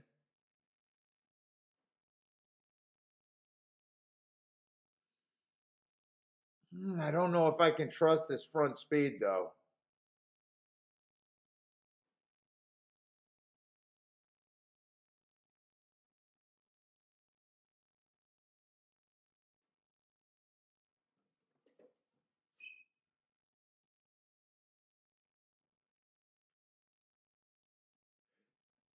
Man, I think I even want to break down the pace here.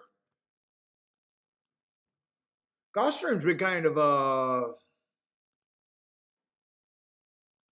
of tight today with the plays over there.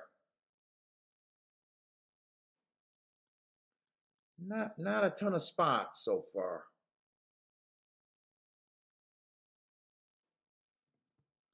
I don't think there's any front speed in this race, and I think that's part of the problem. Who's going to bother this full horse?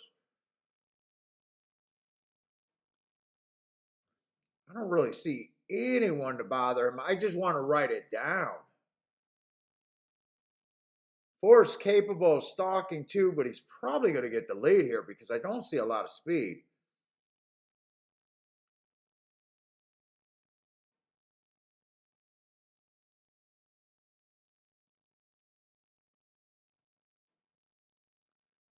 I mean, 4 pretty much looks like lone speed.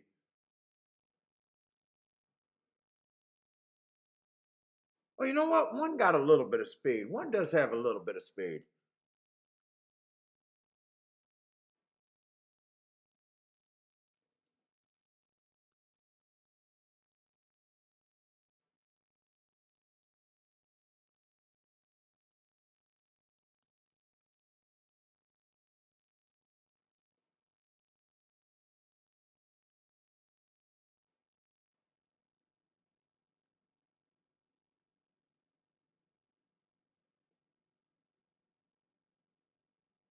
I can definitely get.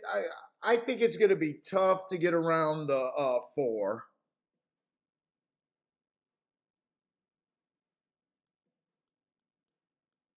But I'm a little interested in the 1 and the 7.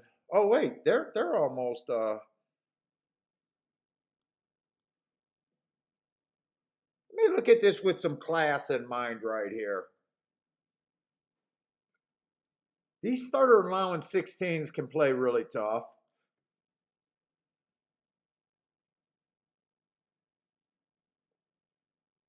This horse beats and loses to the 7. If you like the 1, you like the 7.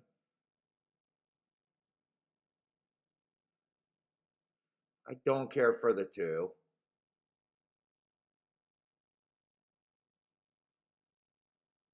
3 just comes off the pace. 3 can be there, but I'm not. Let's see. Can we beat this 4?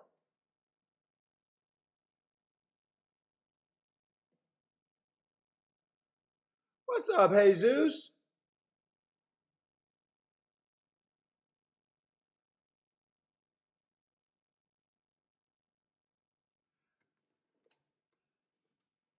I don't think I got enough time to do a betting line, but I'm almost looking at this horse like he's a coin flip.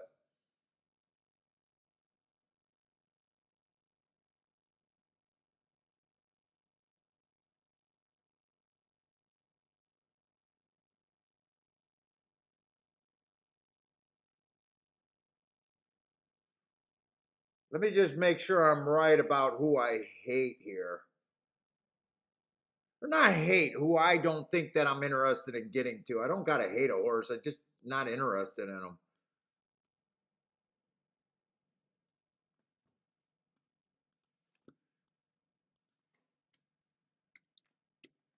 Probably, I'm not interested in the 5 at all.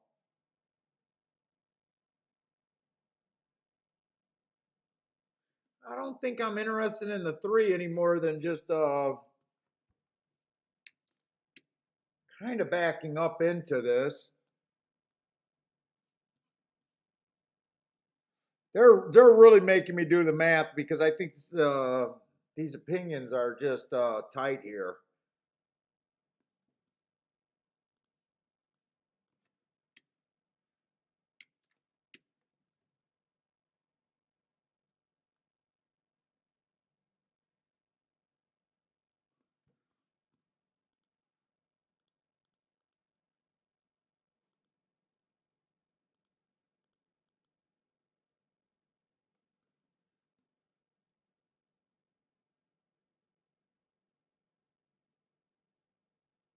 Dude, I almost see this exactly like the race that I hit a couple races ago.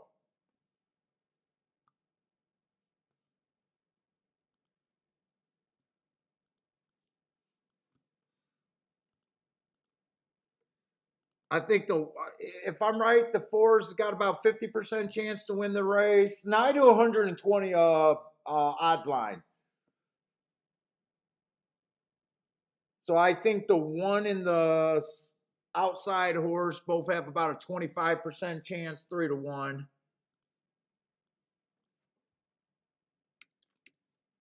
And then the rest of the horses make up.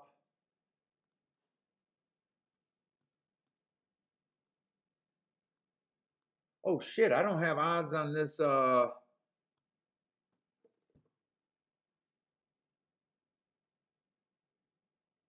even if I made those at 4-1, even if I made him 4-1, him 4-1, could I bet this race? This is how I'm kind of seeing this race. And just throw him up at 9-1. I don't like him, don't hate him. Can I bet that opinion?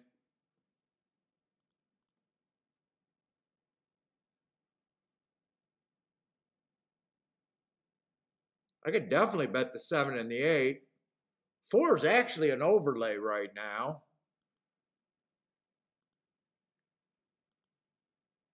What is 4 on top of the 1 and the 8?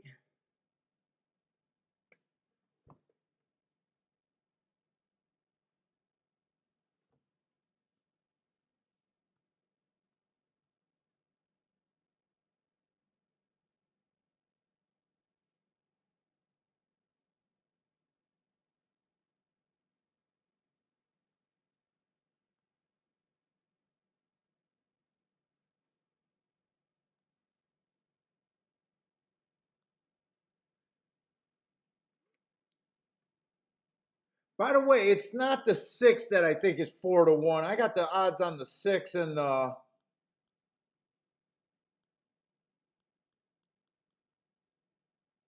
I keep mixing up my 6 and my 7, by the way.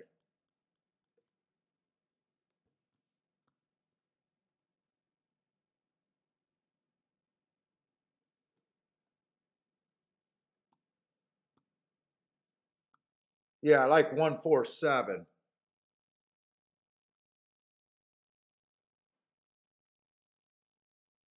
I think I'm going to box that.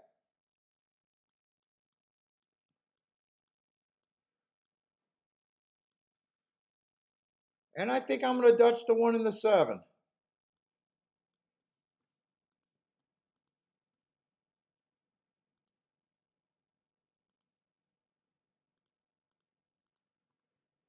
Let's say if 4 wins, those exactas aren't going to be great, but last time I checked, they're okay. For every $6, one I'm getting $14 back. The other ones I'm getting $23 back for every $4. I don't think they're. I'm. It's kind of hard to find some plays right now today. Although if it comes in 1-7-7-1, those would be okay. Obviously, if the 4 runs second to them, they get better.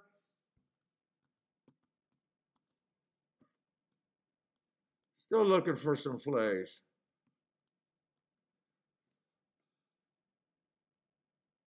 What's up, Sungi?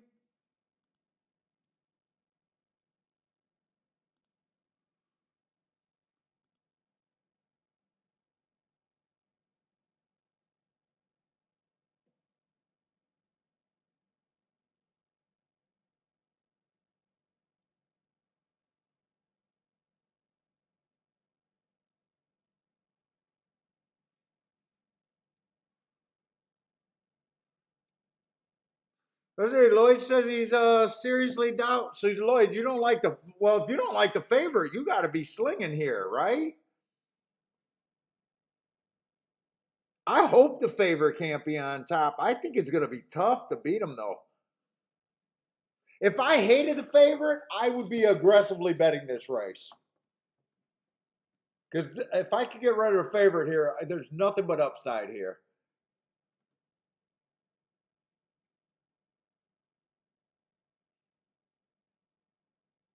I just think this 4 is basically a coin flip, meaning I think if they ran this race 10 times, I think he wins this race 5 times and loses this 5 times. What is he today? I think that's what this race breaks down to.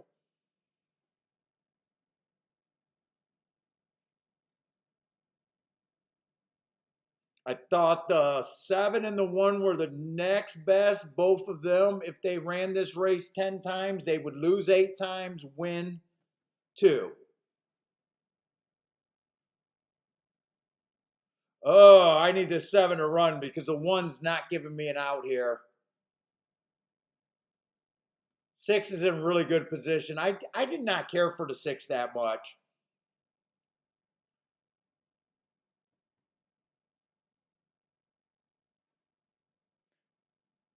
I'm not sure the inside of the track is looking really good to me right now.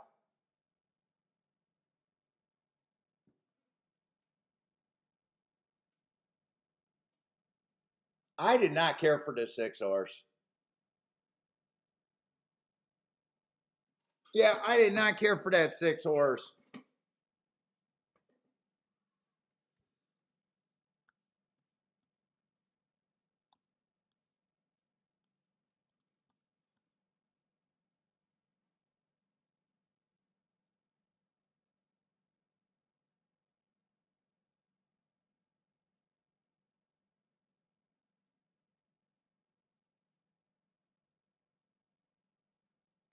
Oh,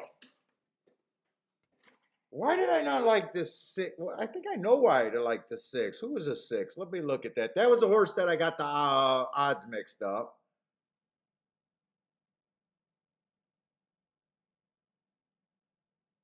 I did not see a fast pace. I thought whoever got the lead here would not fall apart. I'm shocked. Is this? Do you guys notice that? Did they have the timer up this race? Did their timer go down? This is the second race in a row where I think I missed the times.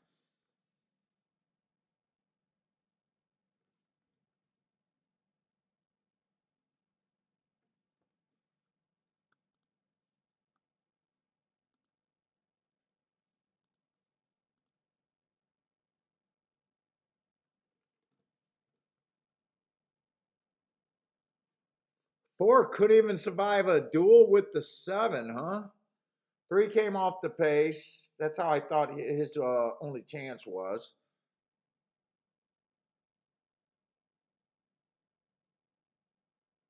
22 and 246. Yeah, I'm not sure that inside is really good right now. I don't know how this 4 can't survive on that pace. 22 and 246. I'm going to want to look at some results. Let me see. I can erase this right here. Get this out of my way.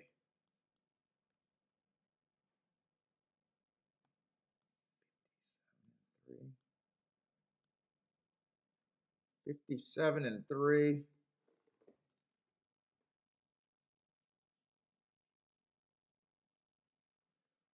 6 broke out the gate. He did have perfect position. He had a little bit of back class.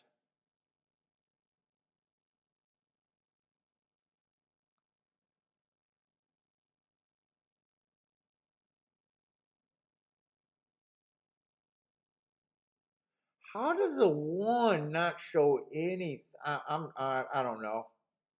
Maybe I'm looking at the race wrong, but I'm finding it hard that I don't know. I'm hoping I'm onto something about maybe the inside of the track's not great. I have no clue. I say I'm going to go to Saratoga though. I don't want to waste too much time there because I don't got that much time to pick my. Uh, oh my God, this is an ugly Saratoga race. Saratoga, you don't even want to get back the money I took from you guys with this uncompetitive card today. You're not even tempting me. What, you're gonna go out and just let me own your ass?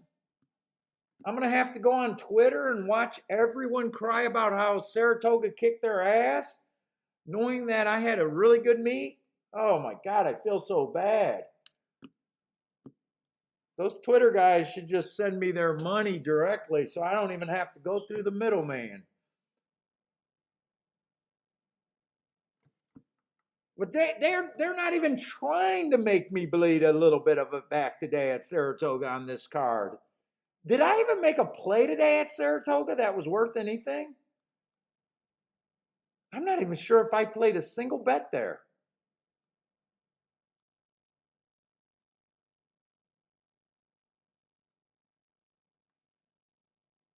Okay, I played one bet. I think I played $30 there. That doesn't even qualify as a play bet. Come on, Saratoga. Is that all you got from me today? I did play that bet. So I only played two bets there. Yeah, only two bets at Saratoga today. God, you guys want me to just win that meet.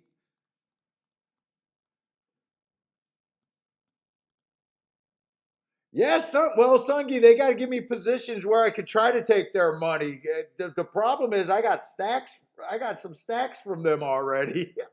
They're the ones that needed to get it back from me. I could have took today off. Shit, Saratoga today, I can have a maximum losing day and I got a great 40 days. What's up, Raymond? Yeah, I did not do good and I did not do good at Saratoga. Well, I did not do good anywhere yesterday. But Saratoga got a little bit back from me yesterday.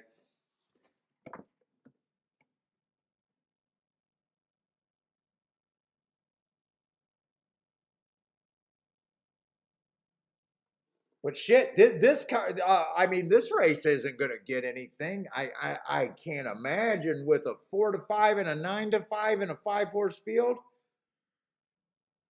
Let's see what we got there. $62,000 claimer.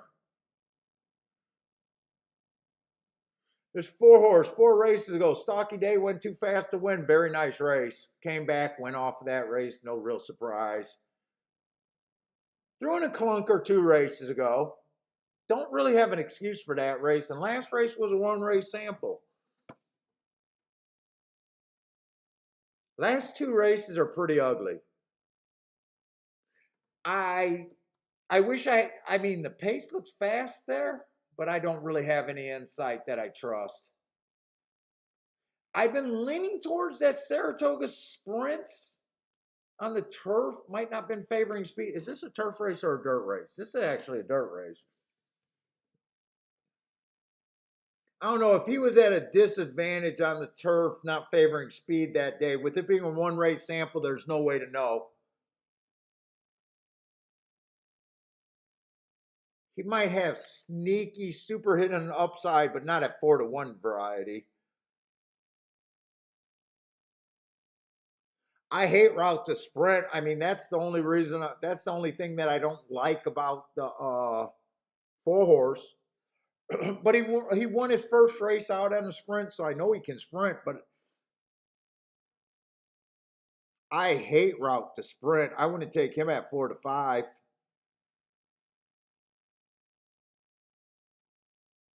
5 have absolutely no speed. I'd be worried about the 5 and where's the pace going to come from. And if you take the 6 trying to beat the 4, what upside do you get? I beat a 4-5 to get to a 9-5 or 8-5. That's worse. I like his last race, but it was a speed favoring track. I like his race 2 races ago where he ran on a bad rail. I think he got upside, but he's just. If the 4 wasn't in this race, I'd be trying to beat the 6. There's no upside for me in math. There's nowhere for me to go in this race.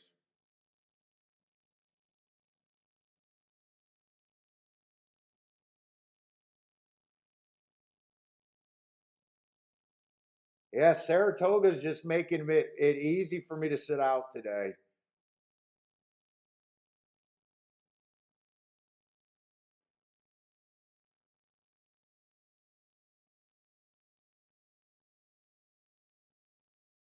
And nothing's wrong with the 4. I just hate route to sprint. So that's a personal thing that I hate. I mean, I think he's a contender. I just hate something. Yeah, Charles, 5 horse field. Zeus suck.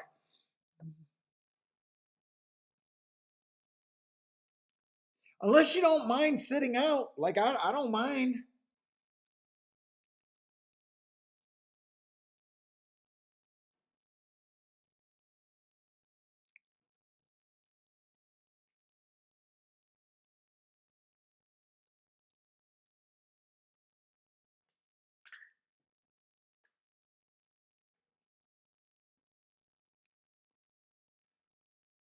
Yeah, ABC in a 5 horse race is pretty brutal. Well,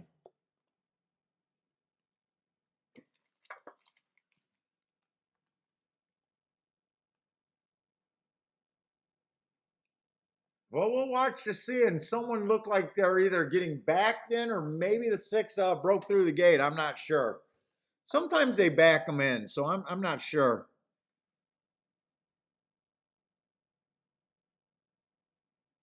No, look like since they're taking him back around, he probably broke through the gate there.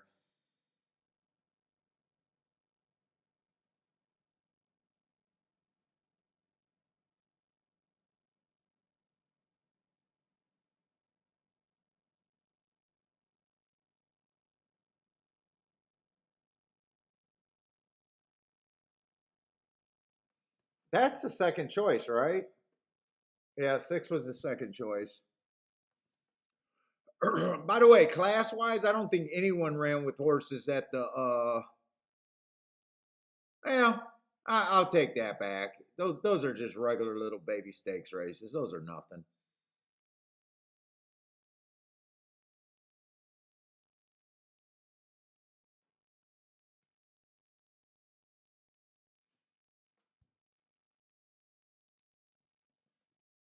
Two wouldn't shock me here, but 7-2 was not the right price for me to be interested in. But 6 got the lead over him right now. And the pace doesn't look that scary. I mean, the 6 got the lead pretty easy. Two's cashed it in.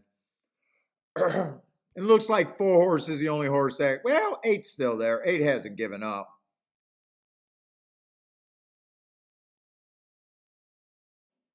This is just a 6-4-4-6. Maybe 8 can split them if the 6 gets really tired, but that's not going to happen. 8-5 over 4-5. Oh, actually, the 4-5 might. No, I think the 6 got it. It's going to get close, but not close enough. 6-4-8.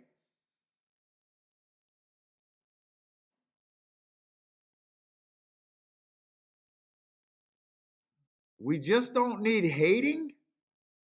Well, wait a minute. Am I missing something in the chat room? Are you guys beefing again?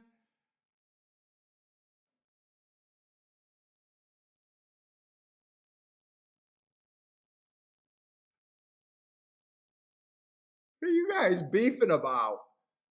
Steve, that isn't my bets. It's handicapping for the new players. I don't know what you guys are talking about.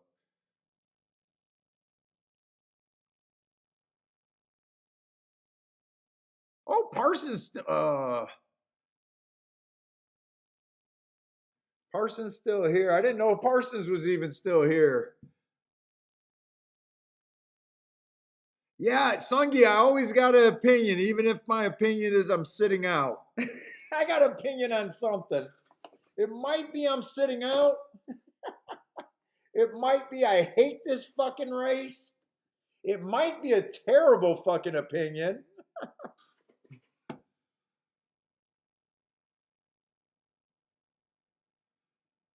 Oh, Demetrio said that. Living in my dangerous world.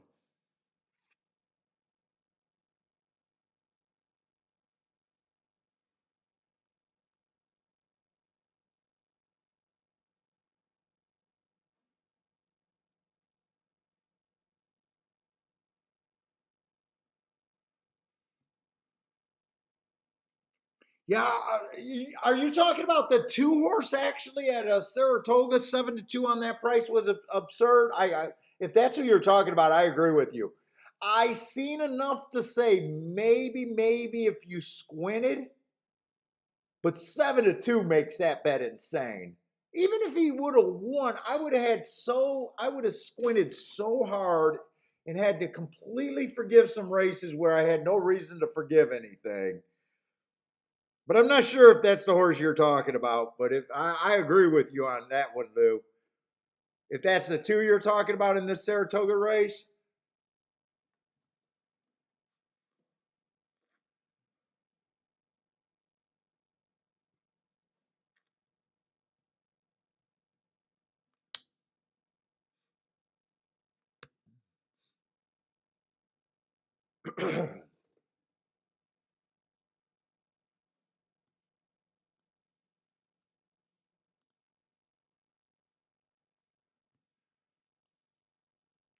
all right, we're gonna try to find something at Gulfstream. Last play at Gulfstream wasn't great. Still holding my own over there. I only cashed one bet today.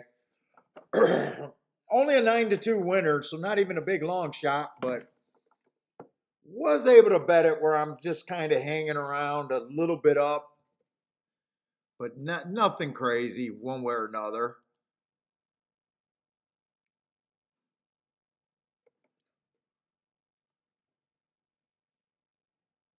Listen, we got enough horses with only one favorite. It's easier to beat one favorite than it is to beat multiple. Let's see, we're in the 9th race.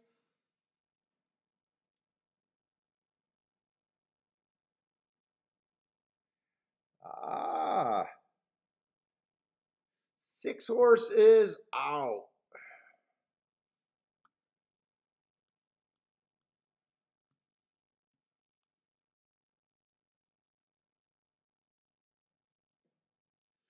Maiden claiming 12-5 over there.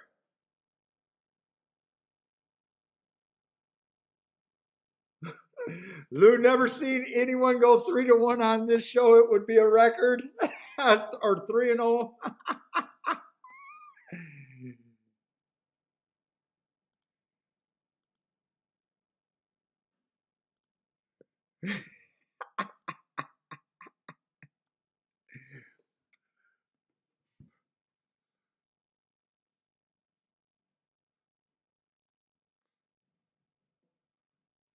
Oh my God, this is the last race at Gulfstream. Okay, let's see what we got. We got another dirt race. Last race was on the Tapeta where I said I didn't like how that race was ran. Right? Yes, it was on the Tapeta, so I don't got to worry about dirt Tapeta or whatever. Because just my opinion of that race, it was either so bad, I overestimated what I liked. Well, that's what we do as handicappers when we lose.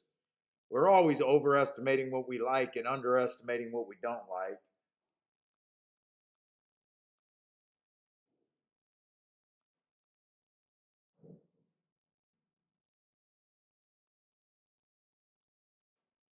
That's also the only Tapeta sprint race today, huh? Oh, other than the first race.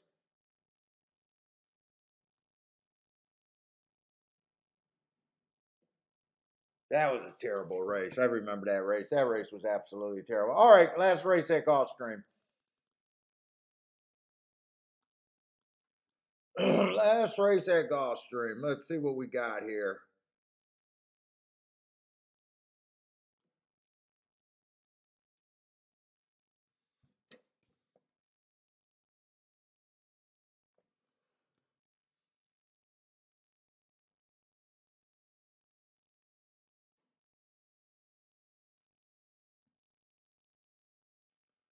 Let's see. 4 races to go. Early pressing day, average, slow.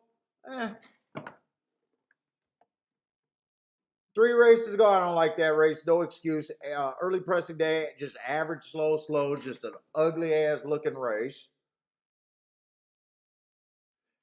Uh, Inside of the track, stalking day, ran against the bias, went too fast to win. It's sign of life, but I don't trust it. And then last race went too fast to win. Stalking closing day. That was a Tapeta route. If you can get close to the lead at a sprint, you're supposed to be able to run for a couple quarters or a couple furlongs of a route race and be fast. I don't know if I don't know where I think I fit in there with him. He is 20 to 1. I don't mind trying to build a story for 20 to 1, but let's see if there's something better here. I thought I was going to like him actually, but let's see. All two got going for him is he facing the worst group of horses he's ever faced. More than likely. Big class drop. Ugly races, but was running against much better. Hard to tell what this horse is. I mean, he first race he came out no speed. Second two races he looked like a stalker with the class drop. I wouldn't be shocked to see him on the lead.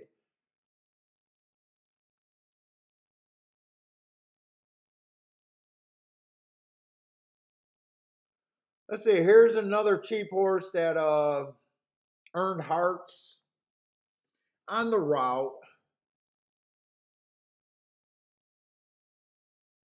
Never really got a bump from those hearts.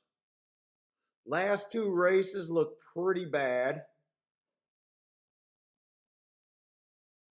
I still think you want to be on the lead or within 4 lengths of the lead. He runs a risk of being too far back. I can't trust the races that he has speed. Yeah, there's got to be a better option here.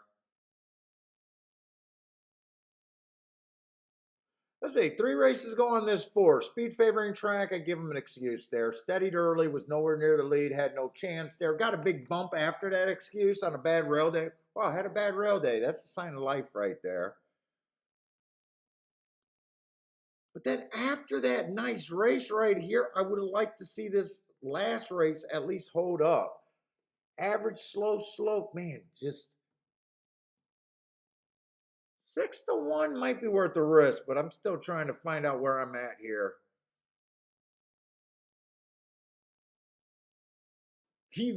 This horse looks like the most interesting thing on the lead, though. Definitely going to hold your breath if you got him. He'll be wobbling at the end.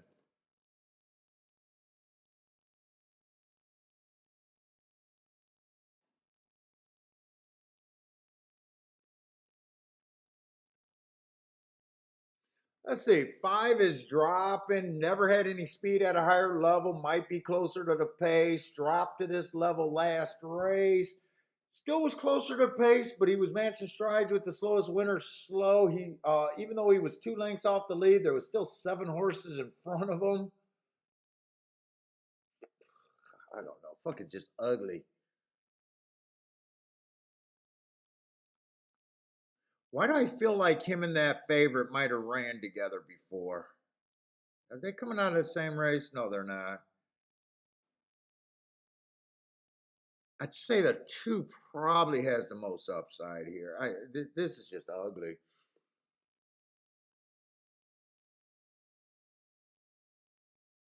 But I mean, 5 wouldn't have shot me with the class drop, but I hate him. Even at 4 to 1, I don't think he has much value at 4 to 1. It's like I don't know what to do there.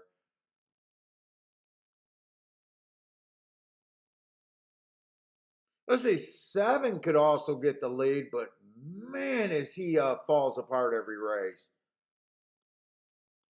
And he doesn't fall apart. He just damn straight refused to run. Even though he's a price that I'm trying to get to, this is just a bad race with a whole bunch of bad options.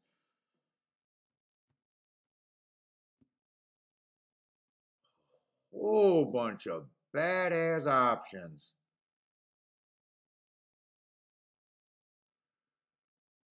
Dude, I don't want to get to the 2, but I think the 2 has the most upside in this race.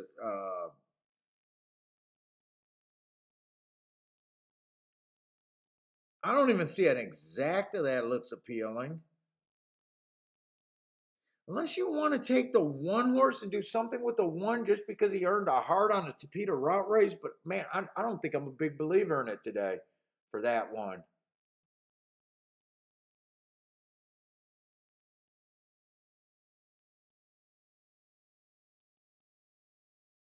I'm rooting for the 2 and the 4. I can't find anyone else, but with those two horses, I don't even think I could find a bet there. I don't think the exact is going to be worth anything. Oh, the exact is actually 19 to 1 right now. Maybe I'll keep an eye on that. Maybe I won't give up on it, but this is a pretty I don't know. I don't feel like there's much upside in this race, honestly. The 8 wins, great. You cash 9 to 5. Never really showed any speed. The two's doing the exact same thing. Two is closer to the inside. Two should get the better trip. Two's actually dropping better than him. I don't really, and he's all the same price as the two. I'd rather go to the two than him, I guess. And I never say I want to go to the favorite like that. 7 horse, I can see him getting the lead. I like the price, but fuck, I know this horse can't hold on. If this horse hold on, I'd be kind of shocked. And I bet he's been quick. He's been quick quite a few races and just terrible at the finish. I don't want to even at 14 to 1. I can't trust it.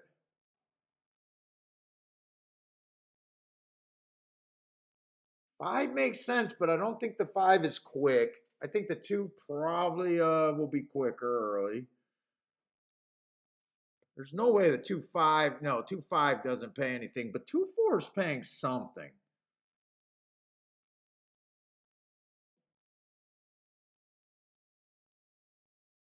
You know what? 3 horse got some speed. I could get back to the 3. Can I do something with the 3?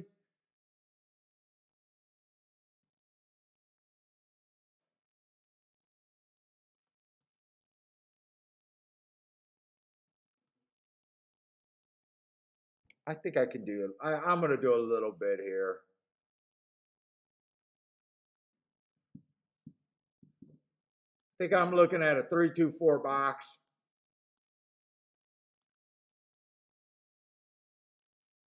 Maybe come back, and if the 2 wins, maybe I want the 3 and the 4 a little bit more.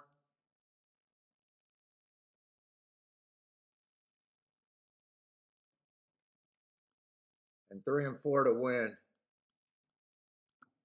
I think I play that like that.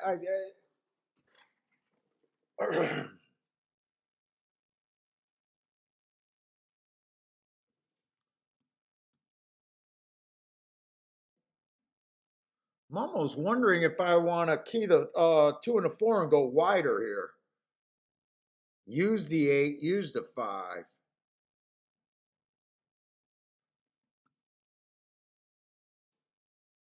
No, key the 3 and the 4. I'm going to put this in, and I'm going to think about if I want to do anything else. 3 and the 4 to win.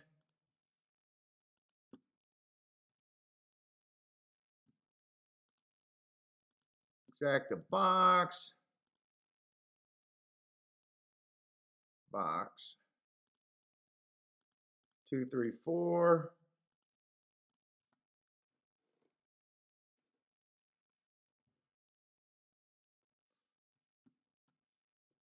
Exact straight. 2 with the 3 and the 4.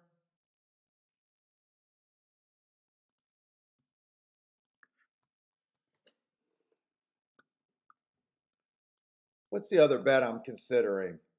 King the 3 and the 4. Let's see, I already got the 2 both times. You know what? I'm probably going to do this. I probably should do this because if the 3 or the 4 wins, I'm going to check these exactas real quick.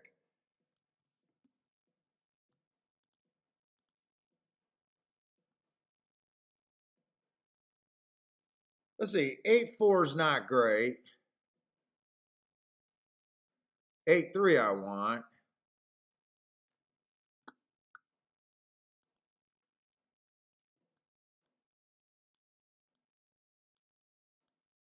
I don't want the 8-4. 8-4 is garbage. And by the way, this is supposed to be the 5. That's where I'm confused at.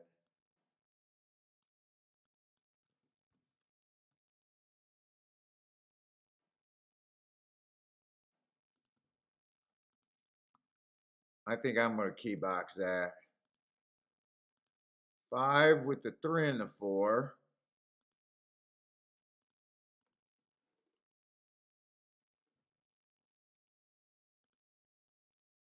And an 8-3. Do I want to box that exacta? I don't have to box that exacta, right? I got the 3 to win. I'll play that one straight. I did key box this one. But that one I just played straight, so I won't have 3-8. But I got 8-3. Because if 3 wins, I'm already happy.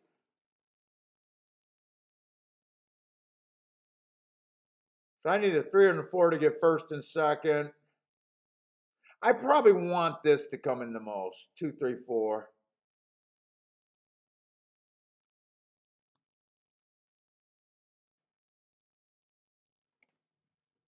One's going to get the lead. I just don't think he can get the lead for very long. Come on, 4. Just give me a good run with this 4.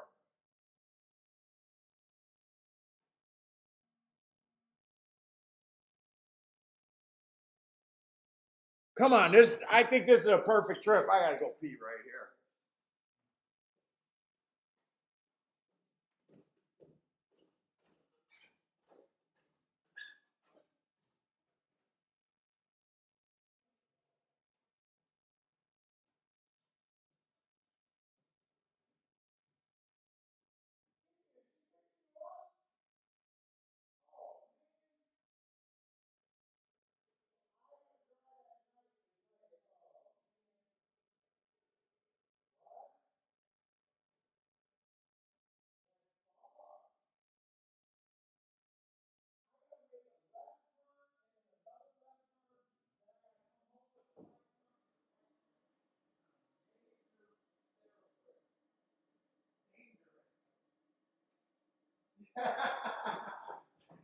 Oh, boy.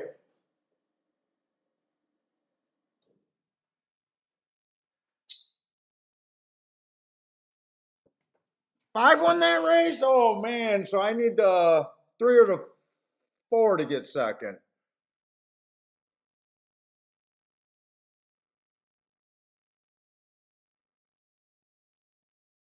4 never rallied? 4 doesn't get second? Come on, 4, you could get second to 2. Come on, 4. I don't think the 4 is going to get second, is he? Come on, 2. All you got to do is get up, and I get this exact.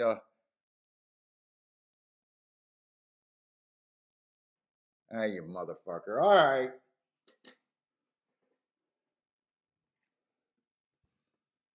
Fire 2. Ugly, ugly, ugly, ugly, ugly. 5, 2. I knew that race had no upside for a better, really. I was trying to force something there.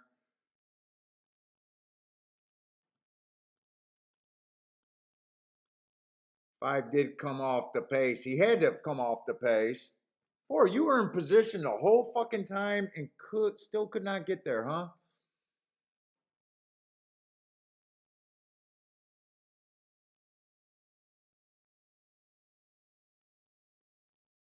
Don't they stiff horses in America anymore? They got to make these favorites run.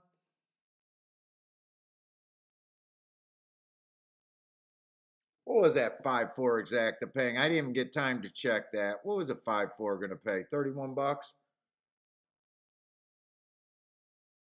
Yeah, I would have liked that.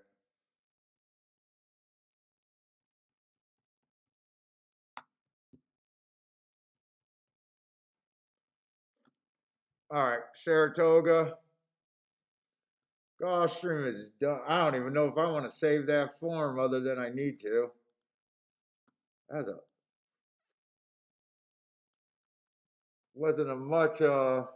wasn't many plays there at all today. What we got? 9th race over there at Toga. All right, this cannot be a bad race. This cannot be a bad race. Oh, we got 2 turf races back to back. These look like okay races, right?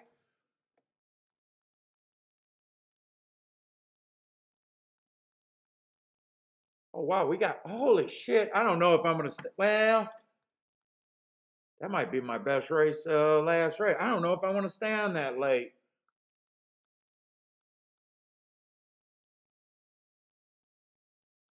I'll go get me a cigar and some pizza. All right, maybe this back half of the card is playable.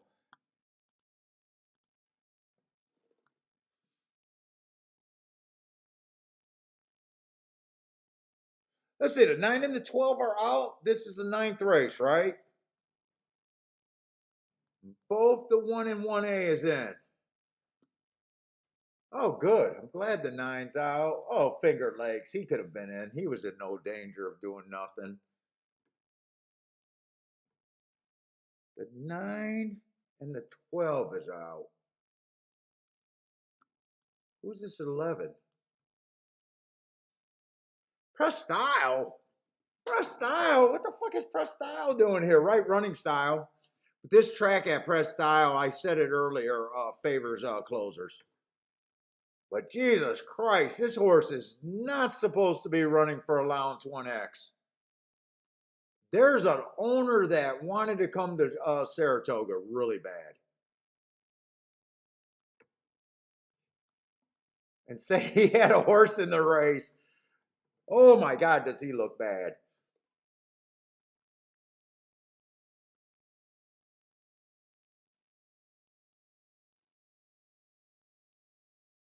Listen, I don't like the first half of the entry to 1, but the 1A actually fits this race. Even though I don't want him to win, but he actually fits. Running style. Been competitive at this level too. I mean, checks the boxes for a favorite, I guess.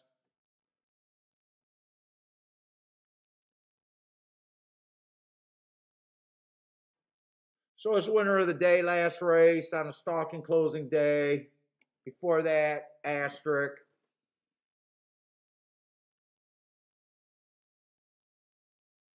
Let's see, 2, I'm just not sure if he wants to lead or not. I'm not sure what this 2 is. Off the pace. I don't love him, don't hate him. I kind of don't have a view on him.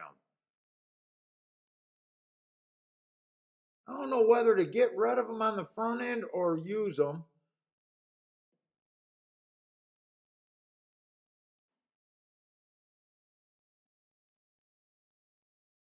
Three doesn't look like he fits. Looks like wrong running style. Plus, the last 2 races look pretty bad with no real excuse.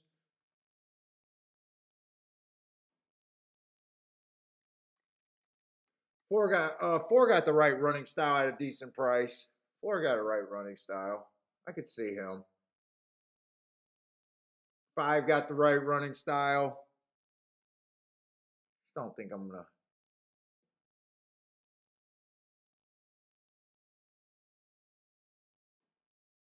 4, 5, 6. I'm starting to look at some better prices. I got to beat the 1 though. 4, 5, 6.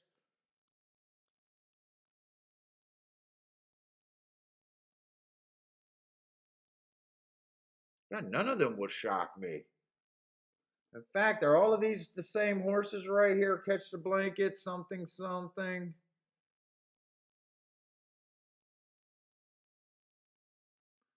They've been running with the 1. They've been running with the 1. I don't have a lot of time to.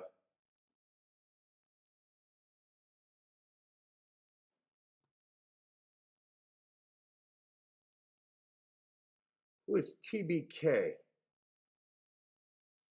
I bet that's this horse. Yeah, it is that horse. 4, 5, 6, 1. They're 4, 5, 6, 1 are the 4 horses right here, but I'm still trying to look.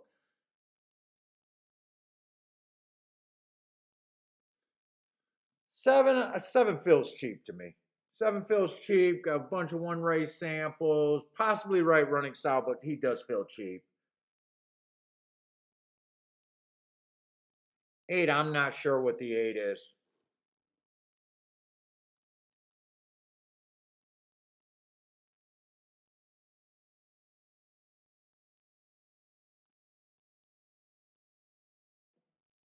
10, 6 to 1.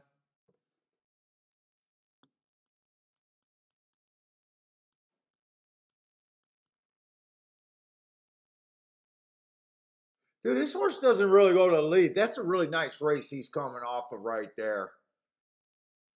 10 would not shock me here. I got to figure out a way to bet this. Not going to be able to do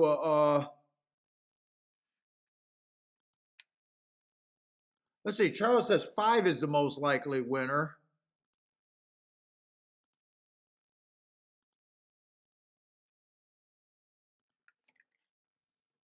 5's 5 to 2. I wish I didn't consider the 1 or the 5 here. I wish I had a strong stand on one or the other. Neither of them would shock me, and it wouldn't shock me if either of them got beat. One probably gives himself too much to do. I think the 1A is terrible, or the 1 is terrible. I like the 1A, but he might give himself too much to do.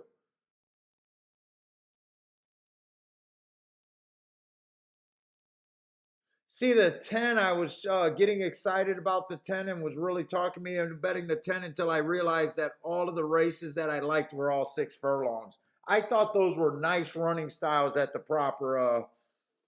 Now I'm not so sure what I think of the 10. He might be trying to get the lead there. You know, he's a stalker and closer as a sprinter, and then all of a sudden he goes to the first route and look at him. He's going too fast to win. Still a nice race. I thought I was going to bet him, and I thought I was going to make him my main contender. Now I'm like, I don't know.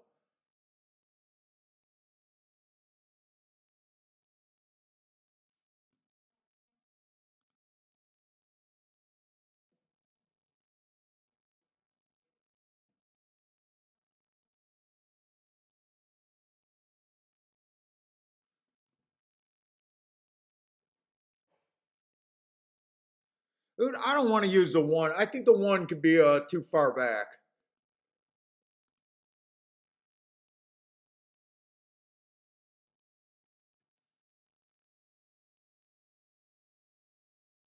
I want to key off the 6, and I'm trying to decide if I want to key off the 6 and the probably 6 and the 5 are probably the 2 safest keys.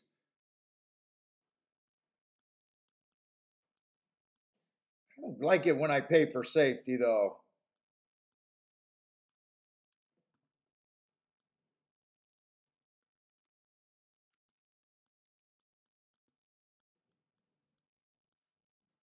I think this is what I'm going to do. Definitely want money to win on the 6 and the 4 though.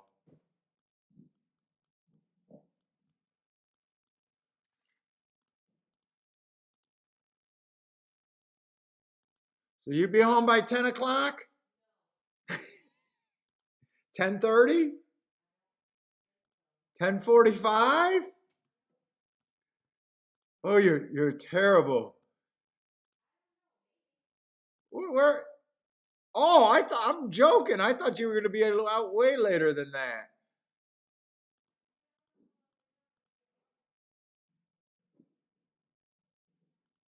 What concert is it? Who the fuck is that?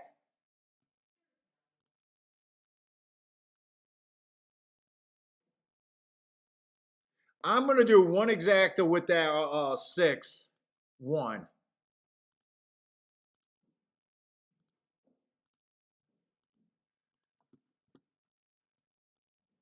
I'm wondering if I should have just keyed off the 6 here and was willing to win or lose.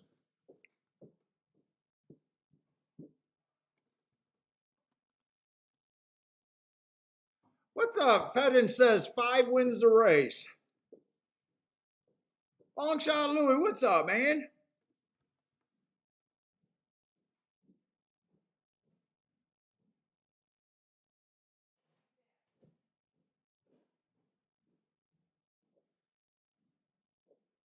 Now, I was originally going to bet the 6 and the 10. 6 and the 10 was going to be my main focus here. I kind of got off the 10 when I realized he was a sprinter. Don't go to lead 6. Just get position. I already hate the ride on the 6. What are you doing and what did I see wrong and why are you on the lead? It didn't work out for you last time. You weren't even on the lead. Look at that nice close. Almost for her nose. Look at how close you were there. What the fuck are you doing, you idiot? What the fuck are you doing?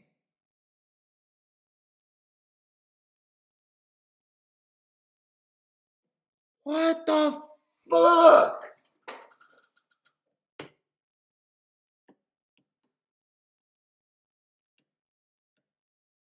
I thought there was no way this horse goes to the lead. I thought there was absolutely zero way this horse goes to the lead. I don't know. There's a wind closing. There's a big old second. Look at all those nice closes. All of a sudden you're a speed horse. All right, I got a root for you. I hate this ride. I hate this ride. You have no chance with this ride.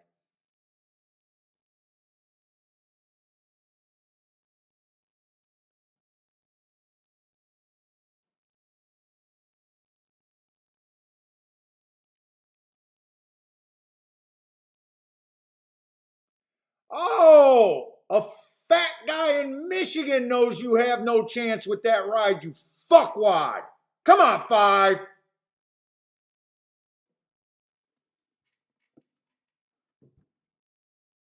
A fat guy across the fucking state knows you got no chance, you fucking idiot. I cannot stand a jockey that's incompetent.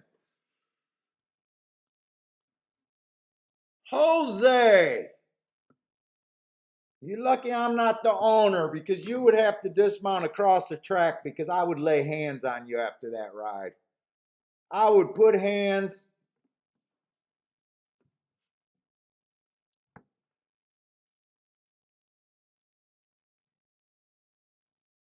Uh,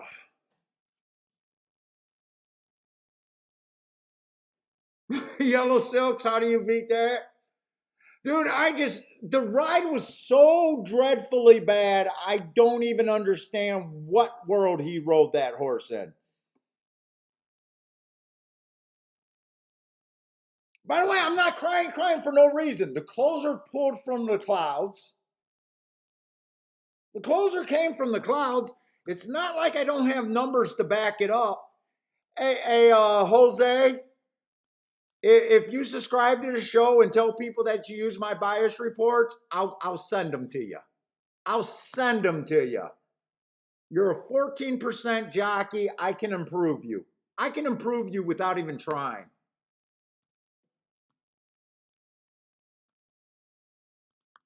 That's a dumb ride. I don't care. People can argue with me. I don't care.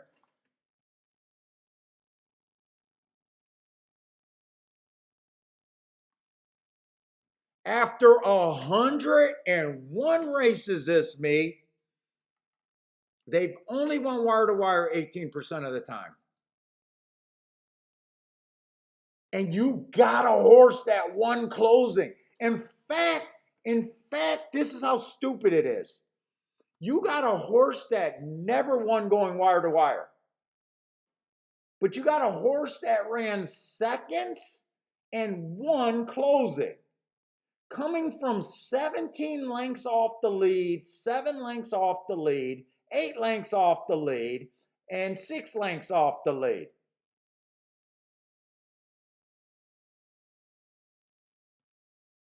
Why the fuck would you ride like that? Unless you tell me you got diarrhea. If you got diarrhea, it's okay.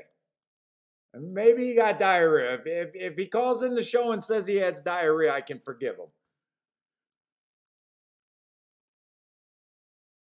I mean, it's not like I had.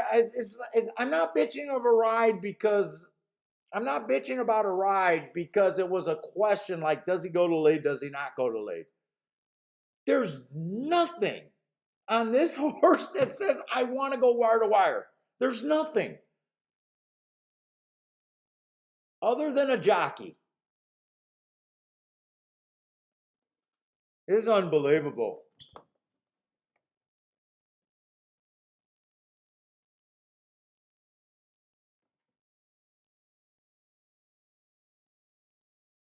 Yeah, the ten was value, but the ten going to lead, I never would have complained about. Because the 10, being a sprinter stretching out, he showed that he wanted to lead last race.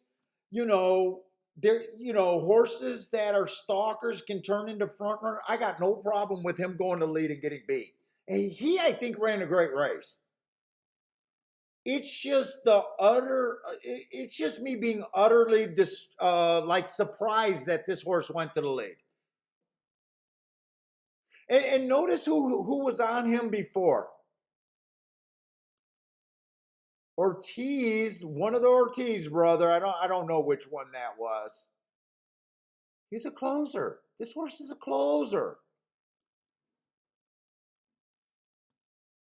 Yeah, I mean, we play like. Look, I can only bitch so much because I got to accept we're playing in a game with a lot of dumb jockeys. But I would have never thought that horse went to the lead.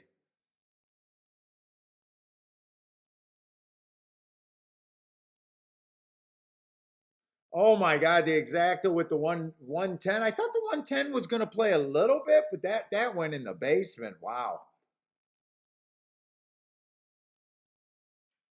All right, I got another turf. I gotta recognize that. Who is this guy? Jose might not.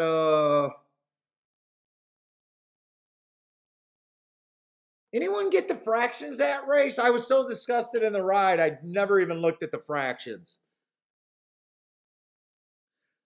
And someone's gonna say, well, Paul, he was close to the lead last race. Well, okay, I'm gonna say, well, it didn't work out, and it wasn't a good experiment because he got away going 25 and 1 or 25 and 2, 50, 75. Someone had to get the lead that race. I bet if I find a July 23rd form, I bet that race had no front end speed horse and someone had to get the lead. Because look at the times that race. I'm curious what he pushed that horse today.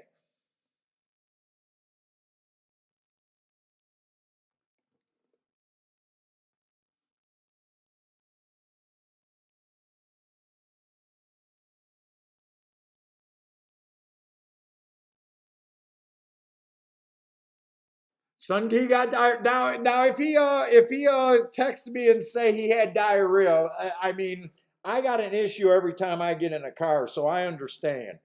Whenever we go traveling, I got to keep my eye out for next rest stop. So if he got the bubble guts in the gate, I guess I can forgive him. But technically, if he would have stalked, he probably would have had a better finish, meaning he got to dismount faster. Because when you go too fast too early and your horse completely quits, well, he probably didn't have to run out. If the horse is already tired, he probably didn't do a big run out. So maybe he could get to the toilet faster. Oh my God, I hate, and you guys know I don't complain about rides very often. I do not complain about rides very often. That one to me was disgusting. Now, I did start the show ripping on the people that bet that 1-5 horse yesterday that they were complaining about the ride. Look, I'm on a 9-1. My tickets matter. I don't care if he kept you out of the pick five. You should not be betting 1-5s. Anyways, I don't fucking care.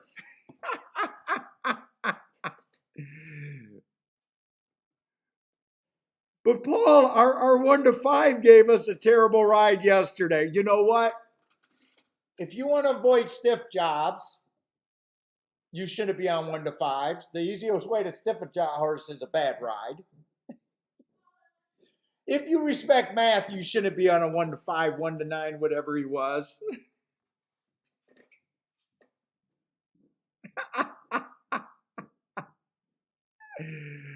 Oh my God. That race just disgusts me. I want to see the clock. I want to see the clock because this actually felt fast. I think I 23-2. Oh my God, it gets worse for this guy. It gets worse for this guy. Last race, he was trying to get the lead at 25-2. Acceptable. Someone had to. 23-2.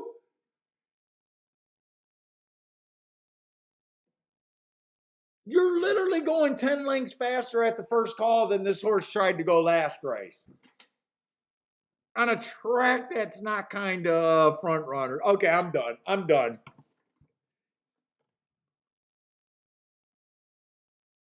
48. I'm not done. 48-1 compared to 51.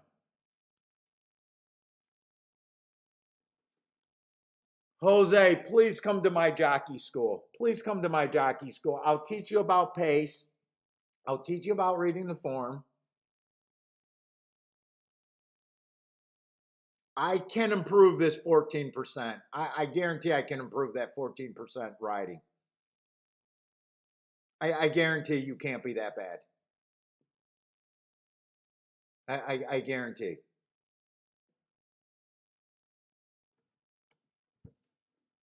You were the only one that thought you had a chance in the entire state at the first call. He was the only one that thought he had a chance there. If I had paper tickets, they were already written up soon as the gate opened. He's like, I'm getting it. You know what? Maybe his girlfriend was getting ready to post a Twitter tweet for him, and he wanted to do something live on Twitter. You never know with these guys now. I don't understand why he's on the front end. All right. By the way, I am going to go. I am going to go back and just make sure no one went wire to wire on the turf today, and what the paces were. I got to have some fun today.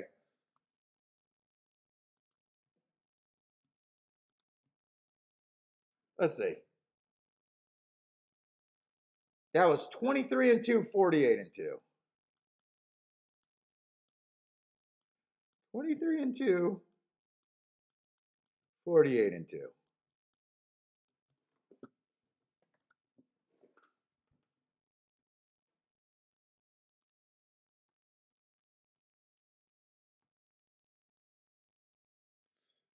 So the third race was the first turf route race today. And surprise, surprise, they did not go wire to wire. They came from about 2.5 lengths off. The pace was 24-2, 5 lengths slower than this race. 49-2. Another 5 lengths slower than this pace.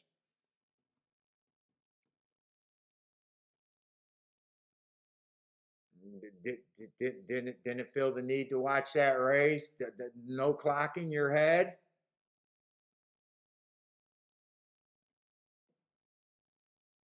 I don't understand where that pace screams I want to go to the lead. They went around the turn 25. This idiot goes around the turn 24. Okay, that's one race.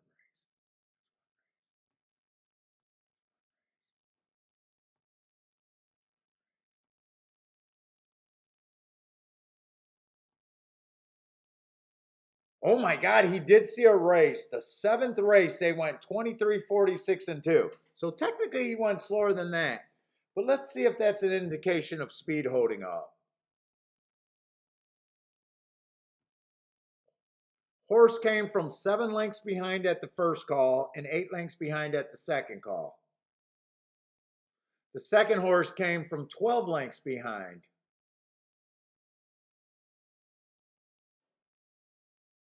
Come on, jockey. Come on, just come on, come on. We all got our phones. Go to Equine Base. This information was all available before you jumped on that horse. Those were the only two turf routes. Okay, I'm done beating that idiot up.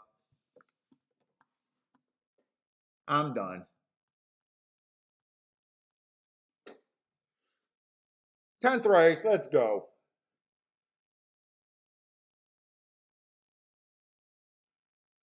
I'm still looking for stalkers and closers. Unless the pace gets to be about 25 and change, 51, I'm not worried about anyone going wire to wire. Christ, just tune in on the locks. You got a mobile phone, just turn it on in the jocks room. I bet Jose Ortiz watches.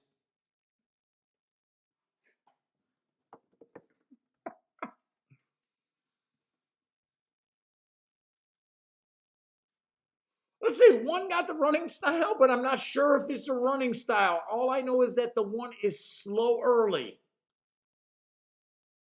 which makes you think that he can be a closer. But in honest, just looking at it handicapping, he does not get in position. And I mean, he made up ground. If you want to say being 12 lengths behind and Indy 9 lengths behind, technically he made up ground.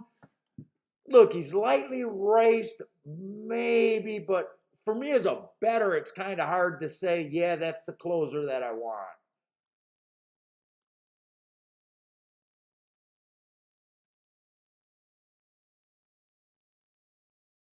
Let's say two's a closer.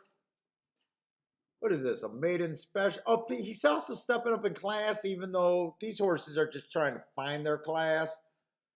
I don't think it's a worse. I don't think it's a worse step up.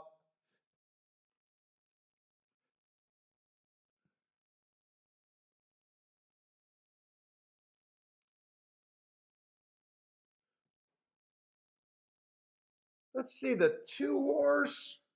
I'd say right running style. That's a pretty nice close. But last race, it was definitely a closing day. Nice close.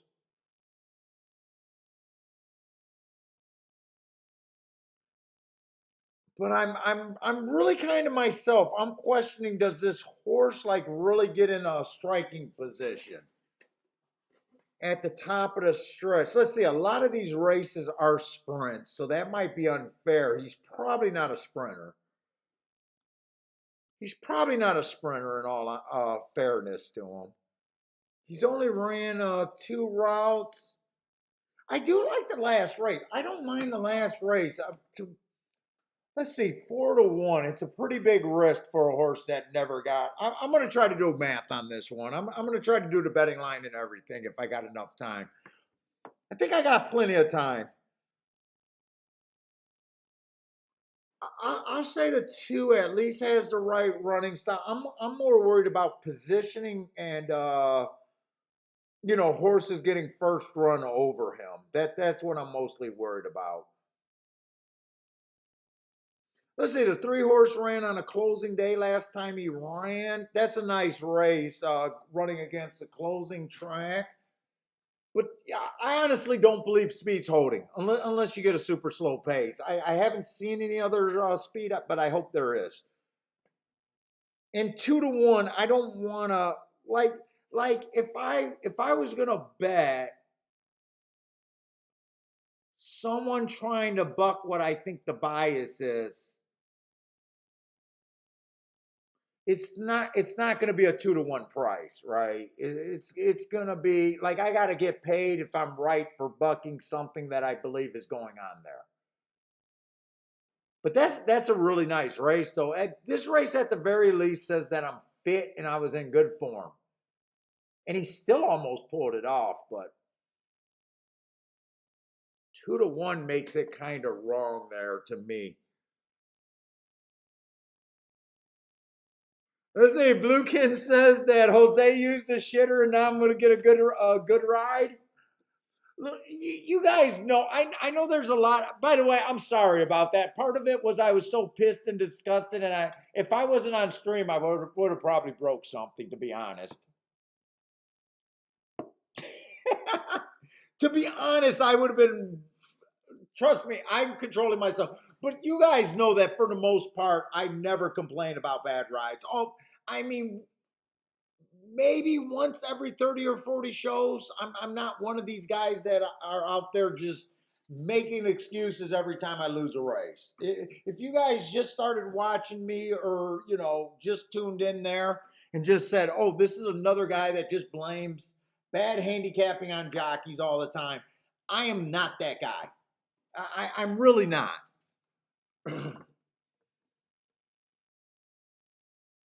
I mean, it might looks like it after that race, but nice. Brady just took down a $900 pick five. Let's go, man. Nice.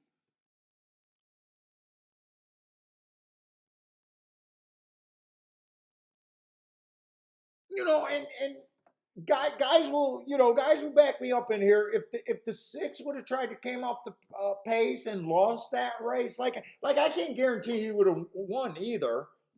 I'm just angry about the ride. But if he would have ran right, I wouldn't have said a word. I would have took my loss like I always take my loss. And I take loss. Yesterday I sat here, didn't say a word, and I only cashed one ticket, and I probably lost about 8 or 9 tickets.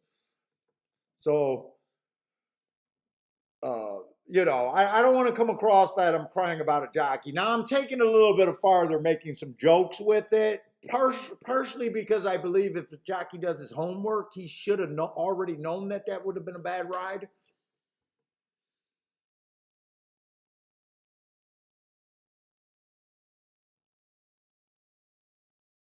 So I stopped at the 3 before that. Very, very nice race. Like I said, I can't get to him at 5-2. If I think the track's backing up, if he rates, I think he's viable. But I just think there's a chance that he goes to the lead going too fast to win last race.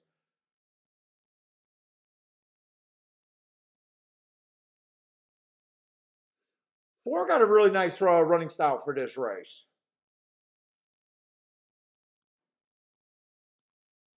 Being a close in position. If you guys are interested in how to rate a closer, I always find the best way to rate a closer is just seeing if they consistently get within 3 lengths here at the top of the stretch there, the striking distance.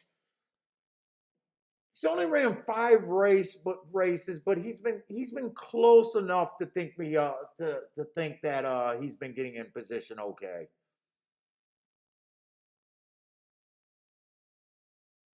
5 is another horse that's gonna. I'm already through 5 horses and I don't see a lot of speed here.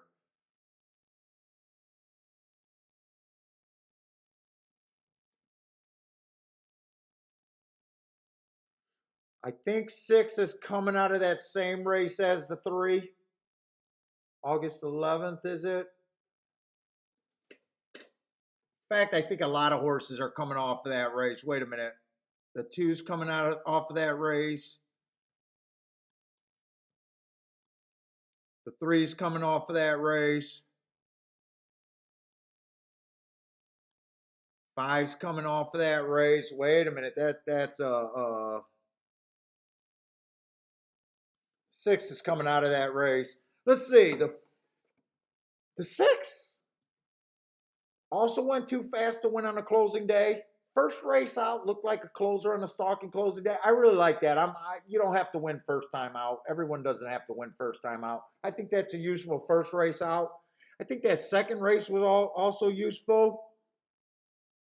I'd like to think that Ortiz right here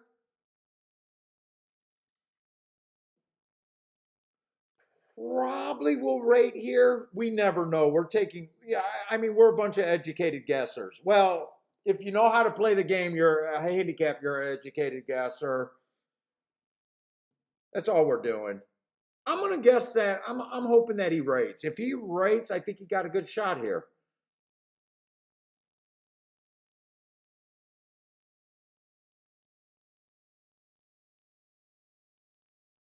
Here's another horse coming off of that. I think this August 11th. If that's the strongest race,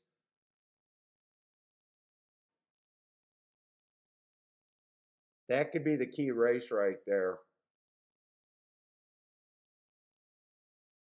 But I am looking at this race. I do not see very much speed. I don't see any speed whatsoever. other than, the three might have the lead, but technically he's never been on the lead, but he might have the lead. I guess the six was pretty close to him. He might be tempted to go to lead. I hope he doesn't. What's up, Grandma?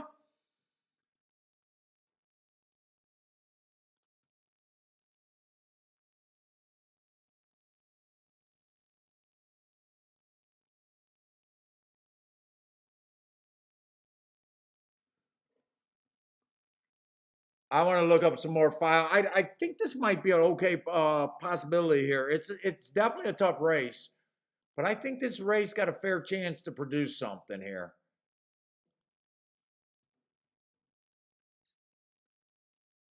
August 11th. I want to look up that race for sure.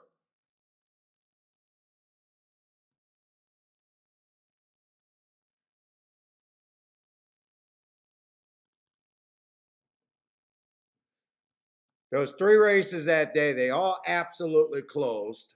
They're coming out of the 10th race that day. All the times were about close. They were all the same times. They were all won. Not only did they all close, they were all won by long shots, including a long shot that I put LLL. That means that long shot had to be at least 20 to 1.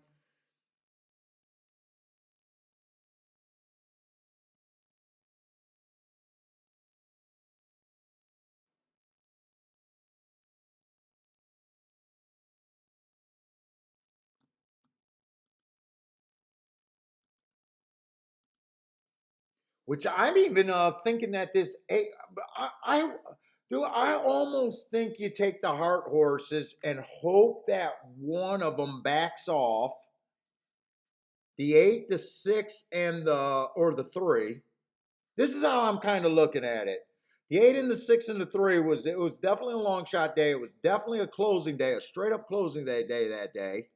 A lot of horses ran in this race. The 2 horse beat everyone, but he was nowhere near the pace. He got the biggest benefit there. He doesn't really look like a killer. I'm kind of off the board.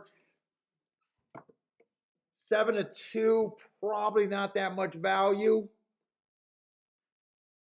for a horse that you think might be 10, 10, 12 lengths off the lead. I think if one of these, whichever one of these horses, I got a feeling they're not all going to hook up the 3, the 6, and the 8. I think whichever one of that group just decides to get first run might have a real advantage in this race.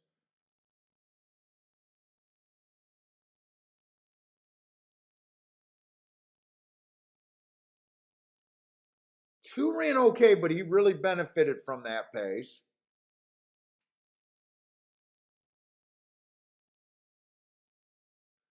Five should have benefited from that pace, but he didn't do nothing. So I wouldn't upgrade the 5. I would keep the 5 downgraded.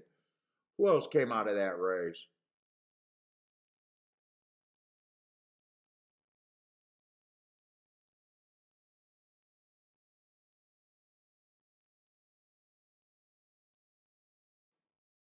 And the horses that didn't weren't in that race, like the 9 horse, I mean, he ran 2 races. They just look pretty bad.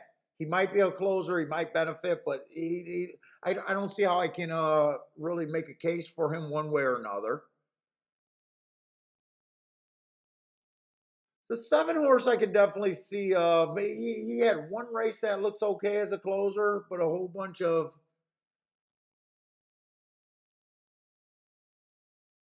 Well, actually, he had 2 races, so 7 wouldn't surprise me there.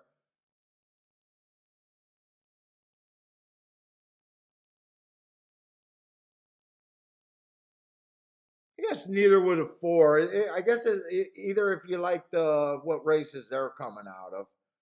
But my best marked horses are those 3 heart horses.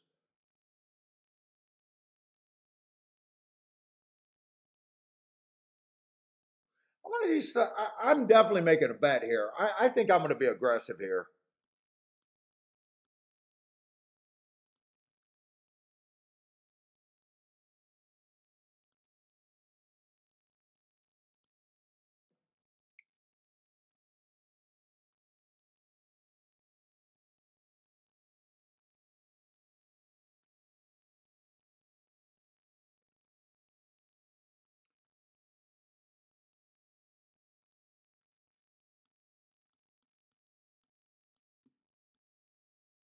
I'm going to leave the 3 out of there completely because that got to be a lot of horses real quick. How many combinations is that? Hold up. 1, 2. That's a $20 base punch. For me to hit that for $10, it's going to cost $200. And I still want to do the win tickets.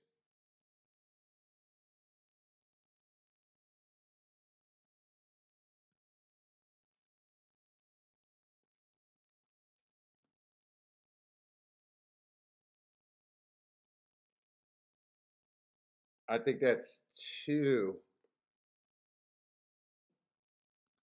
I'm going to get rid of 2 just because that exact is probably less.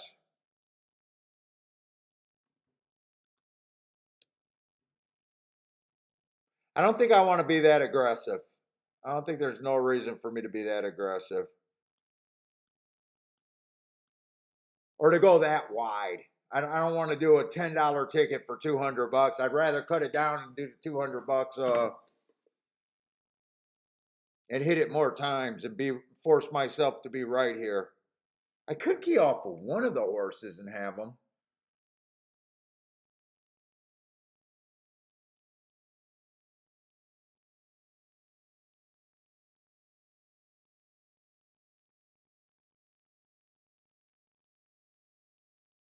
I'd say 6 is probably the safer key.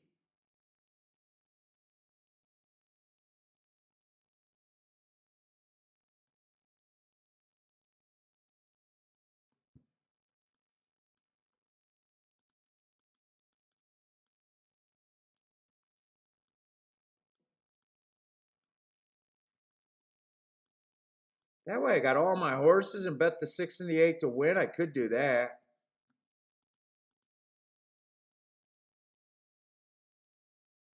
What's up, man?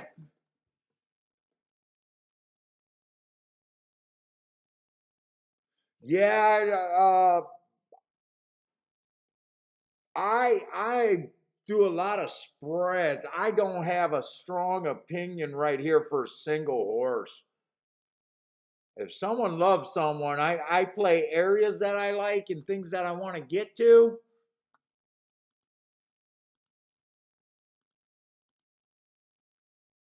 But I know if you only got $10 and it's your last $10, I'll play to the biggest hit that I could possibly get to. Meaning I would be between the 6 and the 8, and since it's $10, and to me $10 is, depending on what you think, it's $10.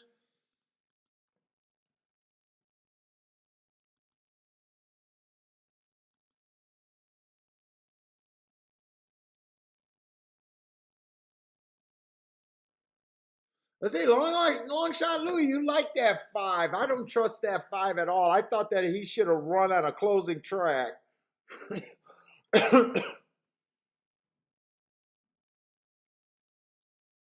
Who just got scratched? 7 horse. Well, I actually don't mind the 7 getting scratched. I actually don't mind the 7 getting scratched at all. In fact, I might do some tickets different.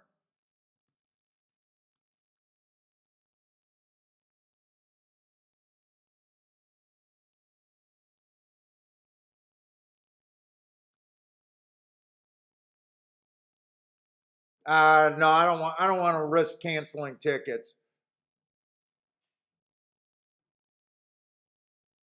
I want to give myself a couple exactas if the 8 win. I can also play them for less. They scratched the horse, made it a little bit easier.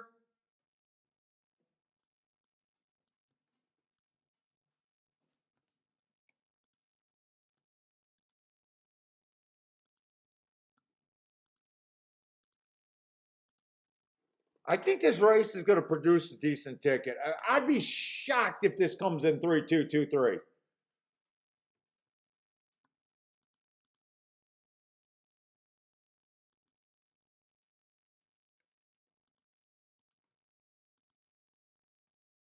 I'd be shocked if this came in ABC here. ABC would be 2-3-3-2 with the 6. I'd be shocked if that's exactly what it came in.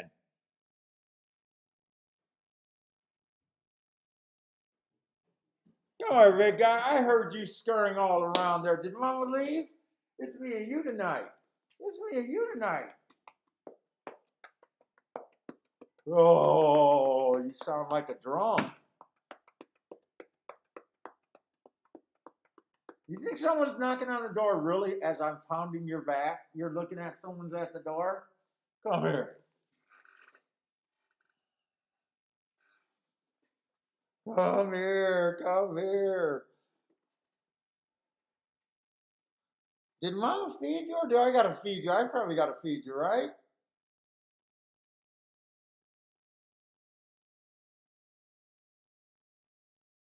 I gotta call Mama. Did Mama feed you? She didn't tell me. She didn't tell me. She's not gonna hear me when she gets to the concert. Yeah, did you feed Bentley? Okay. Okay. All right, bye. I just want to make sure. Have fun.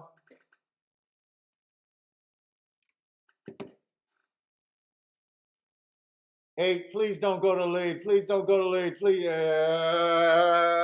No, no, no, no, no. All right, I knew what I was getting into there. I said I hoped, I wanted, I knew there was a chance that the 3, 6, and 8 could all go to the lead. So I can't really bitch that the 8 went to the lead there, to be fair. Is that the exact same jockey that I just yelled at last race? No, no, his name was Jose. That's not the same jockey. Oh, they scratched his horse. They scratched his horse. Yeah, I honestly can't bitch about him going to lead. I thought there was a chance that one of the Hart horses would go to the lead. I don't like it. I don't think it was a right move, but someone got to get the lead, and there was no confirmed front runner here. He only ran 2 races, so I can understand it. I like where my 6 is, but now 3 is a stalker, so now I think 3 is dangerous now that he didn't go to the lead.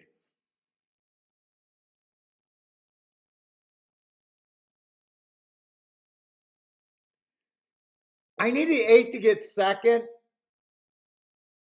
Come on, 8, keep running. Can you please keep running? Come on, 8, keep running for me. Because my 6 is done. Keep running with this 8. Just keep running. No, the 2 got him. And by the way, it's going to come in AB. I said I thought there was no way this race was going to come AB, and it comes in AB. Actually, it pretty much came in ABC. Wow, you're not supposed to be in a race that comes ABC. That came in ABC. I thought for sure that was going to pay.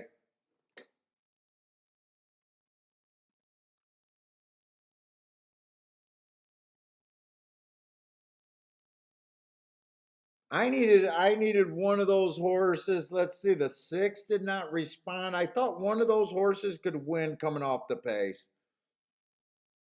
I'm not mad at the 3 being there. 3 rated. He ran okay. Pace was fast. I can't be mad at what the 8 did either. But I'm damn sure right about a closing track. I know that 100 fucking percent. And I don't sit on horses' backs. By the way, there's no way I would have focused the bet on the 2, even though I there was thoughts of him early, but not at 5-2.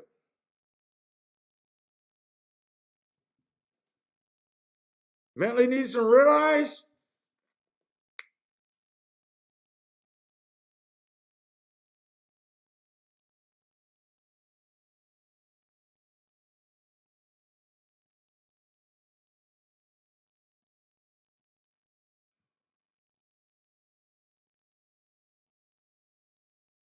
Woo, you are a chalk eater, Demetrius. You love those chalks, man.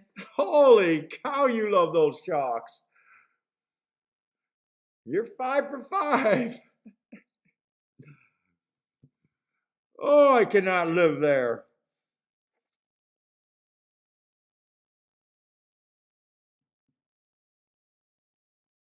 You do not want to see the way I bet horses. Dude, I go out of my way to bet my fourth, fifth, sixth choices. Yeah, no, I get it. They all won. I'm not teasing you. I'm just saying I'm laughing. Different philosophy. That's what I'm saying. But yeah, they all won. Oh yeah, long shot Louis. Bentley's looking skinny. When Bentley gets a haircut, he loses about 50 pounds.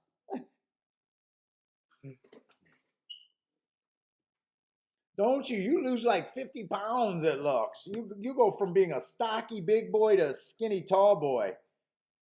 Every time you get shaved, I'm like, God, he got some long ass legs.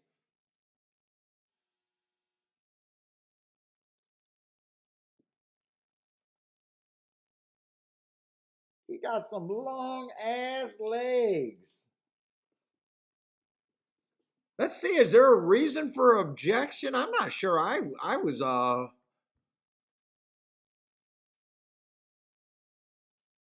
I think it was a four. Four doesn't have a hole. I don't see it. I don't think there's an objection.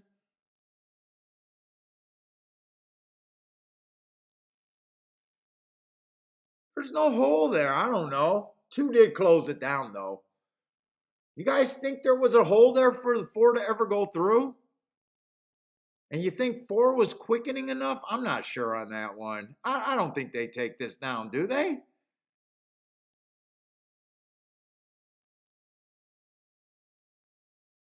Two does rock the four pretty good.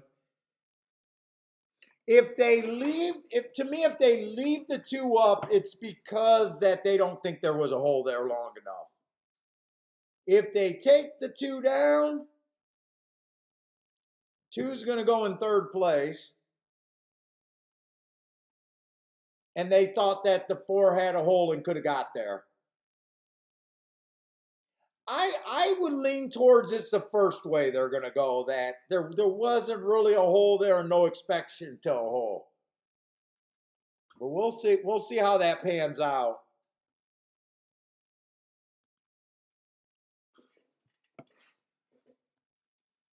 What's up, Rex?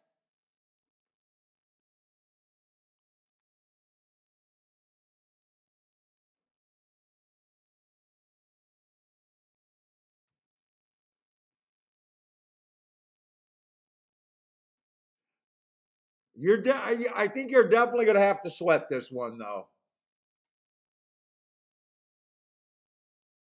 I would lean towards leaving it up because I just didn't feel like he was going through the hole fast enough. But two did knock him. I don't like the knock. If it was just the closing of the hole, I would have felt a lot comfortable saying that they leave this up.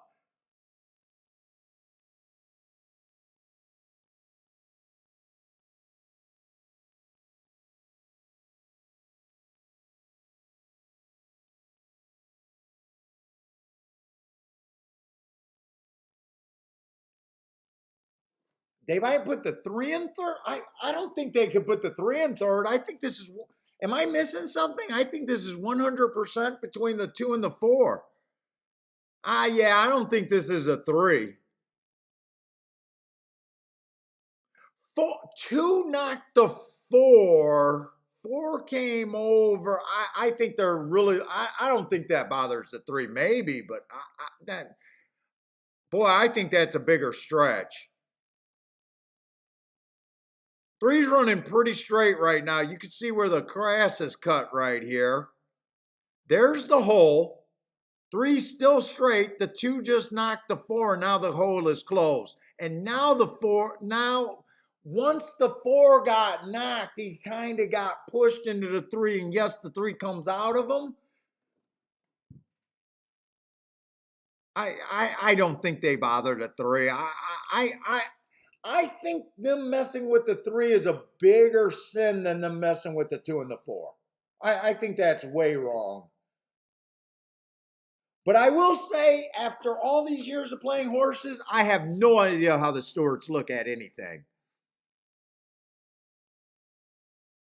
So I would not bet my soul on any of this outcome.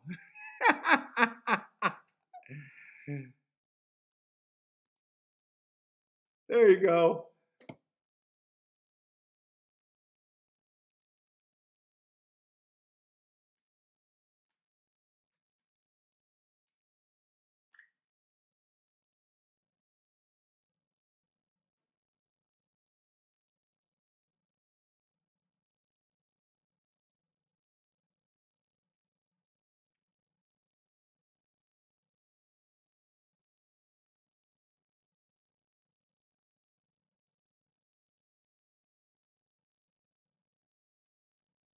Any guys got predictions about what this is going to be?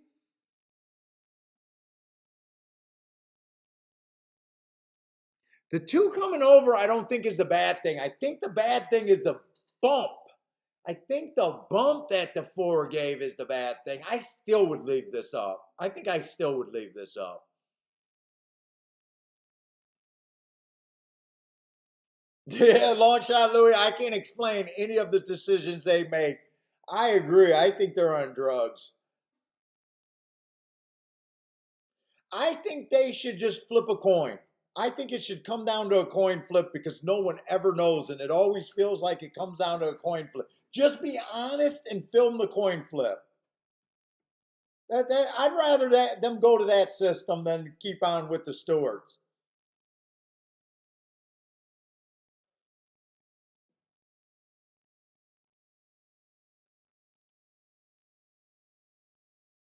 Longshot Louis says no change in his opinion.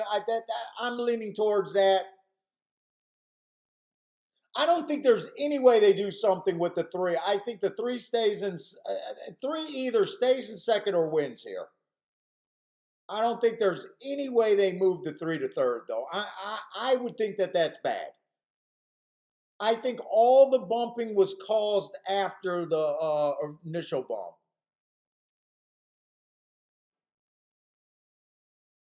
What's up, voter? Voter, I hope you're doing better than me today. This has been a bad card over there at Saratoga.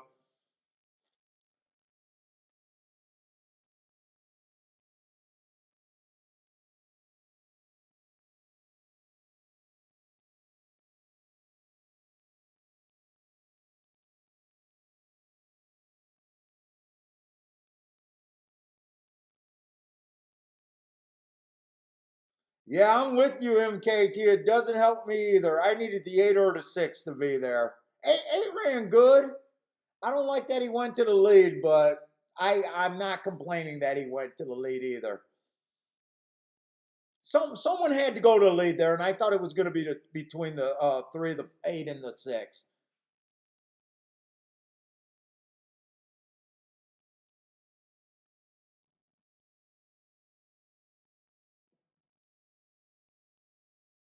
Boy, this seems like it's taken an extra long time. I don't even know. I don't even have any theories on that.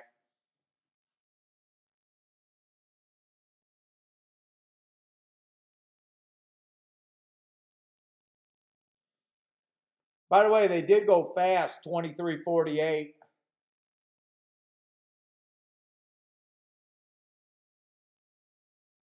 Long shot, Louis. I'd love it if they could take all three of them down and put them behind the 8. That would be a miracle. That would be something that I never seen possible. I'm pretty sure that's not possible. I wish it was too. They took down the 2.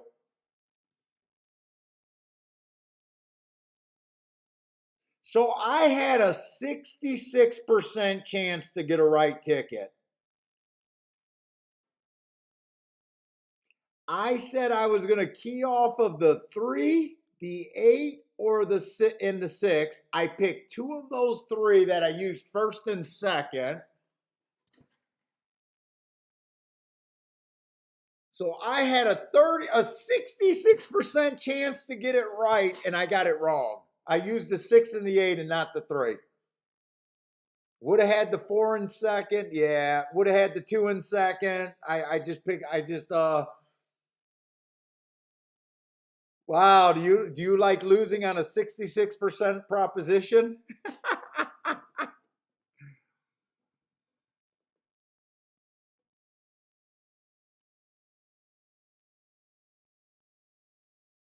Now I did it. I did it because of math. If the six got first or second, the exactas are going to be better, or the eight get first or second, they're just going to be better than the three. Three rated and ran a nice race. Got a little. Well, it wouldn't have mattered even if he would have ran second. Even if they kept him second, I would have had it. Hector still likes the five. He's not giving up on the five.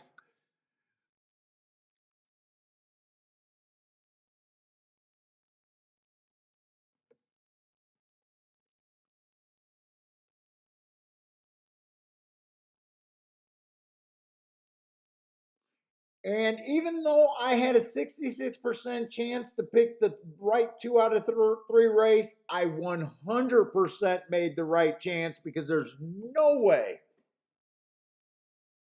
that I could play all these combinations in a $15 to one exacta would have made it right. That would have been terrible for me. Even if I hit the win, I would have just lost less slowly. I would have just lost less slowly.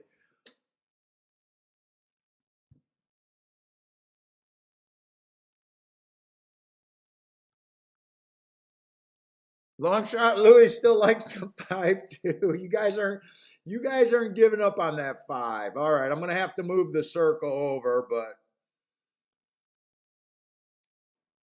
two won that race. Oh, what time is it? I might sign off early today. I'm not doing much of anything. I only had one winner today, one winner yesterday. Hector wants to blame the jockey on the five. Well, you know what? He did have a closing track, and he should have fucking closed. He was behind early enough. He should have fucking closed. It was a closing track, right?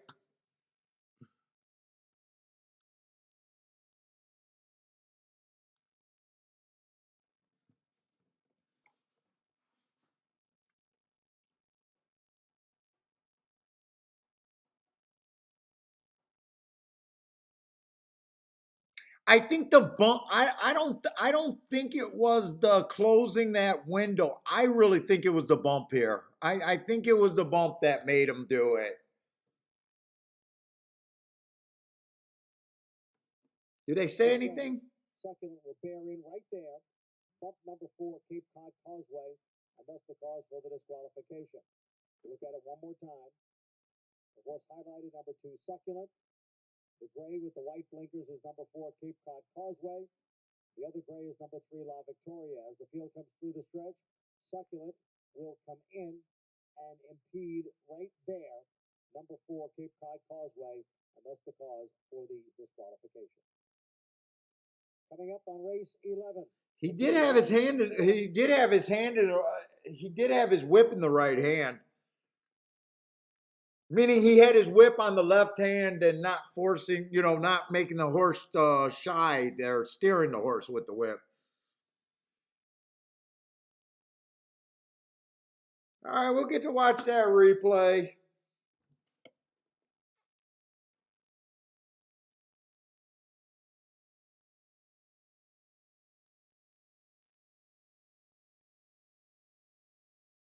Yeah, I'm not so sure I played good the last 2 days, all honesty.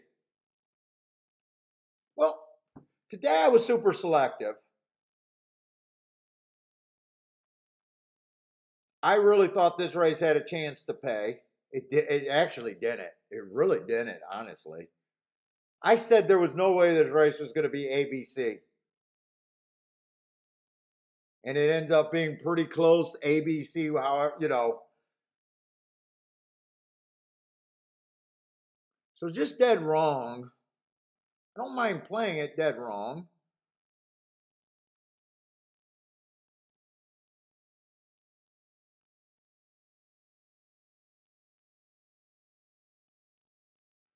This race, I like that bet. I would make that bet again and again. I like that bet that I did there.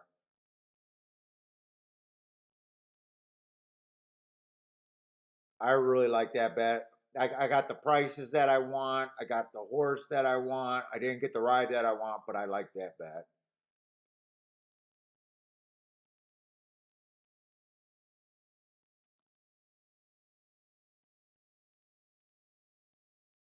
A whole bunch of sit-out races over there.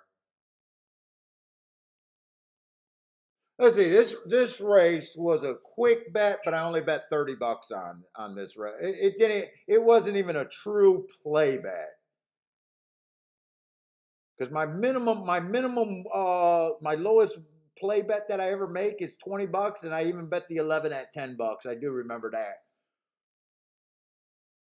They were loading in the gate, so that bet was nothing there. I was wrong, but that was just that was neither here nor there.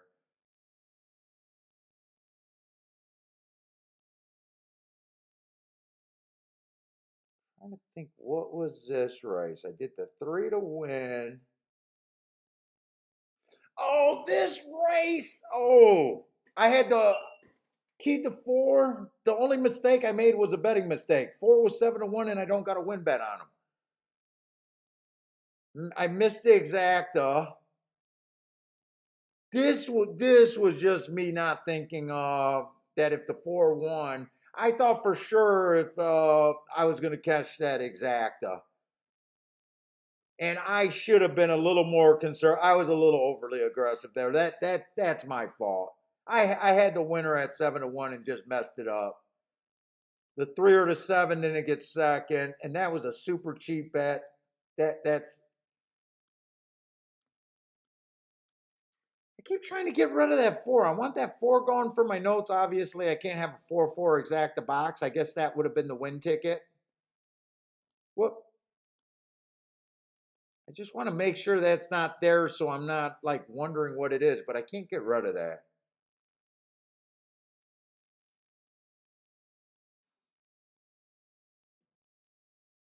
And I don't think I made another bet at Saratoga, so Saratoga didn't hurt me today. And really, really, if I got the win bet on that 4 horse, that's probably the difference in my day right now. And then at Gulfstream, what did I do at Gulfstream today? Tell me I didn't. Okay, I still got that card. I just want to see if I was doing, if I, you always as a handicapper want to review winning and losing days and just see if you stand behind what you did. That's the best you can do. Did I like my spot? Did I get the price I liked on my spot? Was I just wrong?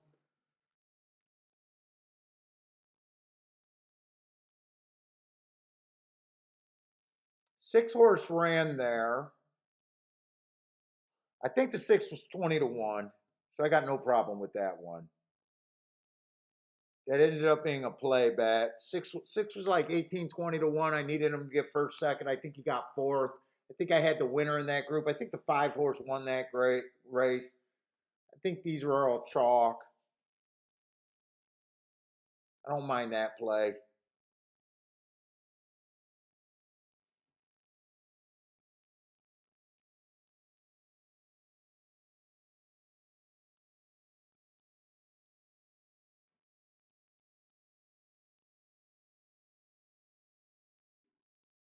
What was this race?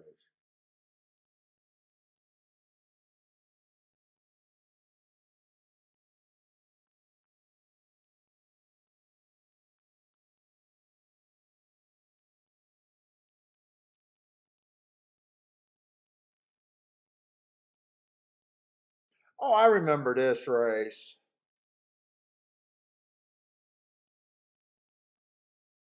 This race, I liked the 7. 7 was a short price, and I really liked the 3, 4, 5, 6. I was playing against the 1. And I keyed off the higher prices. I'm okay with that bet. I don't love it, don't hate it. 1 did get second and beat the exactas. 1 did get second there. And I keyed off the wrong winner. So far, I don't think I did any bet that I hated today. I don't think I did any bet that I hated. That was a no play, I think.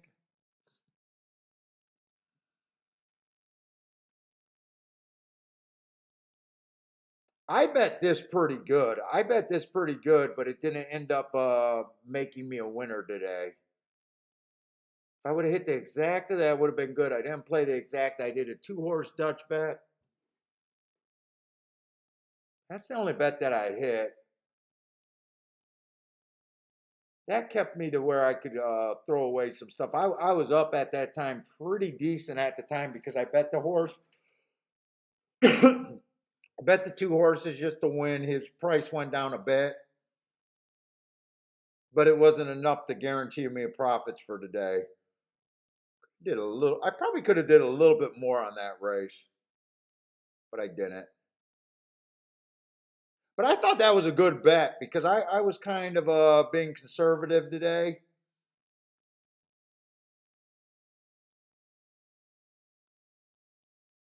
All right. I was kind of being conservative today, and that was a. If I would have stopped there, I could have actually stopped and been up a couple hundred, I think, at the same time, maybe even a few hundred at the time.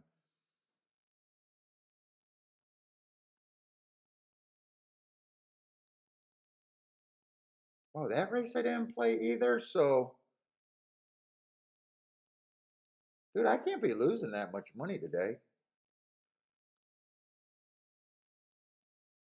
I didn't look. Let's see, I still got 11 minutes for golf, Saratoga, but I don't think that stakes race was that good. This race actually shocked me. It what this might be the closest. This might be the closest race today that I thought was borderline. I didn't mind the opinion, but I know boxing those 3 horses that if the 4 won, it wasn't going to be a great ticket.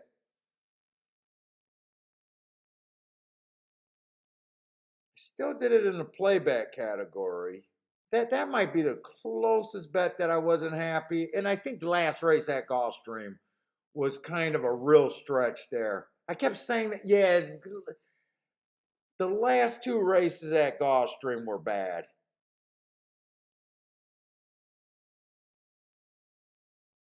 That was a race where I couldn't find the speed. I kept saying how bad of a race it was. And I kind of forced the play there. I didn't have a ton of upside. I ran first and third. It wasn't the worst. I think the 4 got second. I think it came in 5-2-4.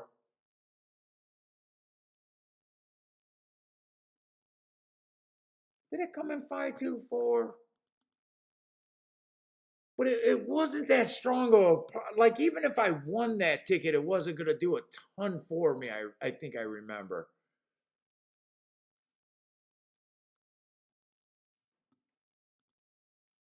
Well, the difference between winning and losing is a lot of times what you do with yourself. Yeah, it came in 5-2-4. I think 5-4 was going to pay $31.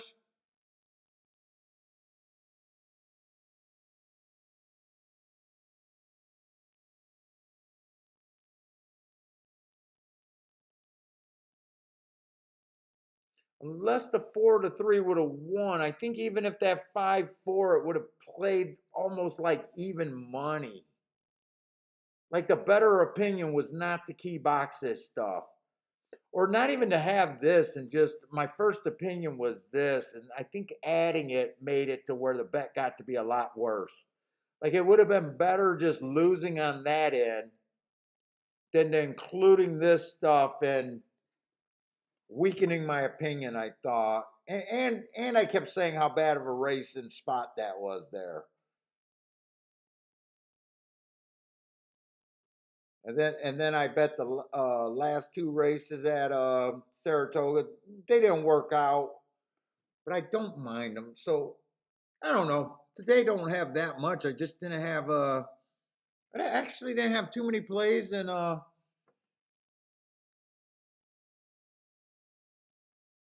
guess I hit my biggest single bet today. I hit it. It just wasn't enough.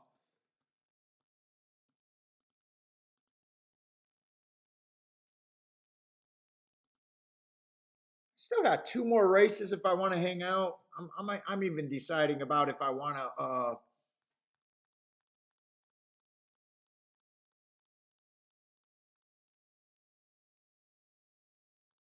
Let's see. I glanced at this race. I just didn't think there was that many runners. I think it was that they just didn't have that many starts.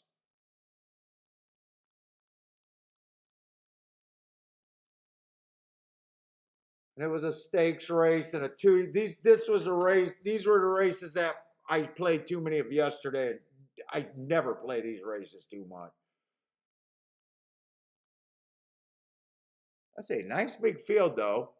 What's up, big guy? I know you're getting hungry. Daddy's getting tired too. I know. I've been doing this all week.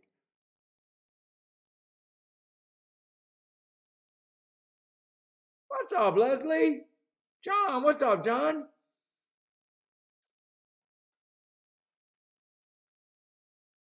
You loving this a chalk? Let's see. This is spin away, just a little 2-year-old little grade 3 stakes here. Let's see. Every horse that won at maiden special weight, I mean, they're just hoping. They think they got something. They won early. I don't know. Kind of hard to even know where you stand in a bet like this unless you're just a real fan of what someone did or some jockey or connection. I don't know. What did the one do? He won his first race out? Well, you should if you're going to go right to a grade 3 race for fast developing horses. He went fast, average, average. I don't know. I can't really pick a hole. Like how can I pick a hole in that?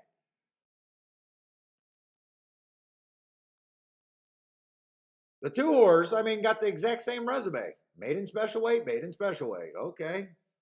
You might say you like Laurel better than Saratoga, but Saratoga better than Laurel, but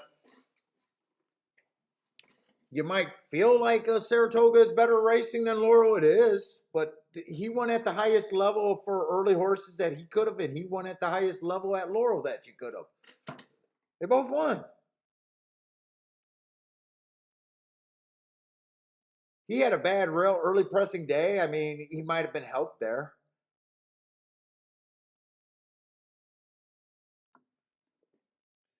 Let's see the 8 horse, or I'm 8 horse, 3 horse, inside speed favoring day, first time out. He got that. I would be able to poke holes in that just because he had the track bias. He had the good at post position. He had the right running style. He was still the slowest winner of the day.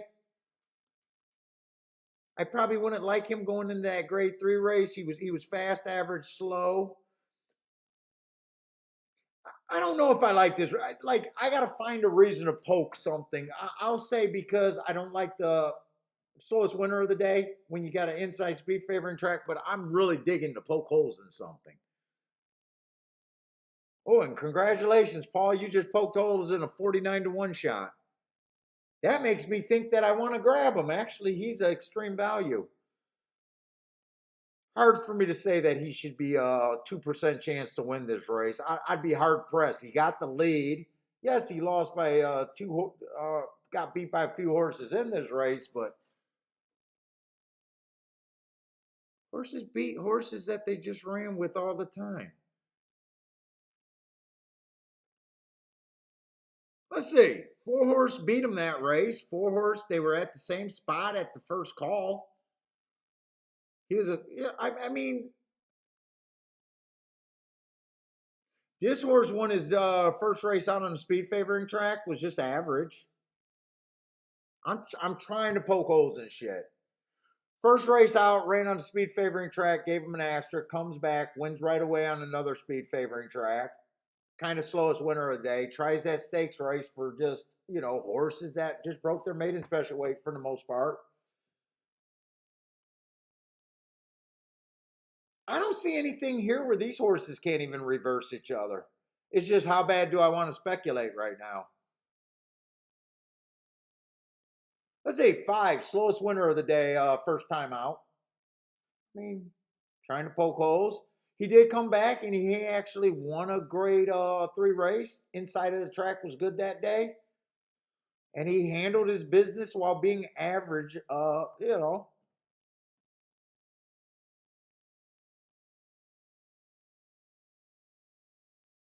6 is another horse. Broke his maiden first time out. How do you pick a hole in that right off the back? I can't as a handicapper.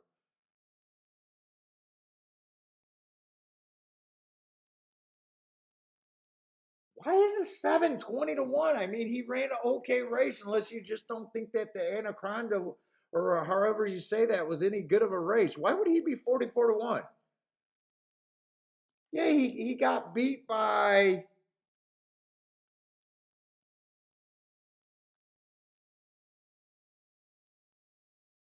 I mean, yeah, he gets beat by Naughty Girl, the 4 horse. And they don't even think of much of Naughty Girl. Naughty Girl right now already won a grade 3 race, and she's still 6 to 1. I got to get to the favorite, but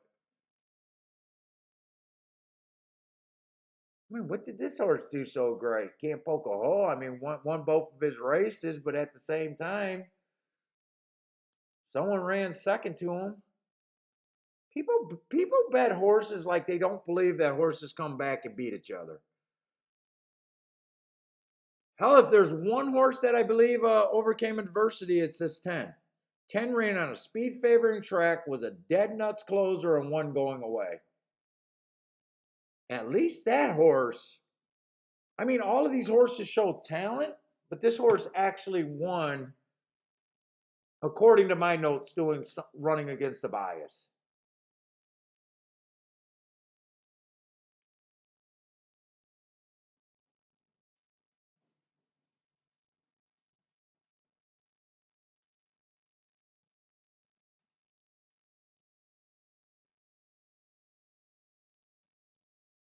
I mean, in Super Truffle at 47 to 1, I mean, he ran second to the favorite, and he ran second to both horses or to the other horse that ran a grade 3. Dude, like the way that I play the game, I'd be more apt to take the 10 at 9 to 1 than any favorite here. I'd be more apt to take the 3 at 54 to 1 and the 7 at 47 to 1 in a race that I don't know how people can handicap races like this. I really don't. I mean, maybe you say you like breeding or a jockey or something. I don't know how I put that in a math.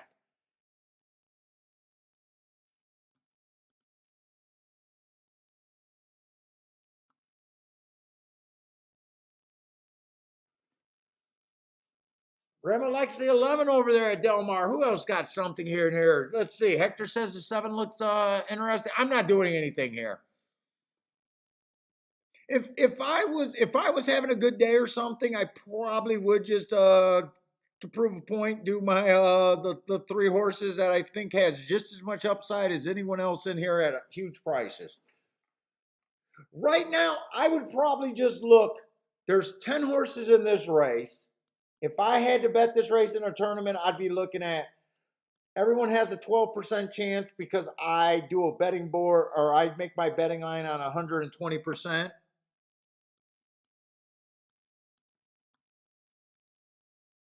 12 to 1 breaks down to about a 7 to 1 chance. I'll be looking at every horse over 7 to 1 here, and a lot over 7 to 1. I'd be looking at this like it's a random game.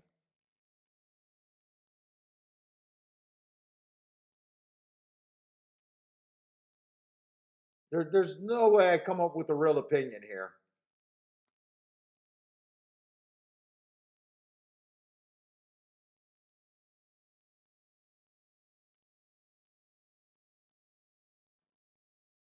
Why did that square just popped up? Don't they usually do that in a replay? What the hell just happened there? Or did my eyes just go wonky? I thought that square thing showed up. Let's see. Ford did get the lead.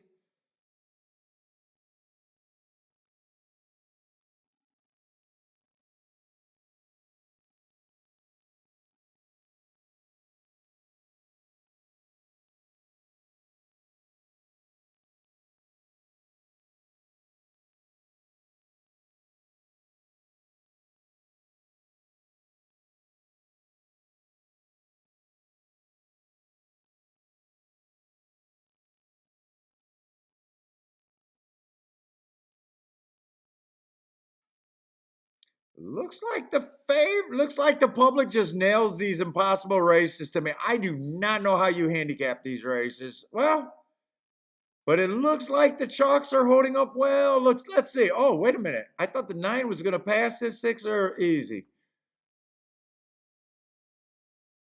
Well, my advice was just look at the race like random and just start at 7-1. That's the best advice. And I said a lot over 7-1. So who should you have been looking at?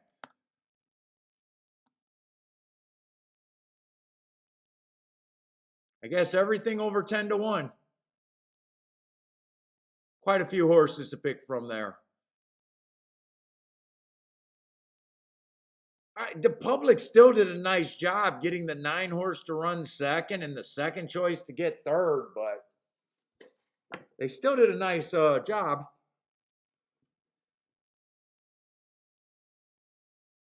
Yeah, 10 was coming late, but he had way too much work to do. Who was the 6?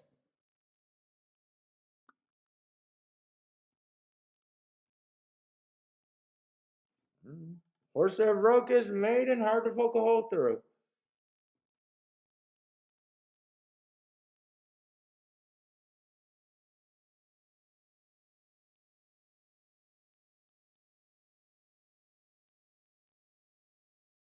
Oh, 10 was the horse that I said, I know why you're pointing out the 10 because of the adversity thing.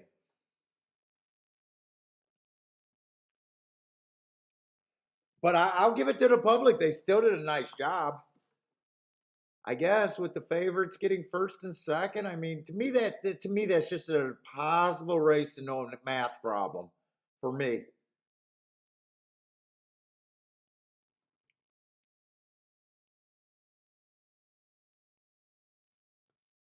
John says, what did John said? Let's fucking go, John. That means John hit something with a big old yes. What did John hit there? Oh, he liked the 6 over there at Toga. I'm sorry, John. Yeah, nice call over there.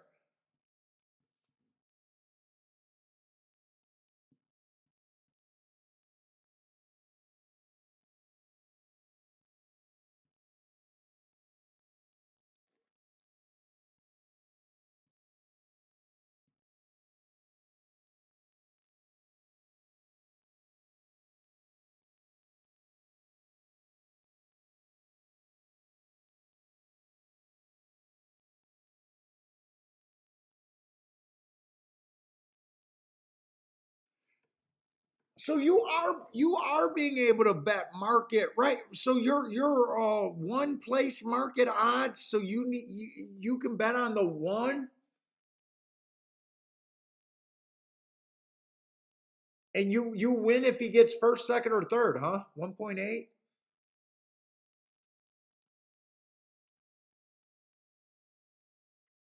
But 1.8 is still less than even money, right? But you get all 3 spots. Is that how that works?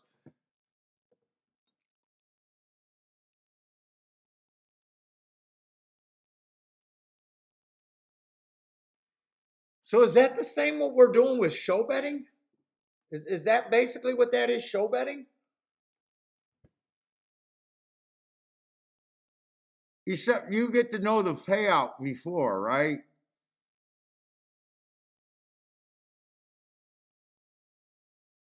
So if I bet $1,000, what do you make? How does that work?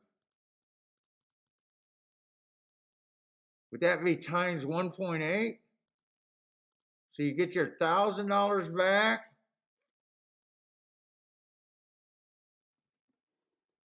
I don't know why I did $1,000 right away. I just did.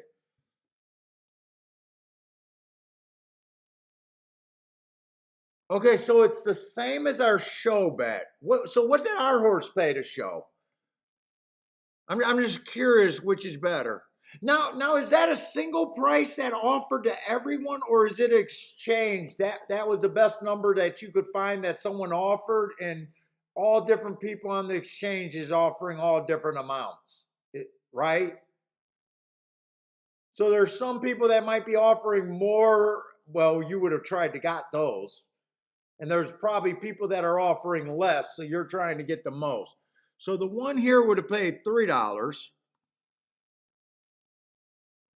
So on your way on $1,000 bet, I don't know why I did $1,000. Don't think that I bet $1,000 because a Rolex day would not be a Rolex celebration if I bet $1,000 at a time. I would be winning small cars. I'd be like, that's a Hyundai if I was betting thousands of dollars.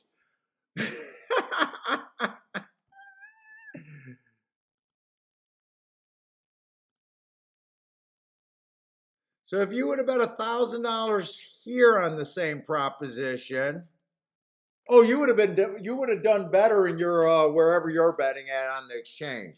You would have got $300 difference. That's a big difference. Yes, Sungay, I said never do show. He's doing exchange wagering. It's different. And hey, do you get the options? Like, are you able to do doubles, exactas, per, tries and that sort of stuff like we can? Or is your stuff mostly like win, play, show?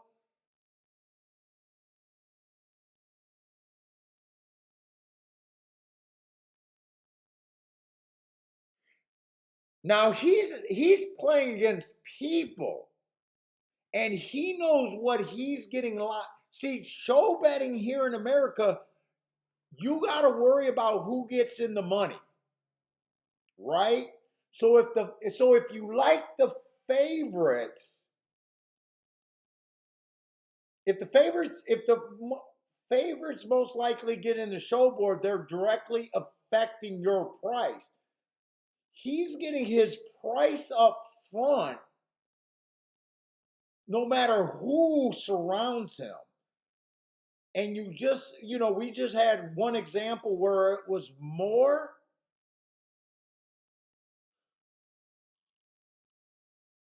I know betting in a show in America is bad in a par mutual pool.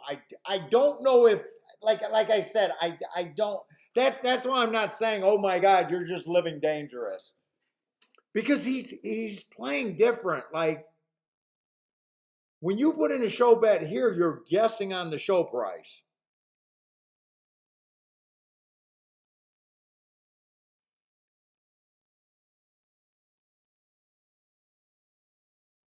And oftentimes, I noticed that he's been king off a lot of short price horses. Well, betting show in a par mutual pool, a lot of times, short price horses are a terrible proposition. You've seen it when it comes out 210, 220. He knows his price. He's playing a different game than we are. His game is different. I got so Dimitri. So they'll probably know that I've talked about show betting and how bad it is in the par mutual pool. But I don't know if it's the same for you guys. That's why I'm like sitting here having, thinking it through and having the discussion. I don't know. I know it's bad here. But like you've seen his same bet, paid. I can't do math right now, where you would have got $500 up profit. His same bet for the exact same amount, he's looking at $800 profit. And he knew going in exactly what his profit would be. Where, he's a big boy. He's able to say, yes, I like that bet. I don't like that bet. Here in America, you're wondering, oh my God, my horse ran third. I hope it pays $3, or I hope it doesn't pay $2.10. He knows. I don't think he's playing in I don't know if I like it, but I don't think he's playing in as bad as an area. I don't think his area is bad.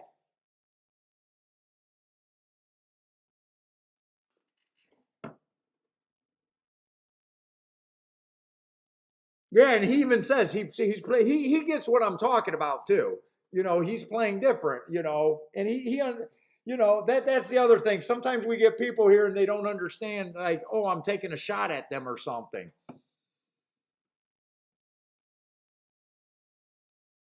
It's just so different. We don't even get a chance to wrap our mind around it.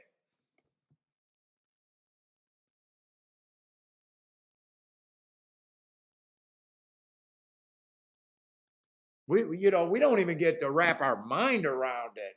Over there you get to say, if someone's willing to give you 1.8 odds and you think that he can go show, I'd probably, there would be opportunities where I could play the game different.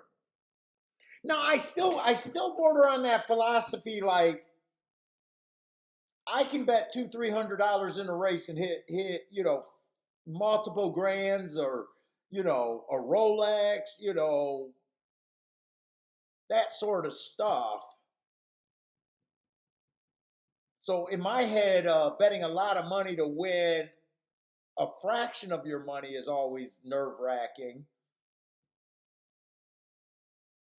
But then, you know what? Then, Demetrius, you're probably saying, yeah, but look at how many losing bets you put in, which I get. I'm a guy that comes on the show and right away I tell everyone, look, I'm going to lose 80% of my bets. Obviously you're handicapping in a world where you can't lose 80% of your bets. Where I know I'm going to lose. You know what I'm saying? Is we're playing on a different thing.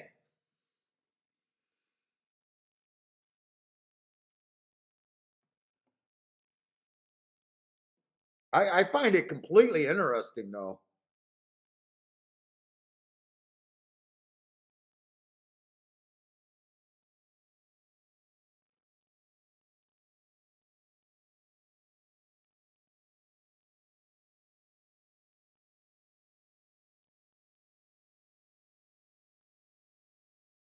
Yeah, and you get to have those fun days. Like, dude, I can make money with one or two good opinions in a day, but I have a few rare days where I cash 6 or 7 races in a day. Those usually don't happen for me, so I can get where you're nickeling and diming them. It's fun. You can put 6, 7, 10, probably even more wins together in a row.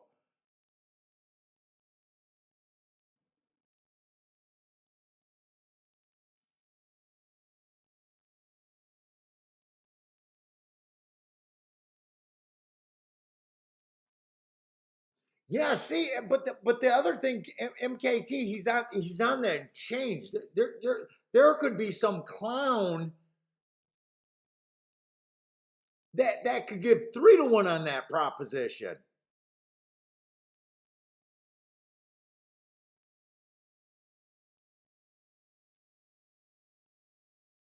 What if there was some clown? You know what I'm saying? Like, Dimitri, he's probably sitting there saying, come on, give me something, give me something. That guy gave me 1.4. I don't want that. Oh, he's 1.3. Oh, 1.8 sounds good. Lock it in. You know what I'm saying? He's probably sitting there like, because I watched that Can guy got on the exchange, and it's crazy. I just never played that way. And I don't even know if it's good or bad. I might, if I ever seen it, I might even say, oh, it's the most disgusting thing I ever seen. But I won't come out there. Remember I told you that handicapper guy who was a sports bettor who I actually liked this stuff, and then he put out a video saying you can't win at horse racing, and I'm like, hold my coffee, dude. like like and his first statement was takeout, and my first statement is, wait a minute, not everyone pays full takeout, so you're wrong right off the bat. Right off the bat, I know you're wrong, because no professional is trying to pay takeout. No, there's no professional making his living paying takeout. You might not be getting the greatest rebate, but even I get rebates. Fuck it, even I get rebates. Then, not only that, if I was a pick six player, every time there's a carryover, you reduce takeout. You're not paying the full takeout. So him not knowing that simple fact, I already know he was uneducated about horse racing. He just wanted to make a video being a sports bettor about why he didn't like horse racing or why he didn't think that you could win. But it was not well thought out. His first 2 points were absolutely wrong right off the bat.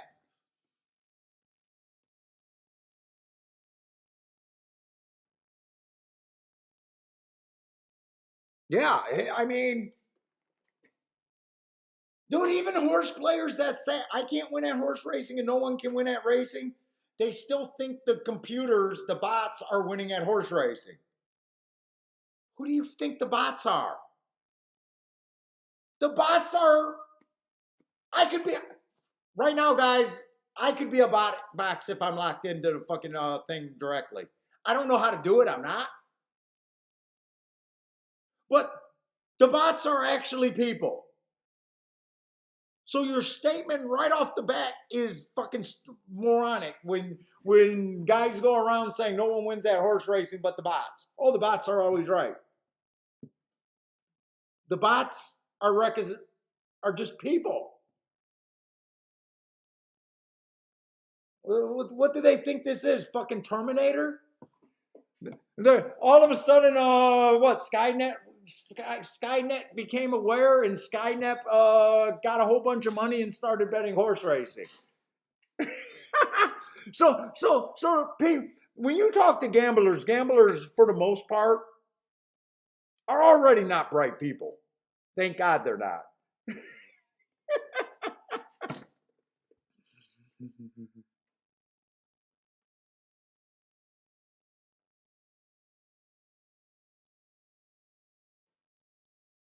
But to act like a bot is any other than maybe a person or a group of people, you're out of your fucking mind. That's what a bot is.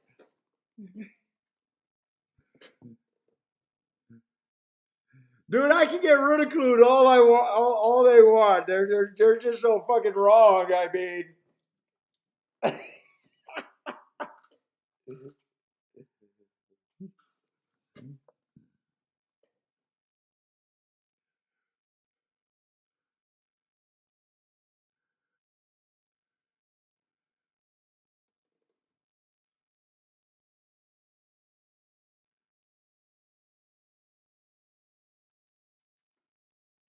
let's see. Last race is probably the cheapest. Might be the most. Well, there's 3 to 5 in here, but let's look. God, I could go on a fucking rant and a stupid horse player rant. I love stupid horse players, by the way.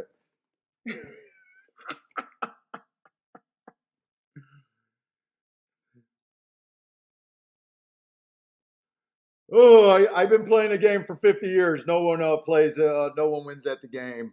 Well, but I keep playing. I'm still hoping to have my day. Okay. I don't know what to tell you, buddy.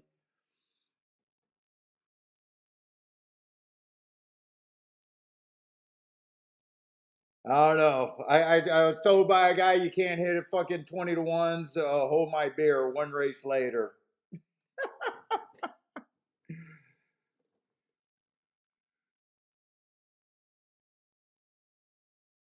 Let's see, the ones do look pretty damn tough. Both of them are dropping in class. Both of them have front speed and positional speed. Well, actually, only the one's dropping in class, but the one looks pretty good. He's pretty damn fast.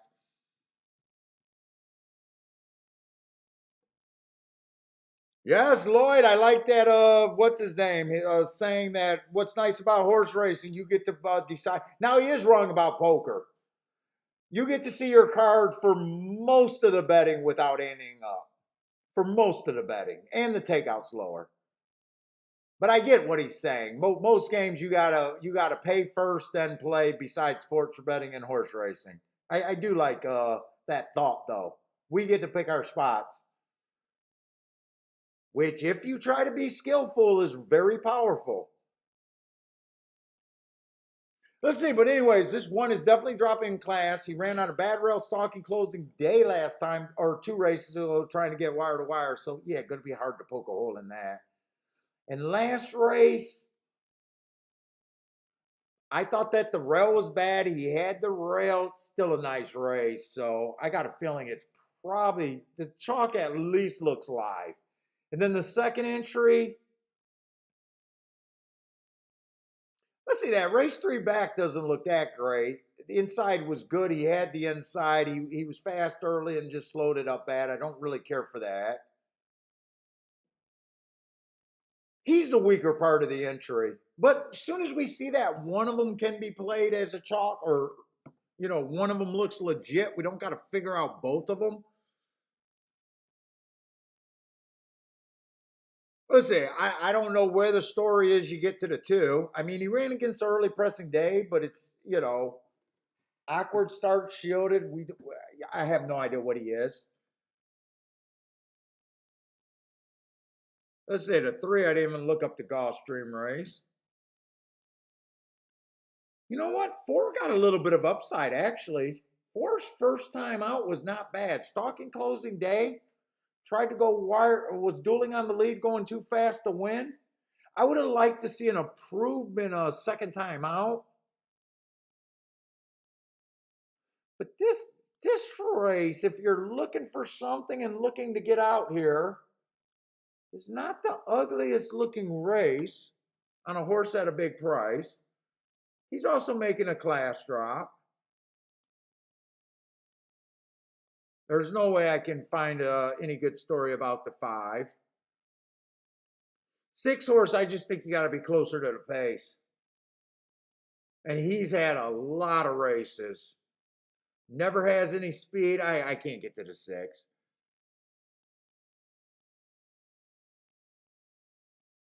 7 Ken stalking. 7 if he gets a nice trip, if the speed duel is fast enough, if the ones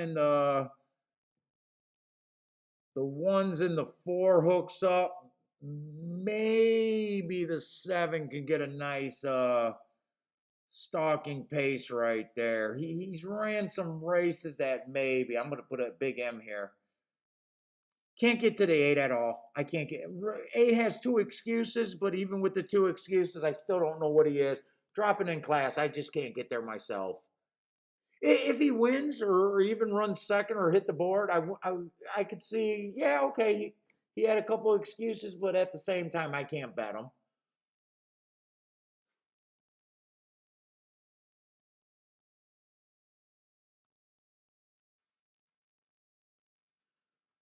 Let's see, 9's just as likely to improve as the 8. I could get to the 9 and the 8.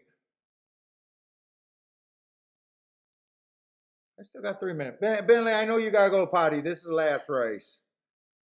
We're going to go get pizza and everything.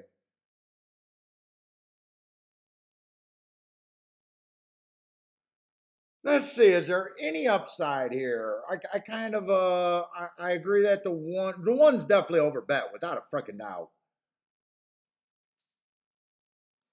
I think it was 9, 8, and 4 was the horses that I think I can reasonably get to. Even if I think that they each have a 10% chance to win, they're all an overlay at that price. What's up, PDT? Oh, PDT got a vote for the 4. Let's say 1-4 is paying $20. I can actually pull the trigger on that. 1-8's paying 18. 1-9's paying 13. Not great.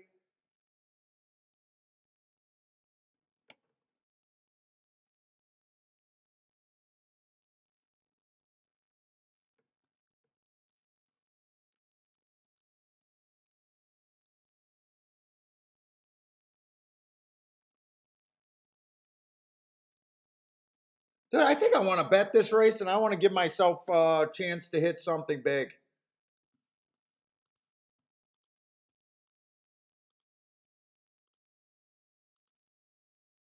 Exact the box. I'm starting out with the 4-8-9 in a box. I don't even have to check those prices. Those got to be about at least 100 to 1, if not more.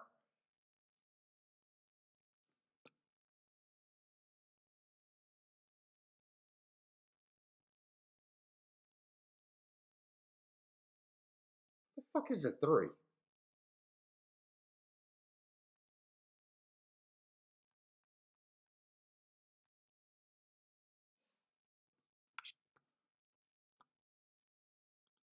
I'm gonna bet those horses to win.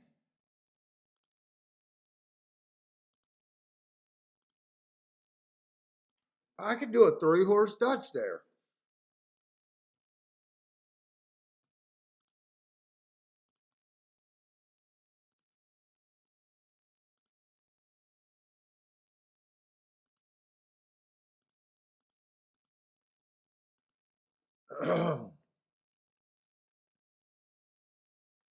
And I did exacta. I did that. 489 in a box. This bet right here, I probably shouldn't have did. I probably shouldn't have done this bet. I played this more, but this hit for a lot less is going to be 10 times, or probably, it's not even going to be close. This is going to blow this out of the way. And I did a 3-horse Dutch to win.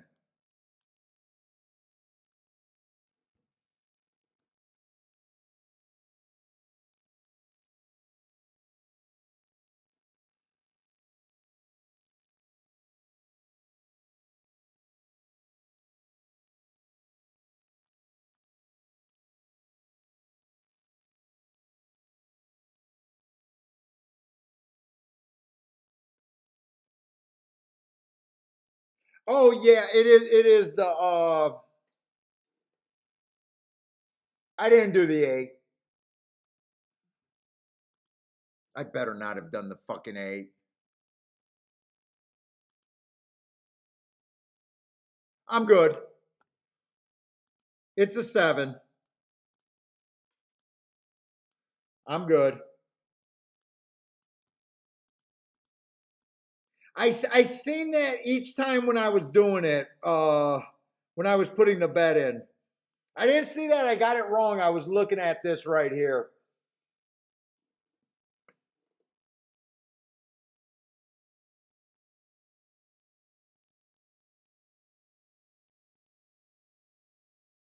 Boy, well, they're probably different owners. Why would he let the 1 and the 1A duel? I guess.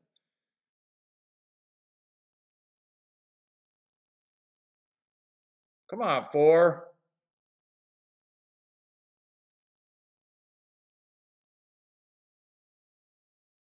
Oh, I'm not even gonna get. I'm gonna lose this the whole way. The fuck is a 5? Oh my god.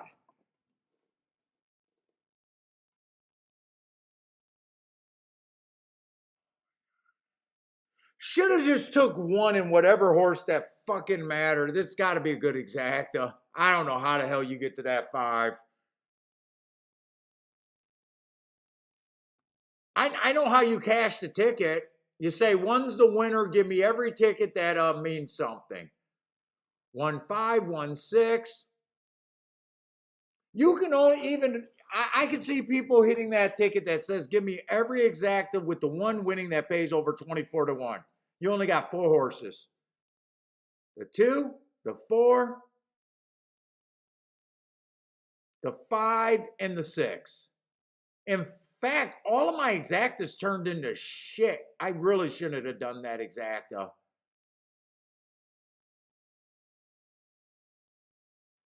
That was my worst bet of the day by far today.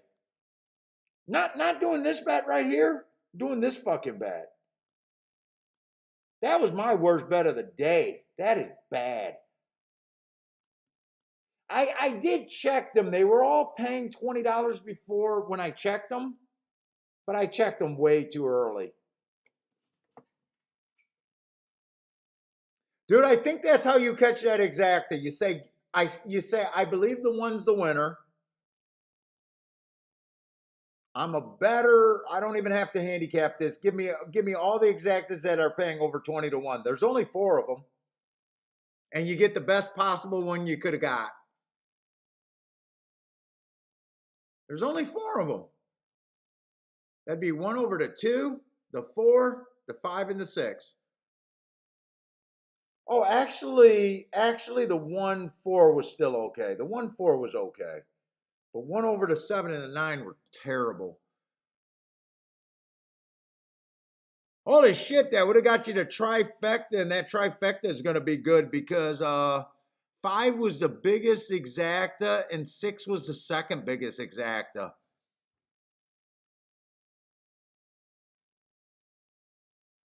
Oh, why 24 to 1? Because when I looked at the board, I seen a whole bunch that was under it.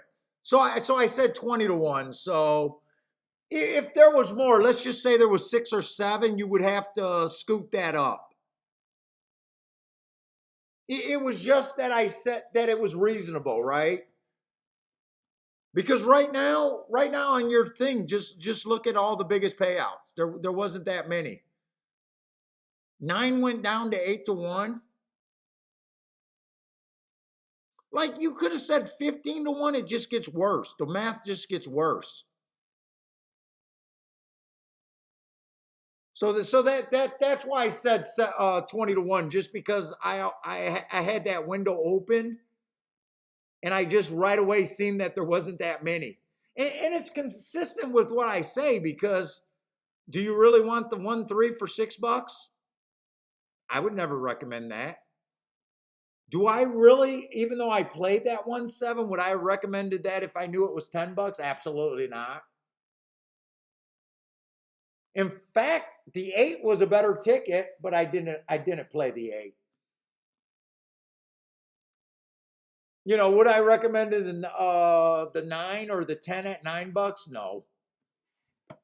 But it was just that. It was, and really, if I straight out, I shouldn't have played the race. It wasn't that good of a race. As soon as we seen the 1, we're like, he's a legit favorite, and it goes against the rule of, if you think the favorite can win and you think he's legit, why are you in the race unless you're going to do something with him for real?